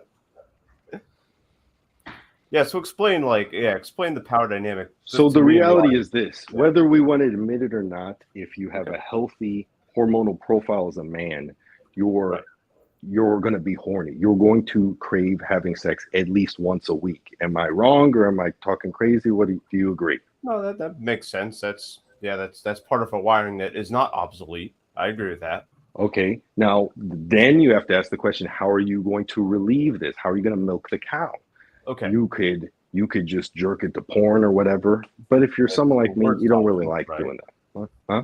Yeah, that's the worst option. Okay. Yeah. And then the worst option is getting nothing, and then you're just sitting around or doing monk mode and pretending that you're not addressing it. But I'm not about. Well, discipline is one thing, but being a monk where you try to deny your nature, I think, is bullshit. I've actually argued that on a lot of monk mode channels and monk mode content creators. It's that the monk mode's a good phase. You take 2 or 3 days to just put all sex aside and work on whatever you need to work on. But then after 3 or so days, you gotta get back out there. But let's not move away from. Well, Joel, I think that the idea of it is they underestimate their libido, and that they realistically can't achieve monk mode because they want to have sex, and often a lot of those guys claiming that they're still doing it. Right. Aren't having very many options anyway. They're sent their own way, as we call MGTOW instead of MGTOW. Or even worse, and I've discovered this on NoFap communities. Isn't that the same thing? NoFap and monk. Yeah, that's the same is that thing. they'll swap NoFap for something else. So they won't be watching adult stuff, but they'll be yammering about social and political issues on social media for hours on end, when they were using those same hours to watch adult content. So what have you swapped it out for, Yeah. So Alex, what I was saying is that my mentality and my ego, this Joseph? Yeah, Joseph, whatever. Joel. Okay. Yeah. He was saying that represents a shallow ego, fragile ego. My ego says I have a need. Very simple, very deductive reasoning. I have a biological desire that's natural. You want to have sex at least a couple times a week. That's for me. You guys, libido's all over the place. Maybe you need to have sex 3 times a If you day. have a Maybe medium you're an sex drive, nymphomaniac. it's something like that. Yeah. Some people, they get it once a drive month. is not that high, but go ahead. It's not that high. No. So me, ideally at least twice a week, even when I'm really busy. So if you have that need, there's a number of ways to satisfy it. Now, if you're a guy without that much time but a lot of money, you go, how should I approach this? Now, before, when I was young, high school, just out of college, 20s, you have a lot of time and not that much money. So then, yeah, you can run around and do the monkey dance and put on your shirt and hit the gym and be like, oh, hey, am I charismatic enough? Am I good looking enough? Am I, Okay, we'll just do cold approaching is what you're describing. You're saying, Yeah, like, called cold I like how you threw hit the gym in this thing. You can like hit the gym or something as if it's like a cringe activity. But I okay, work out almost every day. But I'm just saying the mentality of you need to, just really focus on your looks. That's basically what I'm saying. Take the mentality out of it and just focus on the options. Yes, So you cold look at approaching, you right? weigh And everything. also How much doing time do online you dating and have? stuff. How much? Yeah. What are your resources? What are your you have a variety of resources. If you're a young guy, I understand. You don't have that much money. You have a bunch of time. Then go out there, play the numbers game, approach a bunch of people, and you're going to get whatever you can. All right, fine. If that's what this channel's about, sure. Cool. Listen to Alex. I mean, yeah, and if you guys want to maximize your fucking sex tourist game and pay for as much pussy as possible, and listen to X. And here's yes, I mean, each to their own, dude. I mean, if you want to live that, that's fine. I mean, to me, I think that's a very sad way to live your life, where you have to fucking pay for pussy left and right. But yeah, to each their own. No. See, that's a play of words you just did. You said you have to pay for pussy. I don't have to pay for anything. I've been with over 100 women. You choose to pay for pussy. Okay. Exactly. And if you have, like I said, now obviously you can pay for it, and like you did, you dealt with professionals. You didn't deal with sugar babies. Yeah, because a sugar baby is not a sex worker. A lot of people don't understand that. I mean, what is the difference between a sugar baby and a sex work? I mean, isn't that sex worker? You are directly paying them. I'll tell you the main difference, Natty. I'll tell you the main difference. The main difference is an escort, a professional, like what Alex dealt with. Besides the fact that they have a zillion bodies on their record, is that they set a price that's usually an inflated price, and the reason why is it's because it's pretty much come one, come all. It doesn't matter if you're 400 pounds. It doesn't matter. Now, they can reject you, but it's pretty much come one, come all. Whereas if you're dealing with the sugar baby, there's going to be a little bit of element of selectivity. There's going to be market dynamics. If you're on there looking like, Brad Pitt, she might accept a much lower price, and it might be a lot more pleasant experience for you than if you're looking like, some morbidly obese. I don't even know an example. Popular. Decisively bad looking, decisively good looking. Yeah, I mean, being morbidly obese, like just living life as a morbidly obese person, is bad enough to where you got to change that shit. So what you're basically doing, if you frame it, and this is actually the truth, if you say, hey, rather than me getting a friends with benefits because I just want to keep it physical, because I don't believe that 99+% of women in Los Angeles, at least, mostly America, big cities, are serious relationship, monogamous serious relationship, family material, then fine. Yeah. Then just keep it to my needs, which is physical intimacy twice a week at least. So then I could go out there and invest ungodly amounts of time and effort and actual money, because you're going to be going on dates. It's not going to be as much, but you're investing resources. Okay. And I actually view those resources as way more valuable than $400. Okay. Okay, perfect. It's all what you value. Yeah. It's all what you value. Now Alex is saying, oh, that hurts his ego. But I'm like, my God, you're trading a resource. It's like a really sad way to like live life, to me personally. Like, I think, okay, like if you're traveling, if you're going on vacation, maybe you're in like Thailand or whatever, you're in Colombia, and you buy a hooker on vacation. Okay, that's not sad to me. That's like whatever, you're living it up. Maybe you're in Vegas. But if it's like you're getting your sex needs met through sugar babies continuously, yeah, that's just like, to me, sad existence. I don't know, man. Teach their own, I guess. All right, so Alex, why is it sad? Why is it sad to? I don't Why know, is it sad? because you're paying money for girls to fuck you. Just think about that for a second. You're the kind of guy that needs to buy a girl's time with your resources, buy a girl's pussy with your You're resources. making all these false associations. I think the you said need you is the need bad to. part of Okay, it. so Why do Alex, you say you need let's to? say something. Okay, let's say you choose- You appliance choose to. breaks and You it takes choose someone to. fix it. Does that make Well, me I'm feel assuming bad if I'm you're assuming doing if that? you had hot girls that were willing to come over your place and would just DTF, you would go with that rather than On my terms, yes. I Okay, like let's it. say you have It's girls that about will- power. It's about power. And You're I just- already said you're that just at first. No, it's not power. You're just choosing the easier route here. Yeah, You know, you just want the quick. I text her or call her, whatever. She comes over, we do it. I pay her, she leaves. End of story. Whereas the more harder route would be, oh, I have to text her, I have to invest time, I have to try, I have to play the game, XYZ, and I have to hope that she comes over. It's not a guarantee. You're just going the easy route. There's nothing wrong with that. If that's what you choose, that's what you choose. Yeah, there's nothing I wrong think with they're that. both of equal difficulty. I mean, especially if you're spending a lot of time to make a lot of money. Right. Absolutely. I agree with yeah, that. Like you have to work in that's another not really relevant. I mean, that's kind of not really relevant. Like, and also with I want to go back just a little bit to over contacting.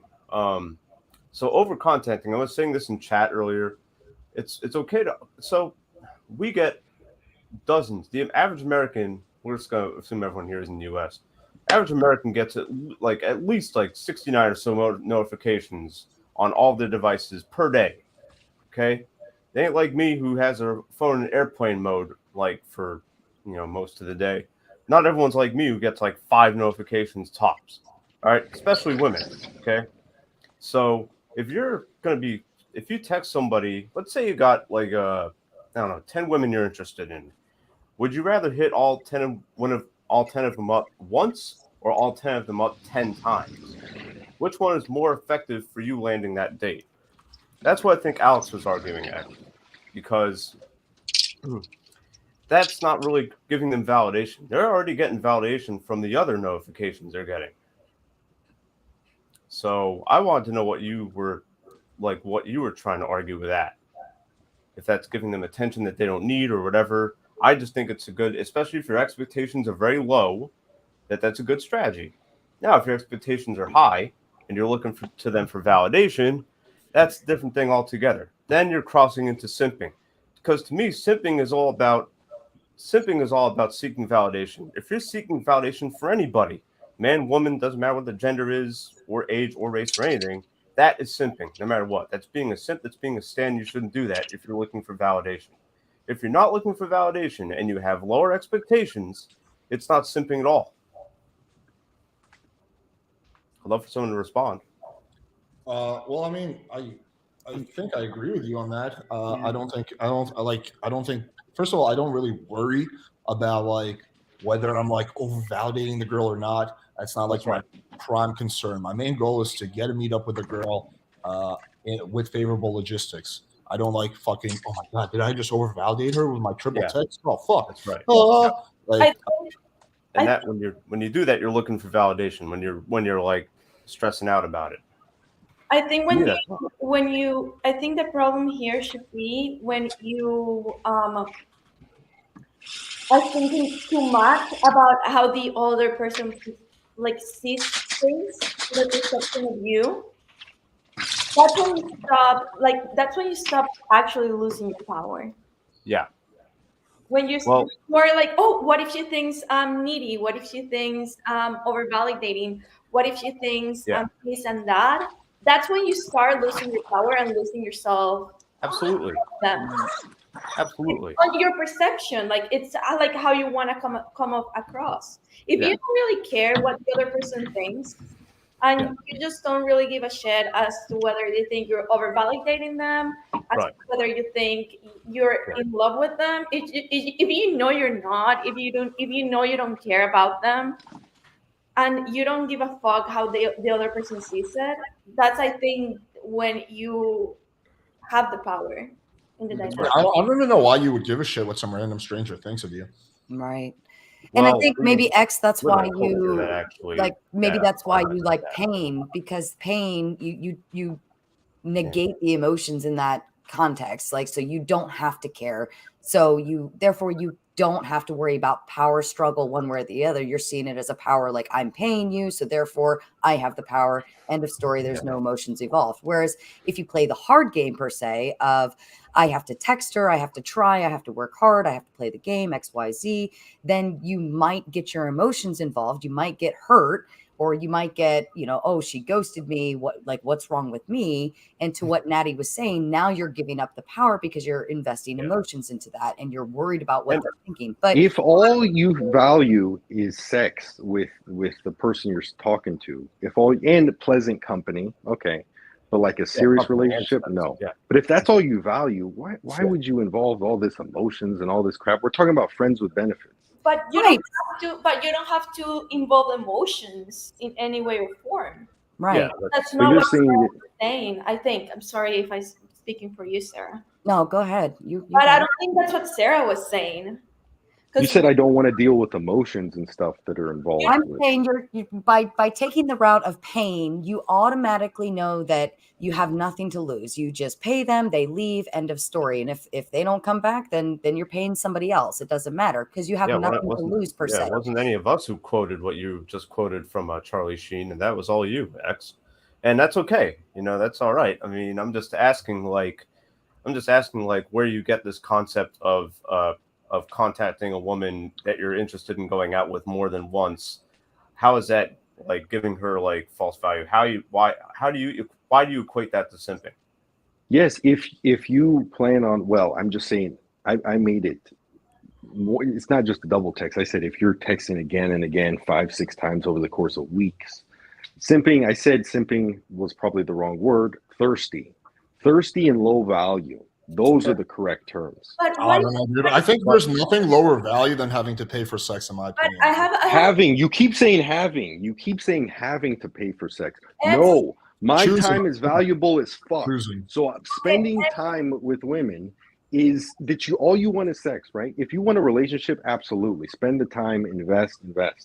But if all you want is sex, spending all your time and doing all this shit is irrational. It's illogical. Well, I agree. I actually agree with you on that, X. If you choose to pay and that brings you happiness because you get what you need, you get your needs fulfilled and so on and so forth, then so be it. If that's what floats your boat, time is money, money is time. I agree with that concept. But you're saying that like for Alex to send text after text after text or the multiple question marks XYZ, you're saying that concept is wrong. Well, you're both right. It's just a matter of preference. That's what you're arguing here is preference. Yeah, that's literally all. It's not a right or wrong in this instance. He chooses time, you choose money, and I can respect both routes. There's nothing wrong with it by any means. He keeps saying you have to do this. He says that's a sad existence. He's placing all sorts of value judgments on my approach to doing that. I'm not putting value judgment. I'm not judging it. I'm not judging. Yeah, I would not. Okay, you're not. To me, Alex don't know how to do it without. I'm placing value judgments on Alex texting the girl several times over the course of weeks. But that's the point. They ghosted him. Low value and thirsty as fuck. I wanna say like it's not low value. He's not looking for validation. Why is it low value if you don't really care? This is a person you don't know. This is a person. If you don't care, you don't text them. You say, okay, you're not responding, on to the next. That's high value. You're abundant. What do you think Alex does? Low value is you're not abundant. What do you think I do? I just want to quickly point out the irony of a person who chooses, chooses to pay for sex, saying that the behavior I'm engaging in, which re-engaging girls is. Okay, fine. We want to go there. Let's go there. All right. You want to talk. So this dude, Alex, you want to talk about seeking, because there was an example you had. I wish I had the video where you were messaging. It had something to do about ghosting. You were messaging a girl on Seeking, right? Fuck, I really want to get this. More info, but I can probably remember if you give me more info. Okay, this was a while ago. So you were messaging. This is when I first started seeing your content. It was about ghosting or whatever. So you were messaging some girl on Seeking, and she was being a little bit coy. And she basically was starting to ask about the what the financial arrangement was going to be. And you were going, oh well, why don't you get over here and then we can go from there. You were basically not denying that there was going to be a financial arrangement, but you were neither confirming nor denying. You were saying, hey, come over here and then, you know, maybe we could talk about a financial arrangement. Now you're trying to tell me that's not a little weasel move to be implying that there's going to be a financial transaction to get a girl over. So you're doing one of two things. You're either lying to her to get her to come over, or you're lying to your audience by saying you don't pay for arrangements. Yeah, that's just You're basic. lying to somebody. Let's solve daddy game 101. Yeah, it's not the most ethically best thing you can do, but yeah, you are kind of low-key leading the girl on. So basically what you're doing is you're creating a smokescreen for the girl that you the sugar baby, and basically just trying to get past the money objection in order to bang her. Yeah, that's all daddy game. I think that we've been on this conversation for a Yeah, while. we have been on.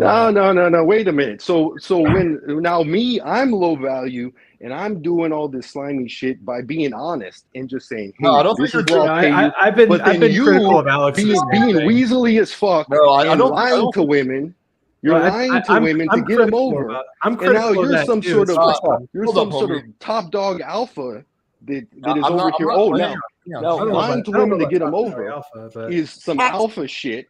But me being honest and straightforward. For a second, if that girl is an experienced sugar baby, or she knows what she's doing, or whatever the case may be, then she knows that she will make Alex meet her in a bar, talk, meet, develop a sense of a connection. Thank you. And then she will determine, okay, we can go forward with this. If she's an amateur and doesn't know what she's doing, she's going to go to Alex's place and meet him and be like, oh yeah, I know he's going to eventually be mutually beneficial and he'll give me money and yada, yada, yada. Like, that's on her. That is the difference between me and Alex. I agree the with difference. Hold on. The difference between me and Alex is the first girl that I had the sugaring arrangement with. We had sex before. We actually had sex twice before I gave her a penny. But you know what? I had the decency to pay her, even though I paid her after the fact. I retroactively paid her. I said, we met this time, we met that time, I'm going to pay you, and I want to see you more, I'm going to keep paying you. Okay. Rather than do this slimy, weaselly shit. But Alex is so much better than me. He's being dishonest as shit. I got a point to make about this. Dude, you're getting so riled up about this. No, but I'm saying you're over here on your high horse trying to talk down the guys who pay for, that's sad. I'll tell you what's sad. Being deceptive as shit and being all like a slimy little weasel, lying to girls and trying to slither into their pants. And you're thinking you're better than people. I got a point to make. Being a salt daddy. Wait, hey, hold up a second, Vile Message. You're fundamentally misunderstanding my argument. I don't think there's absolutely anything wrong with paying for sex. I think that that there's nothing wrong with that. I don't think you're a lower caliber of human being. The point I was making earlier is that, one, for me personally, that would be a very sad existence. Doesn't mean it's a sad existence for you. Just for me, with my set of values and the way I view the world, that would be a sad existence. Two, the main point I was making is that you don't have a leg to stand on when you tell me that I'm over-validating these girls, I'm engaging in low-value behavior, when you're engaging in extremely low-value behavior. That's the point. But I don't think you're somehow like guilty or you're somehow a bad human being for doing that.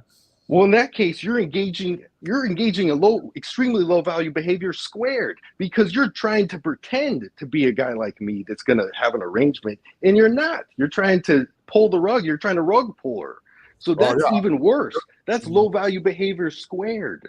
I mean, how is it so manipulative? I don't care. I don't care if it's low value or high value. I just think it's unwise because you don't want to make a woman feel like she got cheated after you hook up with her. Because that's dangerous too. Yeah, there's ways around that, Caduceus. I mean, there's like first of all, the biggest thing you would do is you would not make any explicit promises. So I wouldn't, for example, ever like give an explicit promise and fall back on that. You kind of want to be like very vague, and you want to avoid making explicit promises. I don't care about that. I'm not taking any risks about implications that she's going to get payment and then not following through. That's where I see I could see that as like a way that she could retaliate against me and somehow I mean, yeah, I've never had an issue. I think the other thing you're doing is, again, you're fucking the girl really well, so she feels like she at least got something. She at least she got to come like 5 times as a result of that.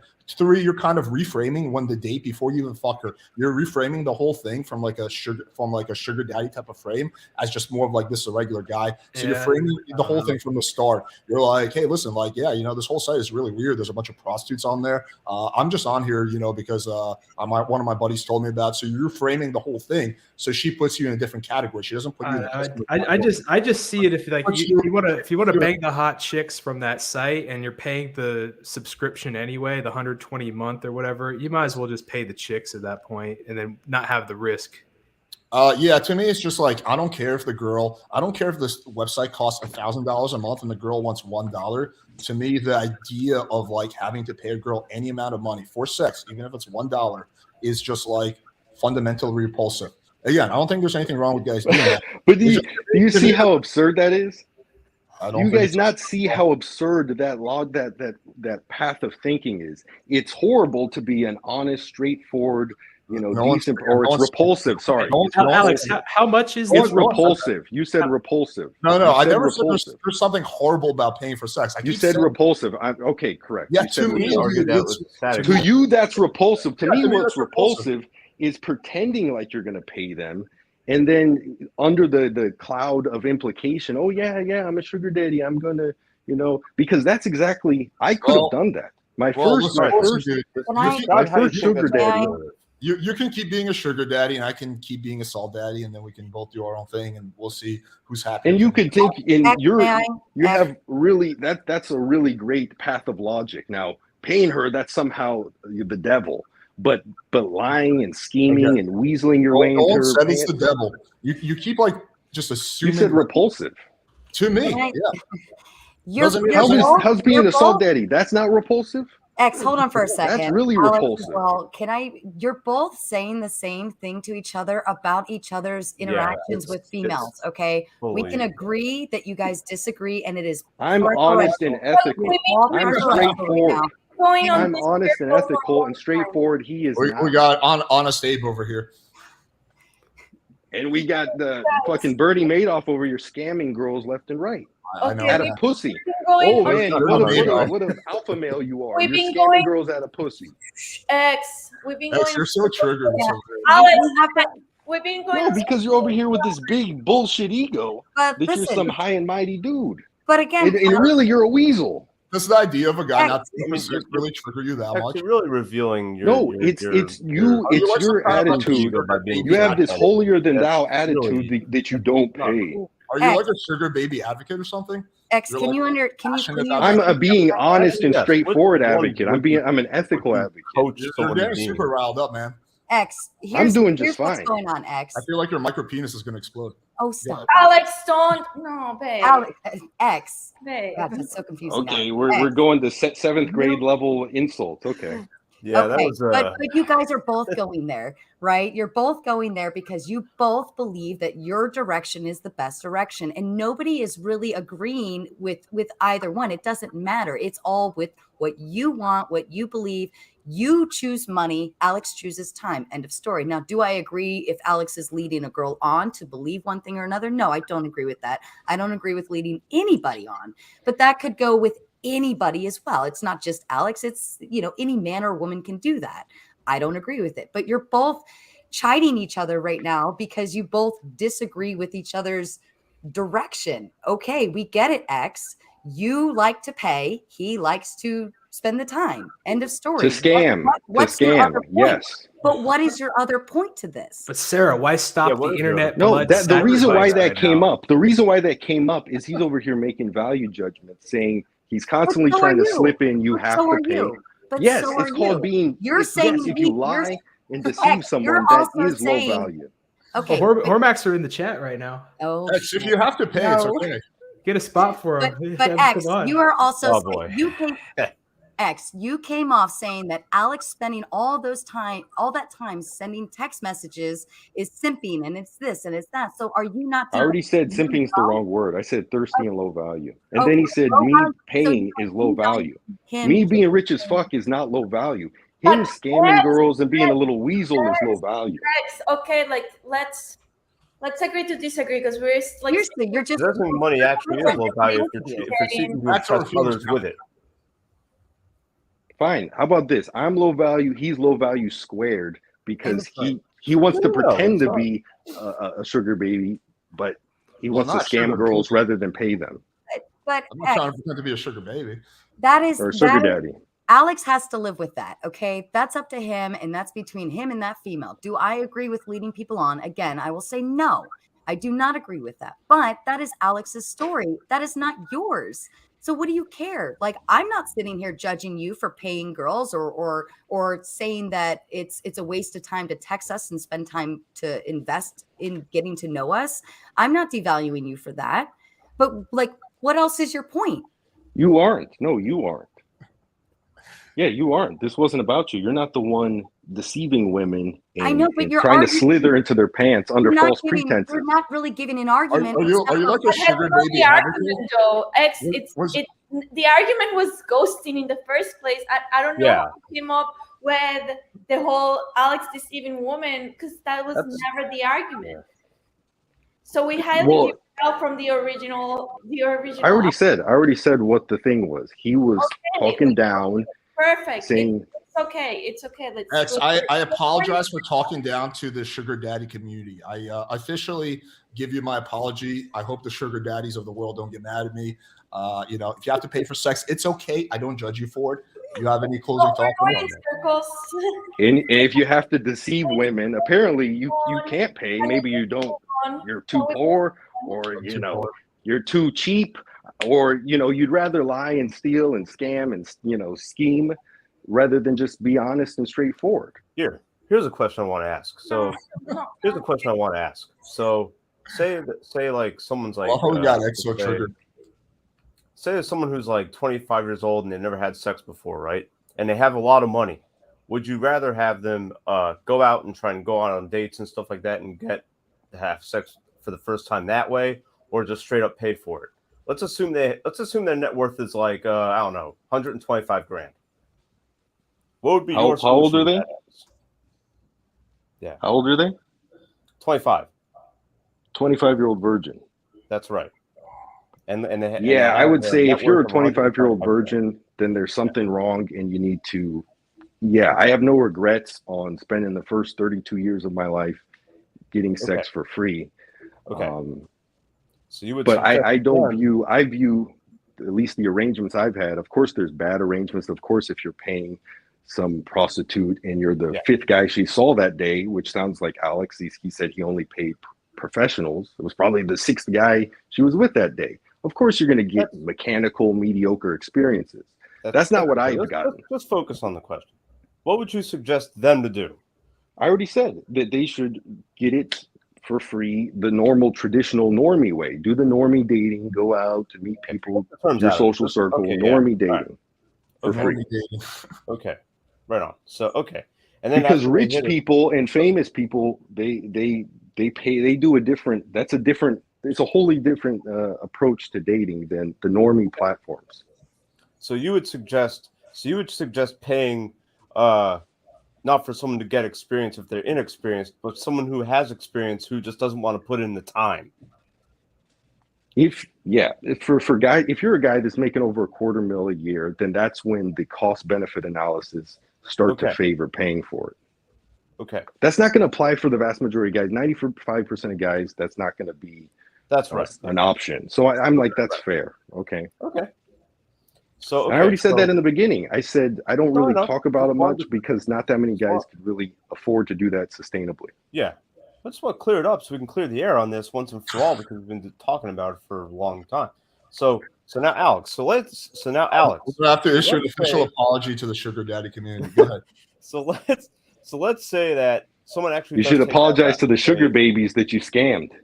Well, you seem more triggered than they are, so I don't know. I feel like I should apologize to you. Go ahead. Enough of that. Hey, enjoy your allegations, man. Enjoy those. I keep everything honest and up above board.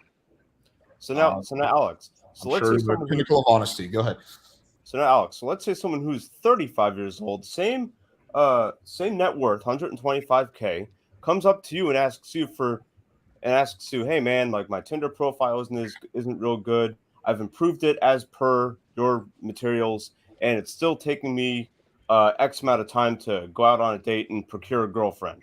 But I also been thinking about paying for it, and they're also pretty experienced. Maybe their lake count's not too high, but it's definitely higher than the average guy.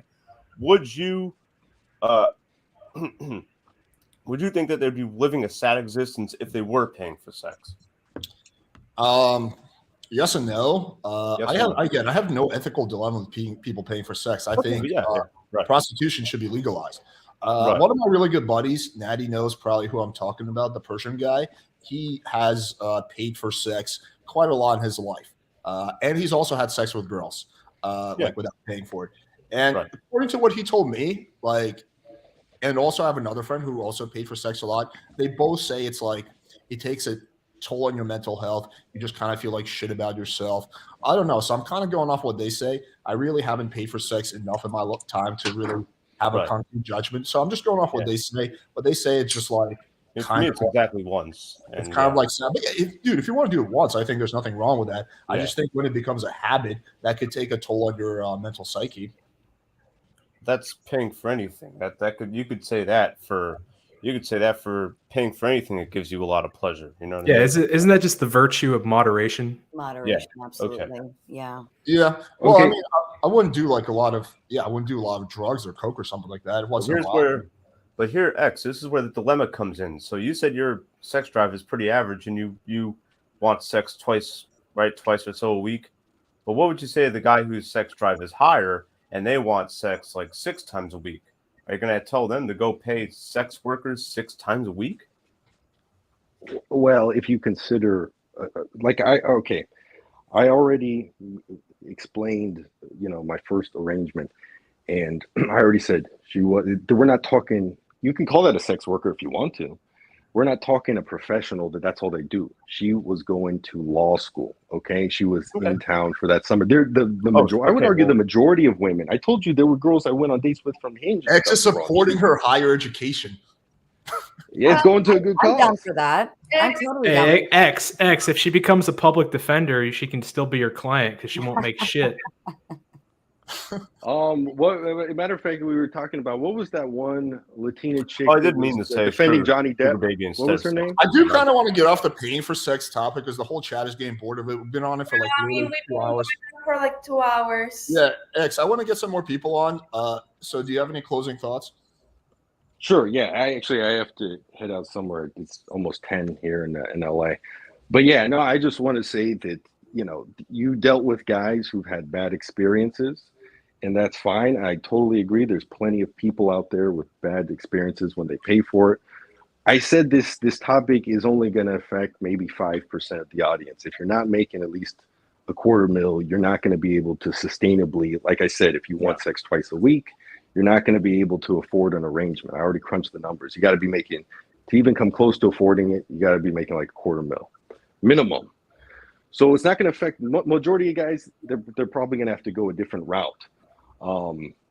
So you're probably gonna have to play a numbers game, grind it out, go to a different location, maybe overseas. There's other options, but so we're talking, in a way, we're talking about a small percentage of the population. My experience was fantastic. I've been with over 100 girls for free, and then I've had arrangements recently. This year is when I started doing that, and it was a fantastic experience. It was wonderful. It was equivalent to, if not better. I would actually say it was better than my other friends free, because it's, Alex, it needs to be free at all costs, including my ethics. So it needs to be free. So I've had free friends with benefits, and it was equivalent, if not better than that, because I had power in that dynamic. You could say, oh, it's because you had money. I don't give a fuck. I had amazing sex. I had it when I wanted to with, very attractive girl. And it was when I was done with her, she went back to, or when she started school back up, she was doing her thing. Now, maybe I'm an atypical example, but I can only speak for my situation. And it was great, phenomenal experience. I'm definitely going to continue doing it. Unless I want a serious relationship, then obviously you're not going to be seeking for payment. But if all you want is a friends with benefits, sex, and then maybe you go out and have drinks a few times for company a little, occasionally, I think that's ideal. It's for for the wealthier demographic, so it might not affect most people. But with regards to ghosting, I already said what I had to say. Everybody's ego is different. What they tolerate is different. I don't tolerate constantly texting a girl for weeks after they ghosted me, and Alex doesn't tolerate paying for sex, even if he has to lie and cheat and scam. Okay, yes, thank you. That was a great advertisement for seeking arrangement. They should pay you a lot of money for that, because that was top notch. Much. I almost want to. Good. I'll send them an invoice. I'll send them an invoice for marketing. A sugar daddy now, almost, but not really. All right, dude. Take care. Have a wonderful night. I love triggering people. Yeah, that was when they get triggered. That was too long, Alex. I'm sorry. Hey, Nadi, you got to spill the internet blood. It's a blood sport on it. Yeah, it kind of is. He got so back and forth. 2 hour rant about the same subject. God, he was so defensive too. The defensiveness was just insufferable. Well, not really insufferable, but I don't know. I felt like it was like my job to calm him down. It was just that there was arguments about preference at that point, and I was just like, it's like saying, my favorite color's red, my favorite color's blue. Nah, man. Bro. Here's the thing. I've met bra burners who are less defensive than him. Nah, dude, bro, that was just a shit. I think there's nothing wrong with people choosing to pay for sex. It's just I don't think he has a leg to stand on when he's like saying that I'm over-validating girls when he's literally giving them money. No, it's the same. The whole ghosting thing with over-contacting. He took it as like a personal attack on his sugar daddy fucking lifestyle. And I wanted to clear the air up about over-contacting. If your expectations are low, then you can contact as many people as you want, as many times as you want, because how many notifications do any of you get per day on any of your devices? I'm not the right person to ask because I have a YouTube channel, but like countless. But you get like a lot of Pornhub notifications. You know what I mean? It's pretty common. All that going. Yo, fucking guess who showed up in the chat? Whoremaxxer. Nice. Yeah, let's go. She's getting all blushy. She's ready for madness. I was gonna end the live stream, but I kind of want to see this play out. Because you owe me, because I accidentally went on a speed date when I was trying to debate earlier. Oh, did you? Oh yeah, I remember that. Yeah, I remember that. Yeah, that was funny. And it was with the person who I wanted to debate as well. Who was it? I had the speed date with her, with Erudite or whatever her name was. Oh, Erudite. Yeah. So next time I appear on this, I'm getting back on. Damn it. Yeah, I thought that was funny. I do want to see Whoremaxxer. He said he needs like 20 minutes, but he said that 15 minutes ago. So I'll give him like 10 more minutes. Yeah, he would tell Sarah that he's watching his Anaconda. Swingers clubs in his speed dates. Yeah. Yeah. Is that same guy? Yeah. I've been aware of him for about a year, and he's fucking hilarious, guys. Like he made an ASMR. He's like, "Good evening, welcome to the LA Madness." Wait, well, I want to ask him if he's literally he's legit doing 1,000 milligrams of test a week. That's a good question. Yeah. And then I'm gonna like literally fucking go to Quest, pay for an invoice so he can do like a liver panel, and we're gonna do a science experiment, see what his organs are at. Yeah, at least to be fair to him, he at least occasionally hits up some N-acetylcysteine, which helps the liver a little bit, but it's not going to make up for the 1,000 mgs if he's doing that. He's on a lot of cycles, probably. I wouldn't be surprised. Oh God! Oh man! But he doesn't look. I think he said he's against cycling. He just wants to keep blasting. Bro, he looks like shit. I'm sorry, but his funeral. I think he needs a coach or something. I think he said he started lifting weights 2 months ago or something like that. He's just like, I've been cycling for like a year or two, but I only started working out 2 months ago. It makes a lot of sense. Yeah, there's a guy who died. Pimp life. He did say that. Yeah, that's crazy. Really a joke, to be really I don't know why you would start doing steroids before you start working out. Typically, you start steroids when you hit like a plateau. Yeah, like max your physique first, I guess. Reach your FFMI. If you're like approaching 50. Derek from More That's Plates, More different. Dates has entered the chat. Oh, Derek, he's gonna pull out a study. I think he lowballs the amount that he's taking when he Yeah, talks about it. definitely. He definitely lowballs it. No, I don't think so, man. Like some people are just hyper responders to testosterone. I agree. Like Yeah, they just that's slow tones. true. Yeah. It's genetics. It's your androgen receptors. There's like a whole study on. Yeah, like it's gonna here. vary. Like what you make naturally is gonna vary. How 100%. responsive your receptors are is gonna vary. I agree with that. Yeah. Let's see. Okay, let's quickly bring on like a few other people who've been waiting. Lord Lorraine. I don't know who this person is, but hopefully it's not a troll. Collective culture. I'll get these guys on. Yeah, this is a good idea that he wants to share with us. What's this good idea? We lost one real quick. He's like, "Fuck, they brought me on." Oh, that was funny. He's like abort mission. He couldn't handle the Howling Madness. Well, I thought in the chat and StreamYard. Yo, you remember that like idea 15-year-old or something that was talking about some random Good shit idea. that was trolling your stream? Yeah, you got all Oh, kinds. there's a lot. Oh wait, he's back. Yeah. Well, hey, Hello. what's up, buddy? We thought you bailed. No, my phone was like doing some weird shit. Oh damn. How do you feel about injecting 1,000 milligrams of testosterone in your dick? I would never. Your in a dick, million man. years do That's that. No need. It hits the blood a little faster. I mean, don't you want the slow release of an IM injection to the gluteus medius? Nice. But yeah, dude, what do you want to discuss? We're just going like rapid fire. Yeah, what's this good idea you wanted to share? We can't hear you, brother. Unmute yourself first. That's a good idea. He's unmuted, but there's some kind of issue. I think his device, his input device, might not be set to his mic. Oh, boy. Meanwhile, I have my stupid little blue snowball sitting right here. Gotta go Yeti, boyo.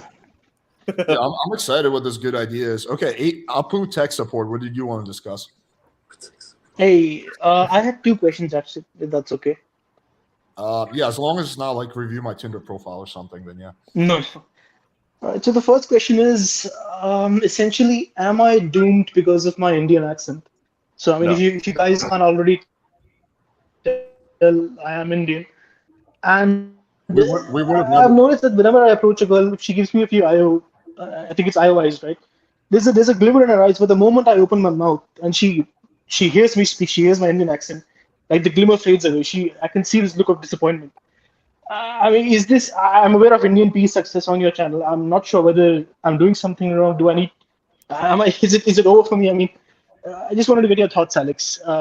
Does one need to, so to speak, accent max to Well, get successful with girls? Me and Caduceus are probably going to disagree with this. I don't think it's over. I think that you can. It is going to be a disadvantage. I'm not going to lie. Just like my receding hairline is going to be a disadvantage. Doesn't mean it's So over. being 40 years old. I don't think it's over for you either. I think First of all, you can do accent elimination classes, which can definitely help a lot.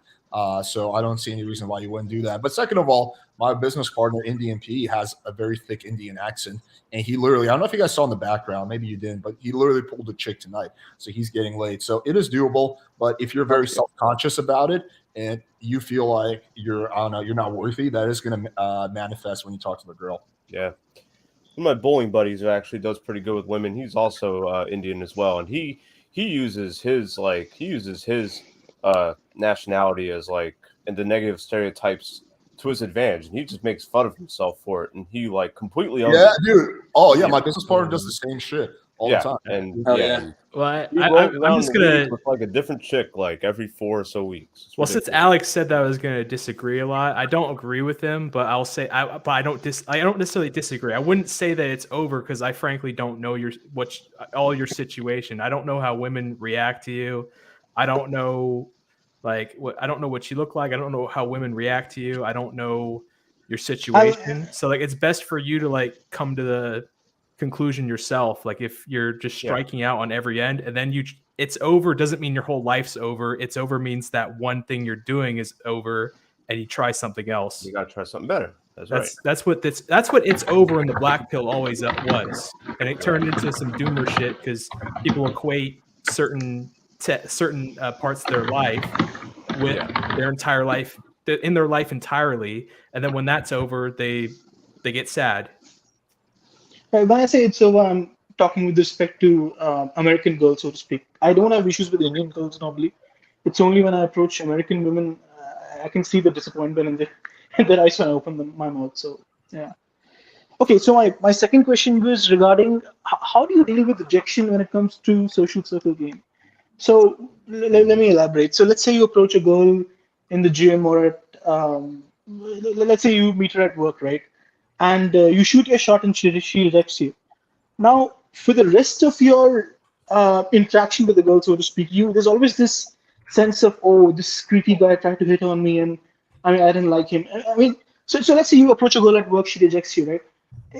For the foreseeable future, it's always going to be awkward between the two of you. I mean, is there a way to deal with it, or should one just not run social circle game entirely? Like, how does one avoid the sense of sort of shame or awkwardness Well, after rejection? the shame and awkwardness is purely in your head. So you have to decondition yourself from letting that emotion marinate. You will still probably feel it, but you can just choose not to engage in it, and you can just like let that emotion pass. Like sometimes I get anxious, but I don't sit there and marinate in my anxiety. I just try to like focus on something else and let it pass. You can treat shame the same exact way. Yeah, and how big a social circle are we talking here? Are we just talking like a really tight, like close knit social circle of like half a dozen people, like I'd say about half a dozen. Or yeah. let's just say that it's a public space, so like a gym. All right, you shoot your shot, you introduce yourself, and she tells you, "Hey, I'm sorry, I have a boyfriend." Oh, but you see, now, whenever you go ahead. Okay, you see her all the time in the gym, among several other people, or is it like a group of friends and one of those friends you want to get with? Either scenario. Let's go with the gym situation. Yeah. Okay. So it'd be like if you're in school and you're trying to ask a chick out who's going to your same class as you. One of those things. Yep. Yeah. Then you just literally shoot your shot. Then you just next time you see her, just ask her out. Be like, hey, let's get coffee somewhere, or let's get a drink somewhere, something like that, and then see what she says. Move on from there. I understand what you're saying. Yeah, I would say that I have a boyfriend. Usually, just rejection is what I would say. Correct. What I'm talking about is after she tells you that I have a boyfriend. I mean, there's a sense of awkwardness between the two of you, right? Whenever you meet her eyes, she'll be thinking, oh, this is the guy who I shot down. This creepy guy tried to hit on me in the gym. I mean, the friendship, so to speak, has been ruined, correct? Yeah, I mean, I guess that's valid. I mean, like you kind of like overthinking it. I would just say like if she's not into you, she's not into you, and like, you just move on. It's very binary. Well, you also have to acknowledge that for every yes, there's going to be 10 no's. That's right. You have I mean, it's never like set in that way, but like I wouldn't. Yeah, I would say you're right that like there's going to be a decent amount of no's, but it's better to like identify it quickly and move on instead of linger on them. Right. And I want you to you're really focused on like your weaknesses being your accent and things like that. I think if you focus on your strengths, figure out what your strengths are and hone in on those and really play them up and just if you focus on that, you're not even going to worry about your accent, and neither are the girls. Because if you show that insecurity and you feel that, we can smell it 10 miles away. We're going to know that you're insecure about something, and we're probably pretty quick to pick it up as well. So find those key strengths, hone in on them, accept rejection, just acknowledge that there might be some rejections out there, own it, and that Alex, that was very distracting. I'm sorry. Own it and roll with it. And if she says no, then whatever, move on. But there's plenty of fish in the sea. I hate to say that, but there really are. All right, Apu, I want to get on Whoremaxxer's backstage. I want to get him on. But yeah, feel free to come on any other time, and I can give you more feedback. Hopefully, Thanks, Alex. Thanks, Sarah. You're welcome. Let's get this howling madness going, boyos. Oh, let's do it. I'm in for and this. girlos. Wait, he's like fucking wearing. Oh my god, this homie's wearing a fucking thong. Look at this shit. Yeah, he's wearing a tuxedo. Oh my god. Let's go. Sarah, I'm here for you, honey. Oh, honey, I'm here for you, Mr. Sarah. Slave. Sarah, look at my ass. Sarah, I haven't started doing Man, squats boobs are yet. Oh bigger my than god, mine. Sarah. bro. My eyes. Go ahead, baby. Yeah, that's right. My ass is bigger than his though. Jesus Alex, Christ, Beautiful bro. fucking Alex, ass. Alex, Yeah. can we bring Ashley on? I know Yeah, Peak she's Cali in- Madness Yo, right Miss here. Let's bring Ashley in Ashley on on. this. Dirty. Whoremaxxer Yeah, got a bring the dump dirty you, Drop, bitch drop out. her the roll. Getting trouble, bro. This is Alex. great. Trouble for the Dawn situation. What? That's a speedo, honey. For- That's a for- speedo. Gotta like, get the vernacular right. So the Wait, Whoremaxxer looks hold like up, a cross Whoremaxxer. between Chris Maddie, what'd you say? Kattan and this I got a wrestler juicy I pump know about tonight, called Sarah. Eli. Speaking of Actually. you, Pretty funny. Anna kind of needs feeding. It likes blondes particularly. It's in the mood for blondes. Needs some feeding. Wait, Whoremaxxer, I thought you Yes. said you weren't into Sarah. I thought you said that's the kind of girl you try to avoid. He's Sarah doing was push over- and pull. Sarah was over there sniffing around my stream. Alex, can you Yes. send Ashley? We need to get this boy on a speed date with Ashley, like immediately. I know. Well, maybe Sarah and Yo, Ashley. let him I mean, speed I'll date take- tonight. I'll Let him speed speed date. date Ashley. I'll I don't speed know. date both of you. Sarah's the super fan of Whoremaxxer. Let him right? do Speed date, Sarah I'll and speed date. Ashley Look at at the it. same Wait till I time. start. Yeah, I'm gonna in. get my free weight out here, Sarah. I'm gonna do. I have my barbell over here. I'm gonna do fucking squats and I speed date you. One of us should super chat that. Whoremaxxer, what I'm Speed date curious you. about, do you really do 1,000 milligrams of test a week? No, but they needed it. Okay.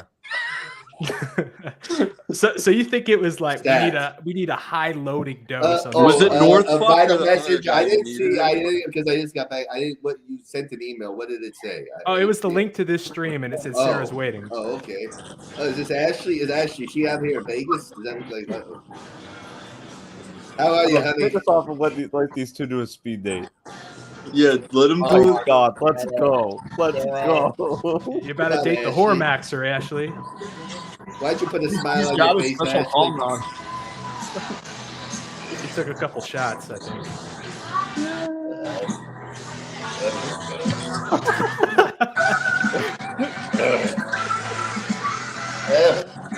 Get that woman.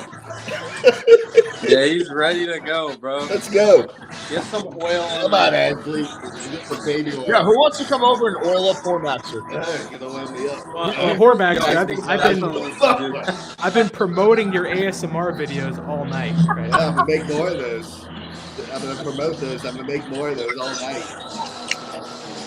Whoremaxxer just popped 1,000 mgs of testosterone. There to go. Needle in the ass right now. I don't know.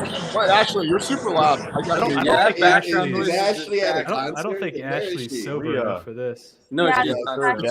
Ashley's I too thought I loud. heard some Journey. It's too loud where you are, I think. Yeah, I think it just ended actually. Okay. Thankfully for me, so. Do you have something you want to say to Whoremaxxer?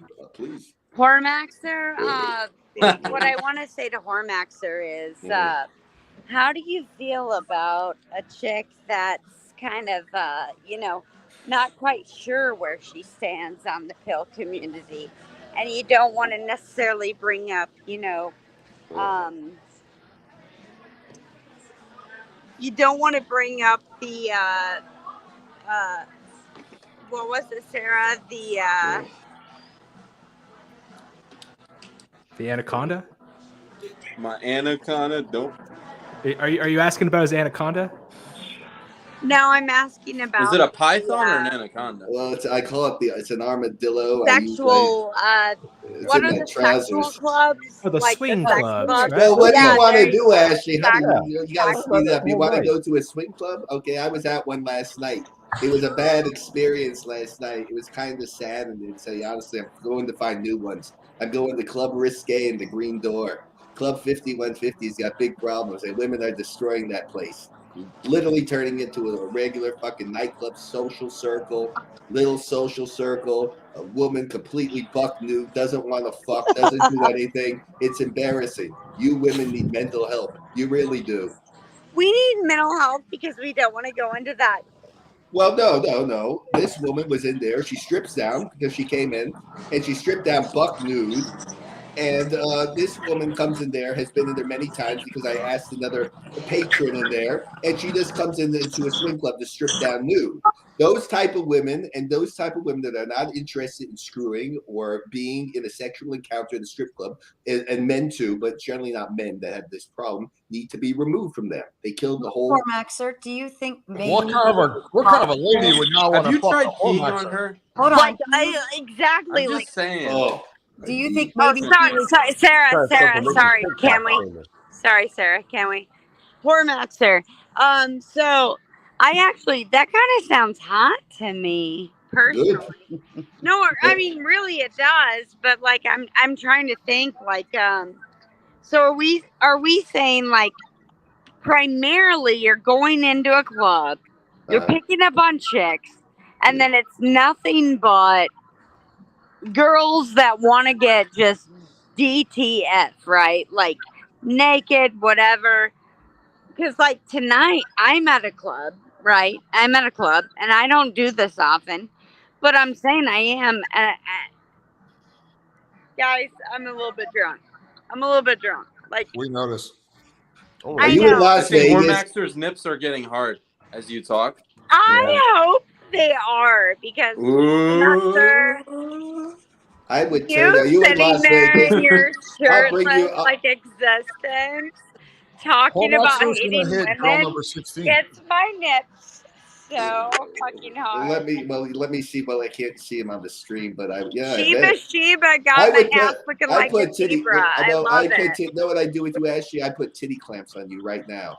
If I don't know, I should. You I'd would clamp put your titty. titty clamps on me? Absolutely. Wait, hold on. What? Learning from Alan Roger Curry. I'd over smack. here. I would smack your little titties. I'd give them. Joel, he actually too. told me he likes ARC. Wait, what? Whoremaxxer. No, Joel said that he was following Alan Roger Curry. I don't Whoremaxxer said follow he him. I've liked heard him. his books. I don't follow anybody. Mode 1. Yeah. I don't know. I mean, what is mode 1? I mean, why do I need mode 1 or mode 20? I'm in Mach 25 for myself. I just want listen. Mach 25. Mach 25. Like fucking Mach, like fucking the airplane. Like Mach. Are you serious? Yes, I'm dead serious. Do you want to see my porn? Yes. Yeah. Okay. Oh well, shit! I can't. Yeah, are you on X videos, bro? He sent it to me when I was talking trash in the comments once. So like it exists. Nice. It's not. It's brace yourself. And let me tell you something, Ashley. You know where I met the woman that I did porn with? Ashley. Ashley, how do you feel about Ashley. girl number 16? I met her at a swing club called the Red Rooster. Wait, who did we meet at the Red Rooster? Hold on. The woman I did porn with. Back up. Oh. What you need is to be face fucked right now. You're in just this position. Good face fucking for you would do you good. Good sloppy blowjob. They see you just slobbering all over my cock, dirty bitch. Oh my goodness, man. Greg, if you laugh at this, I kill you. I kill you. I kill you. You fucking rush and I kill you. Yo, would you shame her out? Green red like me. They were getting Careful. juicy pumps in there. They were probably going out later to nightclubs tonight. Poor bastards going to those regular nightclubs. I just tell them, don't bother with that. 2 Russians. I want to see Whoremaxxer go on a speed date with Sarah and Ashley. Yo, I want to see that too, bro. Not do it. No. Fucking do it. Should be. You got the nip clamps ready? Oh, I got everything ready. I'm thinking about My nipple clamp. need 2 sets of them. Listen, my Whoremaxxer's doing a little better tonight. my nipple clamps are on point 24/7. So like That's fine. No. Your nipples are going to be clamped, not that's your like regular nipples. that's Good. called a fucking Tuesday for me. That's good. Okay, good. Look at the look of shock on poor little Natty's face. I'm just tired. Sorry. Natty, you. I might have a proposal that might help you both We're out. assuming she's well fed. Sunday, Natty. I'm sorry. Natty's on my channel Sarah, tomorrow. Sarah, you want to come down to Las Vegas? I know that already. Okay. Yes, I know Sarah, you want to go to Las Vegas? Of course she does. Get it, baby. Yeah, she'll tell you now. No, she'll love it. Sarah loves it. She Sarah knows it will too. love it. Sarah will love all the Las Vegas nipple clamping. I mean, if you both have a lush, you should give Whoremaxxer access. Well, how about both of you come down? Too bad you're not both out here. I'd cut you right now. We go fucking right now. I'm ready to go. I'm ready to go 24/7. The wind blows right now. Yeah, the wind blows wrong when my cock gets hard right now. Listen, I got a juicy pump. All right, if you were both here, let's go. What are we doing? Are we dating? What are we doing? Whoremaxxer, you are so crazy. Like, I legitimately feel like you and I need to go out on a date and Well, just let's go. figure it As out. long I as it's feel to the like we swingers do. club. Is she in Las Vegas? I'm not in Vegas. I'm in Florida. But like Whoremaxxer, I'm also in you and I think you and I, honestly, like I think we need to go on a date, me, you, and videotape the whole thing. Oh, I'll videotape you. Believe me, I have no problem with that. I have no problem putting you on. I'm gonna monetize your ass too. I'll monetize Sarah. I got a whole ass plugs ready for Sarah. He's trying to have a threesome. Yeah, I got a whole row of ass plugs ready for you, Sarah. I know you No, like that ass play. Sarah and I do not even live close to each other. We Where's are Sarah? friends, but we are Good. Okay, but you're on the East Coast. Where are you, Sarah? affiliated other than. I'll come pick you up tonight if you're close by. Where are you, honey? I'm in Africa right now. No. Oh my God. South or north? You're so used to those soft Sims, Sarah, kissing your ass. Bunch of I soft, know, little right? pudgy I men know. kissing your ass. Her pussy doesn't get wet to that. You know, she gets all this little validation. Sarah gets all her little dopamine. She gets all her little dopamine and serotonin hits. Whatever. Whoremaxxer. Poor bastards. Poor I think bastards. Ashley is in love with Whoremaxxer. I think maybe Ashley's a little drunk. It's a love triangle. Hey, the alcohol is just bringing out the real you, though. The alcohol. Yeah, that's She would pull my fucking Speedo off right now. And she probably... Whoremaxxer, am I This in comment love is with funny. you? Ashley always wanted Prince Charming growing up, but not the Whoremaxxer. Prince Charming from which? Whoremaxxer. You and I, speed date. Yeah, 2022. we're on it right now, honey. Let's go. I got a feeling, Ashley, that you could probably, I think you could probably swallow my whole 8 inches too down your throat. You look like just the type to really deep throat a good cock. Stop! Yeah, I've seen women just like you. I see them all the time. Stop! No. Yeah. No. Yeah. No. I'll butter your tonsils. No. I'll butter your tonsils. No, I will not swallow your black pill cum. Like, I ever. thought you were about to say his black eye. I'll butter your tonsils. No. Butter your muffin. He's the modern day Ron Jeremy. No. Well, you guys can start off easy. Go to a swinger club and see how it goes there. Mm-hmm. Okay. No. Yeah, take her to a swinger club. Natty, we can talk about this tomorrow night. We can talk about this, girl. You and I. Let's talk about this. You and I, Natty. What's we in that got cup, this. Whoremaxxer? We know. Bordello. Oh my God. Yeah, it was a Modelo. I saw that. But having said that, like, having been told that I have to do that is kind of hot. She loves it. I Ashley, really can tell already. rate your attraction for the Whoremaxxer from 1 to 10. Like 15. You guys are not wrong. Unmatched. Like, you're not wrong. I'm just Oh, saying shit. you're not wrong. Unmatched. I'm just saying you're not wrong. Yeah, it's. You got to listen to his ASMRs. I gotta check them out. I might be the next thing I do. No. Oh, she went to go check out your ASMRs. Oh shit. Yeah, she would Whoremaxxer, text I think you videos. got girl number 16 on lockdown. Okay, fantastic.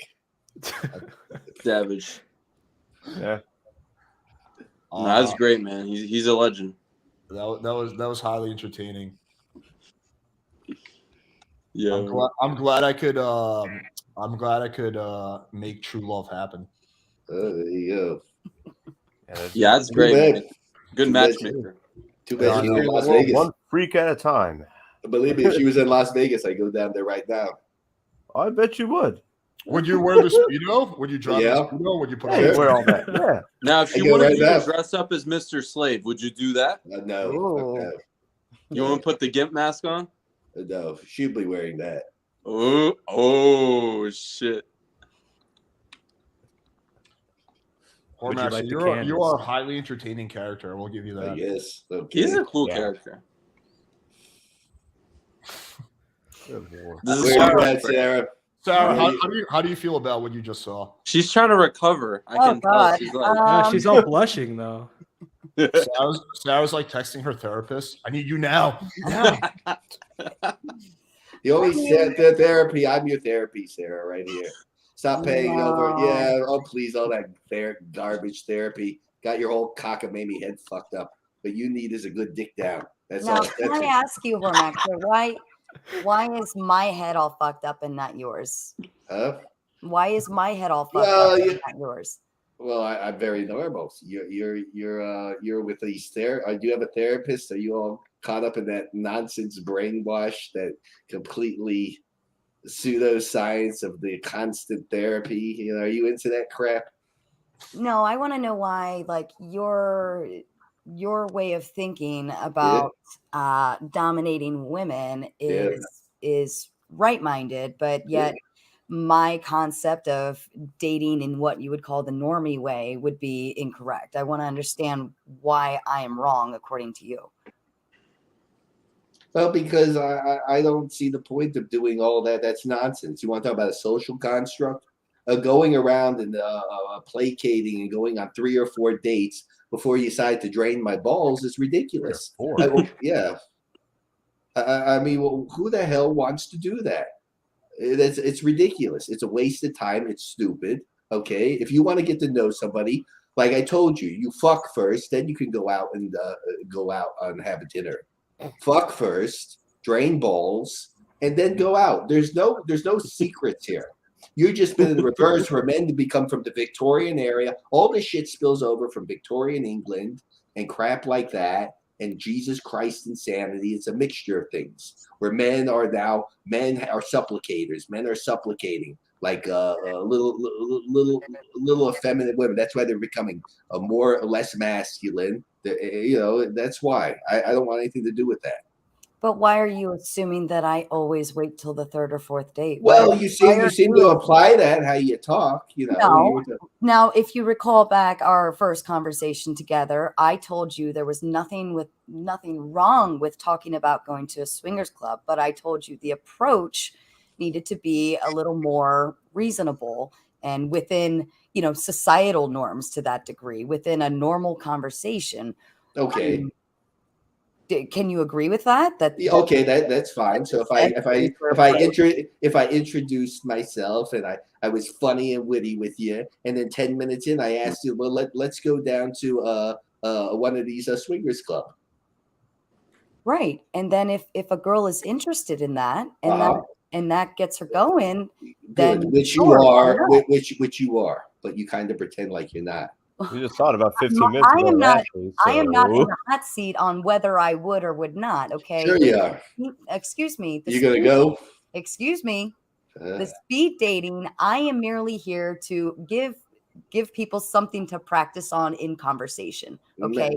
It has nothing to do with whether I would actually date these people or whether I would have sex with them or go to swingers clubs with them. That is not what my purpose is on those speed dating shows. Like, that is not what I'm here for. They are here to simply practice. So my preference and my personal likes or dislikes are not up to your choosing. Or yes, they will be if you want to spend time with a person like me. Now, maybe you don't want to, and you can go back to your vanilla, milquetoast, boring, snooze fest shit. Let's go to a bar. But why are you going to insult me on that? Have I insulted you? Have I called you names? Have I said you're I didn't call you any names. I just felt how you want to date you're is telling boring. me that I'm vanilla and boring based on whatever Well, based on whatever lifestyle that you based on whatever lifestyle that you assume I'm living. Yeah, right? well, I You're don't know. assuming that You seem based to be on- very coy, honey. It doesn't matter. Again, do you understand the intentions of the speed dating for the females? We are not here to actually find. Well, you think you're the choose. I think you think you're too much doing the choosing here, and you shouldn't really be It's doing not the choosing. choosing. I'm Here it simply is. here to give feedback. Okay. I am simply here to give feedback to somebody. I'm simply here to say, oh, hey, you know, that sounded a little like a job interview. I would maybe throw this in or throw it. Am I actually going to date these people tomorrow? No. Am I going on a real date? No. I'm simply here for them to have practice on, because doesn't practice make perfect? Not that type of practice, doesn't. So learning how to conversate with women by practicing conversating with women. I conversate with them all the time at swing clubs. I'm not sitting here judging them. It seems not to be going well as of yesterday. So, Well, you know, the thing is, I think Sarah wants to bust balls and be duplicitous, where a woman like Ashley would get down to business, and I'd probably spend more time with Ashley than Sarah, because see, Sarah wants to bust balls and, you know, act like a therapist, and you know, Maxer, which one's more attractive? Well, I don't know, Whoremaxxer. So you are a very interesting character. I think that it would be hard to resist the urge to play therapist. But on a different note, I am a bit concerned about something Caduceus told me earlier. He said that your taste in women is, let's just say, sometimes runs to the manly side. Is this true? You know, I'm on, you know, all of you trying to stick with me or trying to say, oh, because I said I find the top 10% of trans attractive. You know, like, this is a big deal. You know, most of the men, like I told you, already said it, including him, would be the false ones first, balls deep in those good-looking trannies. Okay, I have no problem with it. I've watched trans porn. I've seen trans that I'm attracted to. Yes, so I have no problem with it. But any of you think there's no problem. So, what is the issue with it? I Transmaxing. guess if you're cool with it, man, I don't know. I feel like that's like kind of like your whole thing is like gynocentric. Wait, what is it like? What do you call yourself? The androcentric black bill? Androcentric, right? Androcentric? How do you say it? Androcentric. Yeah, it's androcentric. If you want to go talk about it, you know, people think, like I said, I mean, if you want to get on that topic of whatever you feel that falls on, I think it falls underneath the runs of a kink and not homosexuality, like some people think. But if you go through you could go through the Mongol Empire, you could go through the Spartans, all that. Most of them even practice bisexuality. Okay, most of them viewed women as inferior. Interesting. And what the Mongols were a bunch of pussies, right? Bunch of low-T beta boys, right? Yeah. Mm-hmm. They had trannies back then? I didn't know that. No, they fucked other dudes. No, but like, but you're going back to like the Roman times, and they did a lot of shit. Well, the Roman Empire had a lot of empires in Roman Empire. I'm just using the Mongols as an example because they're more viewed as more like ruthless and, you know, domineering and everything. So these people that think they're going to tell me, oh, you found this, go look up the top 10% of trans. Go look up the top 10%. They're more feminine, better looking than most biological females. You seem quite passionate about this topic, Mr. Well, no, I'm getting tired of being asked about it because I'm on video saying it. I'm on stream saying it. What is it? The gotcha moment? You're not going to get me. All right, if you say so.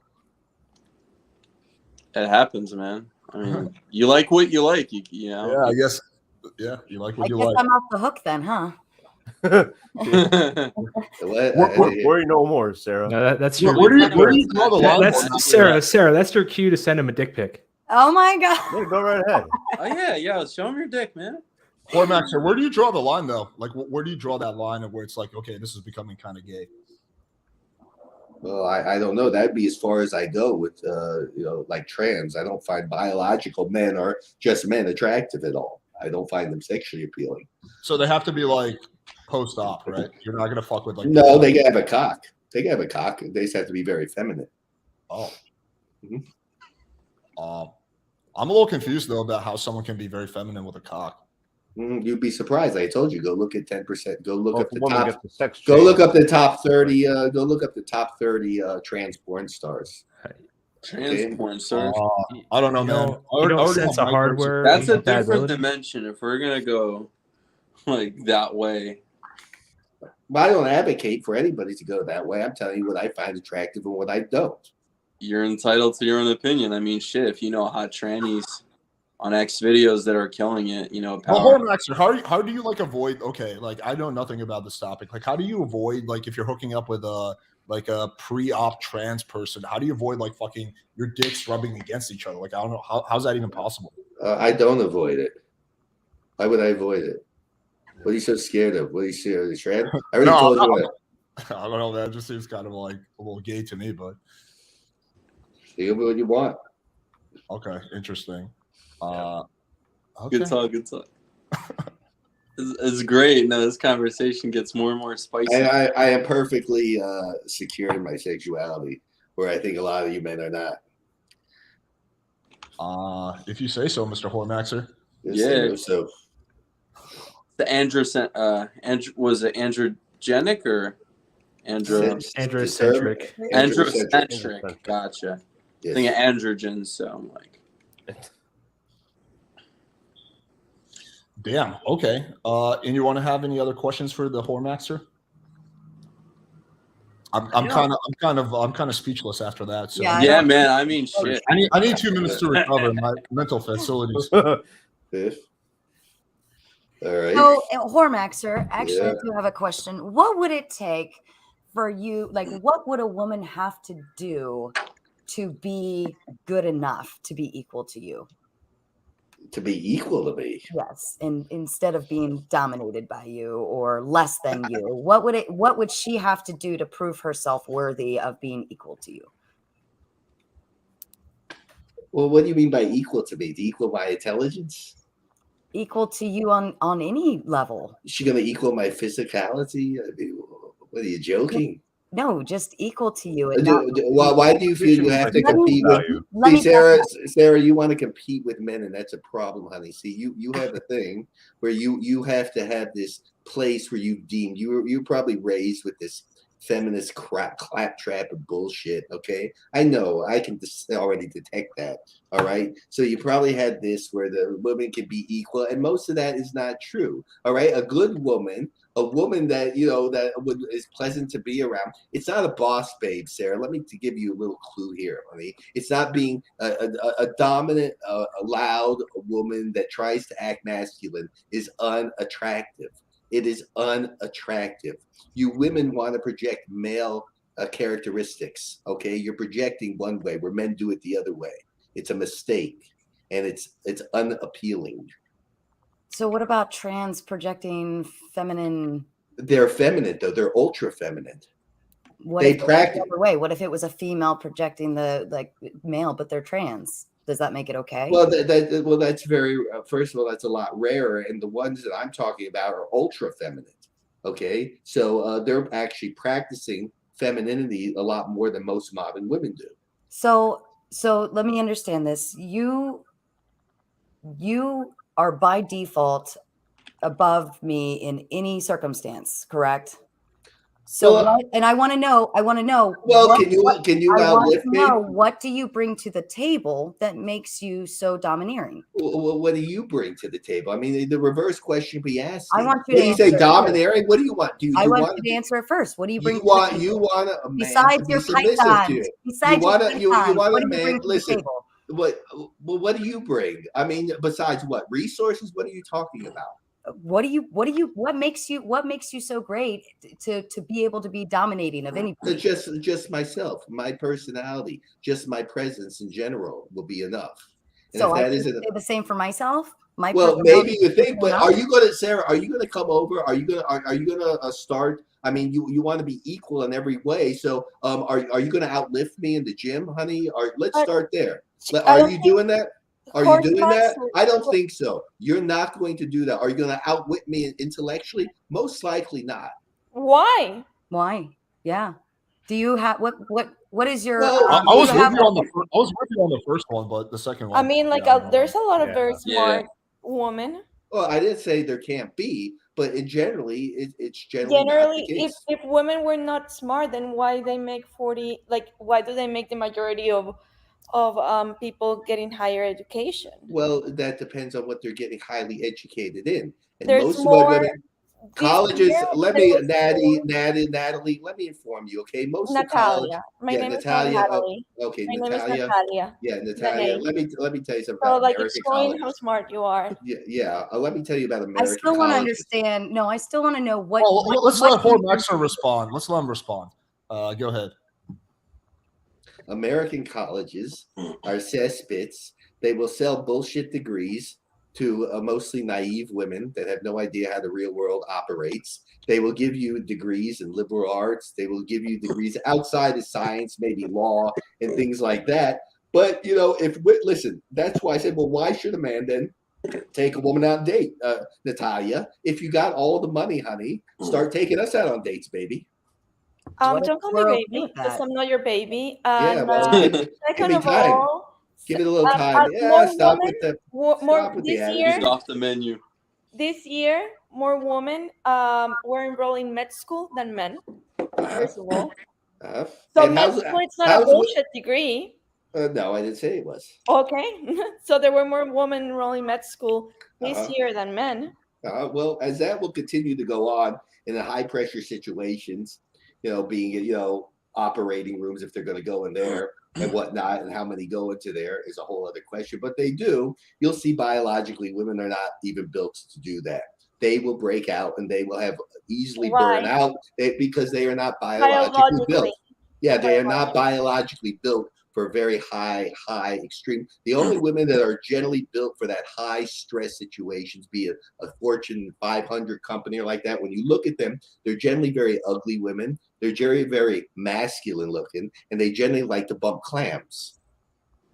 That's a very broad generalization. I know. I want to see proof of that one. No, go look up at the top 5. Go look at the top women of 500, like or control those companies. You'll see them to be very masculine and very ugly looking. Okay, let me explain I my. would probably. Okay, never mind. Go ahead. Let me explain me, Whoremaxxer. Good. I'm okay with being dominated by a man. I'm happy Okay. for it. Totally okay with it. You don't act like it. Why would I want you to dominate me? You haven't shown me any reason. Well, what the hell am I supposed? What am I supposed to show you, honey? My bank account? Like, no, but Yeah. what are you bringing to the table besides a Speedo and your pythons? I don't understand what you got. And you did a porn once. Yeah. Woohoo! What do you got? You don't even have like. What does every other man have? Like, you probably like a man that's very plain, Sarah. You seem to like vanilla, boring, basic shit. No, I think you're way off about that. Look, Sarah is a fucking freak from what I can see. Well, Freak on the maybe, leash. but she wants to say what are you supposed to show, Sarah? Like, what, my cock? What else? 8-inch cock? I mean, what else? What do you want a man to bring, honey? I mean, you're asking what are you going to bring? Whoremaxxer, what do you think are the qualities that women are attracted to? Yeah. There's attracted to masculinity. That masculine, good-looking men generally. But when they want to control them, they get like an oofy, doofy, goofball guy. List every masculine quality you can think of. Well, no, I agree with the first one. Me too, but he's right. What are the masculinity can come in a lot of different forms. It could be from your physicality, it can come from the way you approach, the way you speak, the way you hold yourself. It's just not one simple thing. That's why I said list as many qualities as you can. Well, I just gave you like 3 or 4 of them. I mean, what do you want me to do? Go to a list here? Yeah, as many. I'm not going to do a list. No. Why? I just told you. Where's charm, charisma, confidence? Like, where's that? Yeah, charisma. Well, those come up there too, because you could be a real good-looking guy, but be a real, just have no personality, have nothing, and that's an example of that for sure. Yeah. Yeah. But do you think it's possible that Sarah maybe just didn't think you had good social skills and that you were charismatic, and she just thought you were like way over the top? Well, she can think whatever she wants, then Sarah can go play with other type dudes. She's not the only fish out there. So then why would you be so mad at me for not being interested in the way you approached? even I'm not knowing- mad at you. I said, Again, let me take it back. I to agree. something- I agreed with you. You're misunderstanding. I already this was a agreed with you. communicating thing. Like, it is my job to provide feedback, and I didn't. Like, all I did was give you sound feedback. Why would you say this to a girl within the first minute? Why would you do Well, this? I didn't say, well, Makes here, sense. because it was a very fast show, so I did that. So let's say if it was in the first 15 or 20 minutes, all right? If you can find a way to work that conversation in, I said it would be just fine with me. Okay, but you would not go to a swing club even within the first 20 or 30 minutes. I didn't say that. Well, But it's I would going to be not yes or go to a no. swing club Well, with what is you it, if Sarah? you Well, walked you up. can't. Why can't you give a yes or no answer? That's a very simple question. I did. I said I would not do it if you just walked up and said it within the But first I just 15 asked you minutes. within 20 to 30 minutes. Just now. said I Well, would. Maxxer, the answer is that she's open to doing it with the right guy that she feels comfortable with, where there's a level of attraction that's been established. It's not a yes or no thing. It's not like yes for every guy, no for every guy. For some guys, it's a yes. For some guys, it's a no. That's the answer. Okay. Yep. All right. Okay. So yeah, we solved that mystery. Whoremaxxer's contemplating life. Boring. I mean, you speak up for herself, Miss Boss Babe over there. Come on, Sarah. You know, my ego. You can't even speak for yourself. I don't understand why you like. You Maybe can't you even don't speak for like. yourself. You're my equal. Yeah, I mean, Ashley came back for you. I don't take directions from women generally. I mean, that's kind of the whole point of being on a speed dating show is like you get feedback from the girls. I would love to see him go on a speed date with Kyla. I think that would be really interesting. Oh my god, that would be a recipe for disaster. And I'm gonna make it happen because it would be do it. Yeah, Whoremaxxer, you're welcome anytime on my speed dating show. Okay, thank you. Entertainment. Yeah, come on the dating show on Tuesday as well. I'll try to make it. Oh, yo, invite him. No, come on, Caduceus, man. Like, you know, like I'm gonna be on Tuesday. Like, I can't have that much competition. Come on, dude. Right. Oh, you got more competition than just Whoremaxxer, man. Just trust me. Oh, dude, I'm gonna drop out, bro. Don't do it, man. You won't regret it. You won't regret it. I swear. I want to try to see you get out. I want to try to see you get like other dating coaches on the speed dating thing too. You should get Charisma, particularly like Squat and Casanova. I would love to see how he would fare on that. Yeah, the problem is a lot of dating coaches aren't open to actually doing it because they feel like if they fuck up, it's gonna make competition, stuff like that. And, I've tried. We got Charisma King and all them. Well, Charisma King has been on many come times. Yeah, he's been on quite a few times. Right. But yeah, we'll see. I'll get more people. I don't know. I almost want to get one of my buddies on it because like one of my buddies, he like really needs help with it. Get him on. Get him on. Get your buddy on. Yeah. Right. I'll link the next speed dating thing to when I text him. Be like, yo, get on this. Okay, I'm gonna go over into the How Madness. So since the date is done, I will bid you adieu. Whoremaxxer, always a pleasure. Have fun jerking off, man. Hey, Whoremaxxer, Tuesday. Yeah. Okay, I will try. Yeah, get on that. Come on, Caduceus. I can't handle that much competition. Like, come on. You got it's just more than you. Then you can't handle the other guests that we got. I like the grease. Whoremaxxer got like bummed out near the end. He was like, he went from like he experienced such an array of emotions. In the beginning, he was so excited with Ashley and Sally. He was like, he was just like such a high. And then he got like real pissed off with the trans stuff. And then like near the end, he just looked like sad. He just looked like he was like really reflecting about life. And he realized like thinking that Sarah was some kind of raging bra burner and stuff like that. It's like you don't know what a bra burner is, my man. That was entertaining, man. That was pure entertainment. All right, on that note, I think we can end the stream. Let's all just give our closing thoughts real quick, and then we'll call. Oh, me? What? Whoever's on can give their closing thoughts. Yeah. Oh yeah, I'm not gonna start first. Well, my closing thoughts are this. This was a very interesting stream. I want to appreciate everyone for coming on, including Whoremaxxer and including Mr. fucking Pay for Sex that we had on earlier. I'll speak on him during my closing thoughts. I do very much enjoy triggering people. So that is a fun sport for me. Whoremaxxer is definitely quite the character. I was in pure shock when I was like, oh, but how do you avoid their dicks touching? He's like, I don't. He caught me off guard with that. I didn't have an. See, I warned you, man. I warned you. I didn't have an answer for that. I was like, damn. Okay, bro. Yeah, He's a freak, man. Purebred. Clearly, I was also very surprised to see that Ashley was so into Whoremaxxer. That was She also was under the influence, my man. Yeah. I mean, hey, she still digged them, so. But even under the influence, that was highly surprising. Yeah, I suppose. I was super concerned when Whoremaxxer pulled out his speedo that he's gonna like whip out his cock, but fortunately, he did not do that. That would have been pretty bad. It would have been really funny though if because he keeps saying he has an 8-inch cock and he pulls out his dick and it's like really tiny. Yeah, he got like a 3-incher. Come on, man! Like He might be counting with Viagra too. Yeah, there's no way, man. But He probably got a penis pump or some shit. But we did find out that Whoremaxxer does not actually do 1,000 milligrams of testosterone, which makes me feel that at the very least he's not going to die in the next 5 years, which is good because I definitely want Whoremaxxer to pop on the speed dating again and show his game. Absolutely. All right, those are my closing thoughts. All right. Who's next? I guess I'll go closing thoughts here. Yeah, go ahead. Thanks for having me on, Alex. This was a lot of fun. Impromptu hopping on.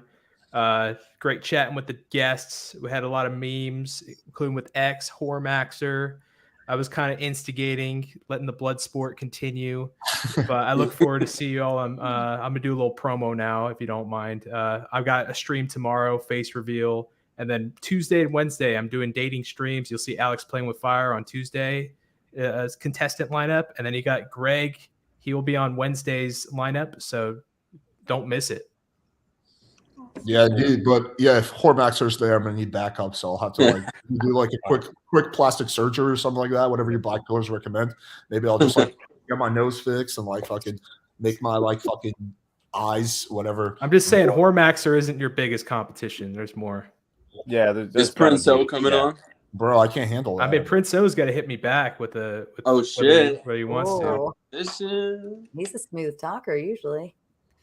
Yeah, that's right. I've seen him on a couple of speed dates. He was pretty cool. Mm-hmm. Yeah, he's good. How I am when I'm warmed up and prepared and not taking time off the opposite sex. All right. So here are my closing thoughts. So I really want to bring back the whole ghosting thing. I think people are taking really.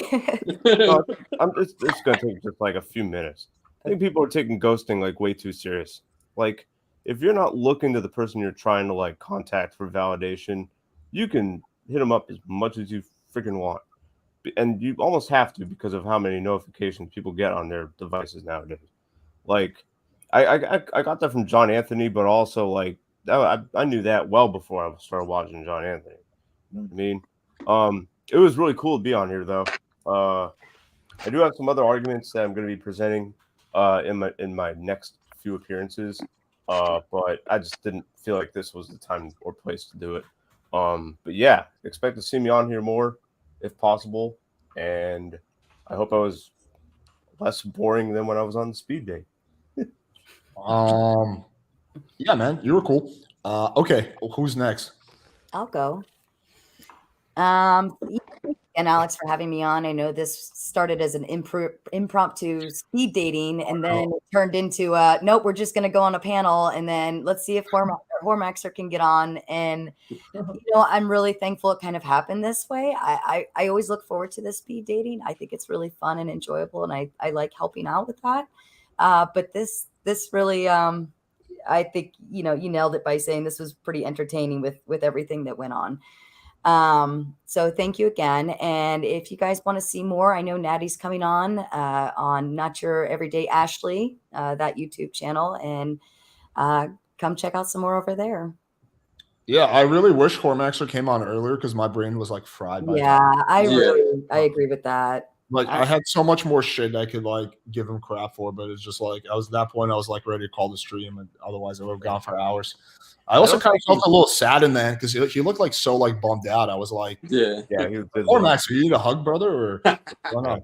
Oh, he's going live right now. He'll be. I think half of what he's saying is an act. I think a lot of what he's saying is an act. I'm not gonna say he's not involved in fetishes and stuff because he does look like he's into that kind of stuff. But the thing about like his little rant about the gender roles and stuff, I think that's coming from some pain.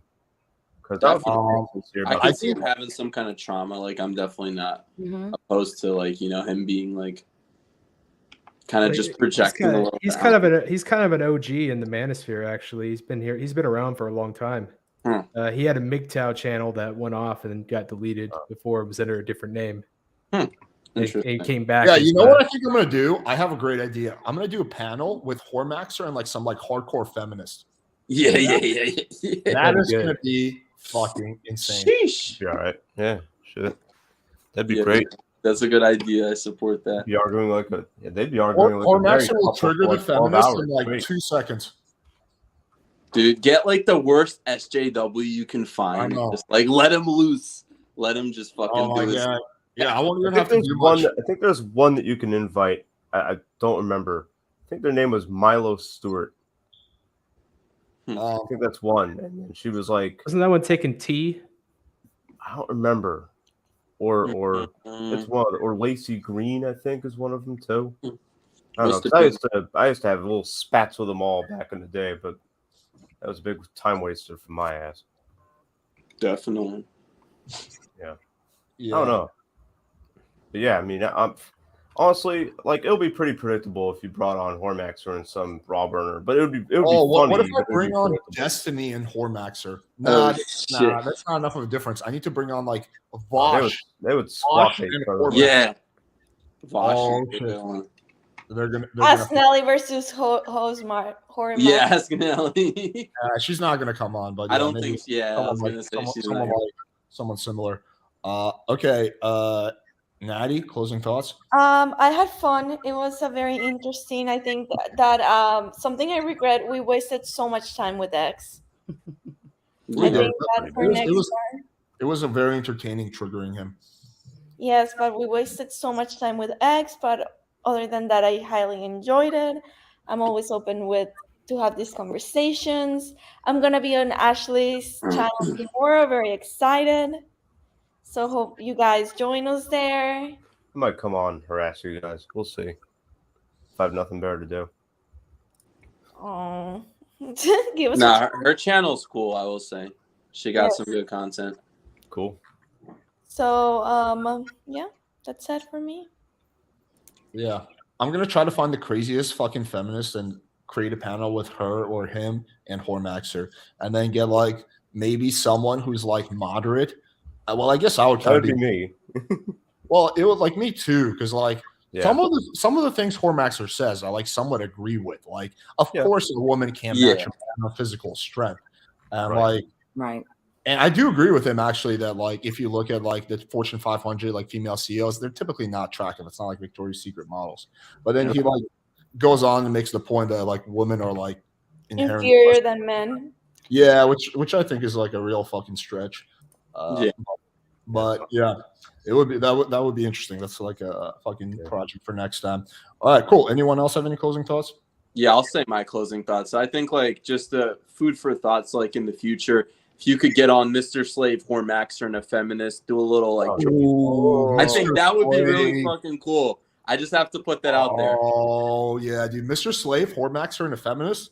We got a viral fucking video right there. Let's fucking do it. But no, I thought it was a really great stream. I thought like, it was interesting. I do agree with, kind of wasting a little bit of time with X because it was like kind of just going about the same thing over and over. That went back and forth for like a million years. You know what I mean? It could have ended sooner, but I think it was still great content. I tried to set everything straight too. I was like, this is like blood sport for me. Like when I get someone that like mildly annoys me, like my goal is just to like debate them to like internet blood sport. What are you, Andy Dvorsky now?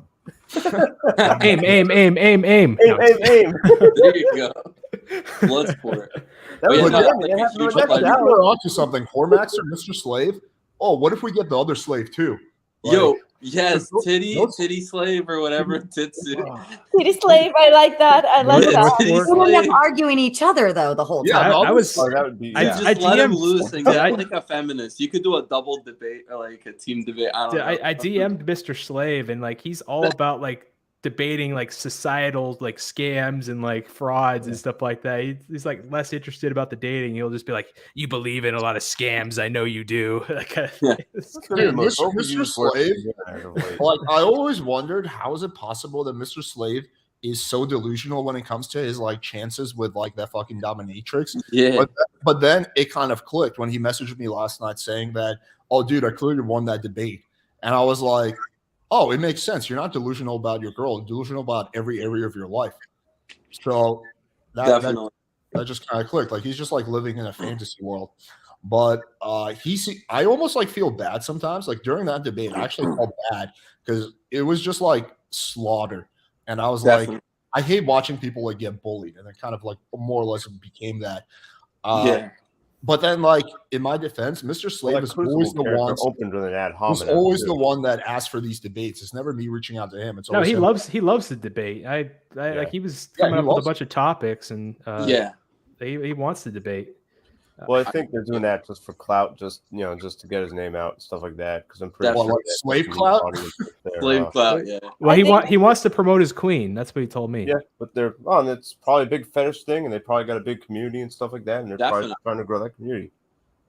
Dude, those slaves, man, they're vicious. Hey, but to be fair, everyone on that panel got a little bit of smoke. So like, he wasn't the only one who caught. Except you, Caduceus. Yeah, that is pretty kind of true. Yeah, I didn't really catch Very anything. neutral, and you were very neutral. Yes, the other night. I don't know. Caduceus, whenever he sees a chance to take a shot at me, he jumps in. It's fun to do sometimes. Comparatively speaking to everybody, I love how calm he's about it and unapologetic. He's like, yeah, it's fun. He owns his shit. I respect He's so unapologetic about the hits he throws at Alex. That was the thing about Whoremaxxer. I got that. Wait, babe, we've been off for 4 hours and 20 minutes, so I'll have to sell you like 1,000, right? I know. I mean, babe. And last night I spent time with you. Yeah. That's time you could have been spending with your other sugar daddies. But okay, so what's up? So next debate, okay, we're gonna make it happen. 2 fucking slaves. Although I think from the messages that Mr. Slave was sending me, he was not happy with the other slave. So maybe afterwards they had some kind of sissy fight or whatever. I don't know what they did. But Whoremaxxer, and wait, who what's the other person? A feminist, SJW, right? Feminist, SJW, like a real big bra burner type. There was this feminist you went on a panel with. I think she would be perfect. Yeah, this is gonna be like the fucking event of the century. So look out for that, guys. I'll try to Fuck yeah. Oh, and the Crucible's wife. You can also include her there. Throw her like my in the God. middle. Yeah, just like Andrew's wife. Yeah, she's gonna be like, y'all motherfuckers need Jesus. Yeah, she's not gonna be about that. But we'll see. I'll try to make it happen. We're gonna hear about the Pence Crucible character is the Pence pretty hard. I'm sorry. The Crucible coming on saying that like that chick was like throwing herself at him at first, and then he backpedaled. No, I was just proving the Pence principle. I'm like, yeah, bullshit, man. He gives up like it's so weird. He's a married man, but he kind of low key gives off like virgin vibes. It's so weird. I'm not explaining it. It's just like I know he's not a virgin because he's a whole family man, but I don't know. I was watching that Whoremaxxer video that he made about the incident, and he was calling him a Christ cuck, and it was making me laugh. Yeah, I lost my shit when he says that. Let's go. You fucking Christ cuck. I don't know why Andrew was going so hard after Whoremaxxer, because you would think that they probably had more in common than like me and Andrew do. Whoremaxxer is fetishes. That's why Andrew went after him. Yeah, he sees him as like probably like a massive singer, I guess. Because people like Andrew are very sex negative. So if you're having sex with other than anything other than your married partner, then it's immoral. If you rewatch the stream, I tried to stir some shit. I tried to stir some shit to make Andrew triggered by bringing up the Whoremaxxer being into the trans. I brought that up, but he didn't pick up on it. Oh, Andrew would not like that. I was trying to get him to hear about it. Yeah, he would like me. Like I'm just like, okay, man, that's like really fucking weird, but like you do you, man. Like it's up to you. But yeah, for Andrew, it would be like, yo, there's something fundamentally wrong with you as a human being. Like, yeah, he would not. Sure. Like yeah. Good old Andrew. Yeah. All right, cool. All right, appreciate y'all. Thanks everyone for tuning in. Thank you, Sarah. Thank you, Caduceus. Thank you, Greg. Thank you, Joseph. Thank Don't forget to tell me, Alex. Yeah, I'll tell you later tonight. You know, The 1K, please. yeah. I bet you this is gonna be clipped on like Caduceus's channel. I know, and he's Oh, yeah. going to like miss. Well, tell QB I say hi, Naughty. I'm sorry. Tell QB I say hi. QB is like the dude that she doesn't understand the reference. QB is like that guy. Yeah, the black I know guy. who QB is. Oh, you do? Yeah, Okay. I understand now. Yeah. But yeah, like you're gonna like start like a video where you're gonna misrepresent every word we said, and you're gonna start like showing it to everyone on every panel. Be like, Caduceus is gonna put a jump cut in the video, and then he's gonna be like, "Why is there jump cuts? What is he?" I'm gonna do it. Yeah, I'm gonna pull in all the manipulation. I'm gonna make a new campaign, a new world order. Yeah, do it. Shit. Well, I'll look forward to that. I can leave a very long, detailed comment where your whole audience just goes, "You're Hell fun." yeah! Oh yeah, let's bring the blood. Bring the blood. Hell Blood yeah. sacrifice. I do Increase the fertility of the world here. A blood sacrifice over the stone, like on top of a pyramid. Let's do it. Hell yeah. I like that. I do enjoy like the conflict sometimes. As long as people are being good faith, I think it's like a lot of fun. True. To get into like debates and shit and like call each other out. Mhm. I think bad faith can be kind of funny at times, but like as long as they get called out. Definitely. Yeah, it can get annoying. Here on these are insults. What? What? I said half I hear on these are insults. I don't know. Maybe it's confirmation bias or something, but I just whenever I'm in the live chat in any of these debates, I just hear just squawk, squawk, squawk.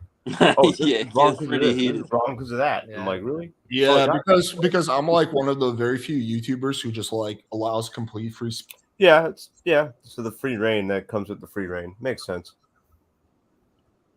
Yeah. I think. Yeah, he's frozen. I think he's He froze the most. he's frozen. The irony, I allow free speech. Oh shit, we got a jump cut. Damn it, I'm called There out. you go. No, okay, cool. We've got for 4.5 hours, so I'm gonna close out this screen. Definitely. Stream.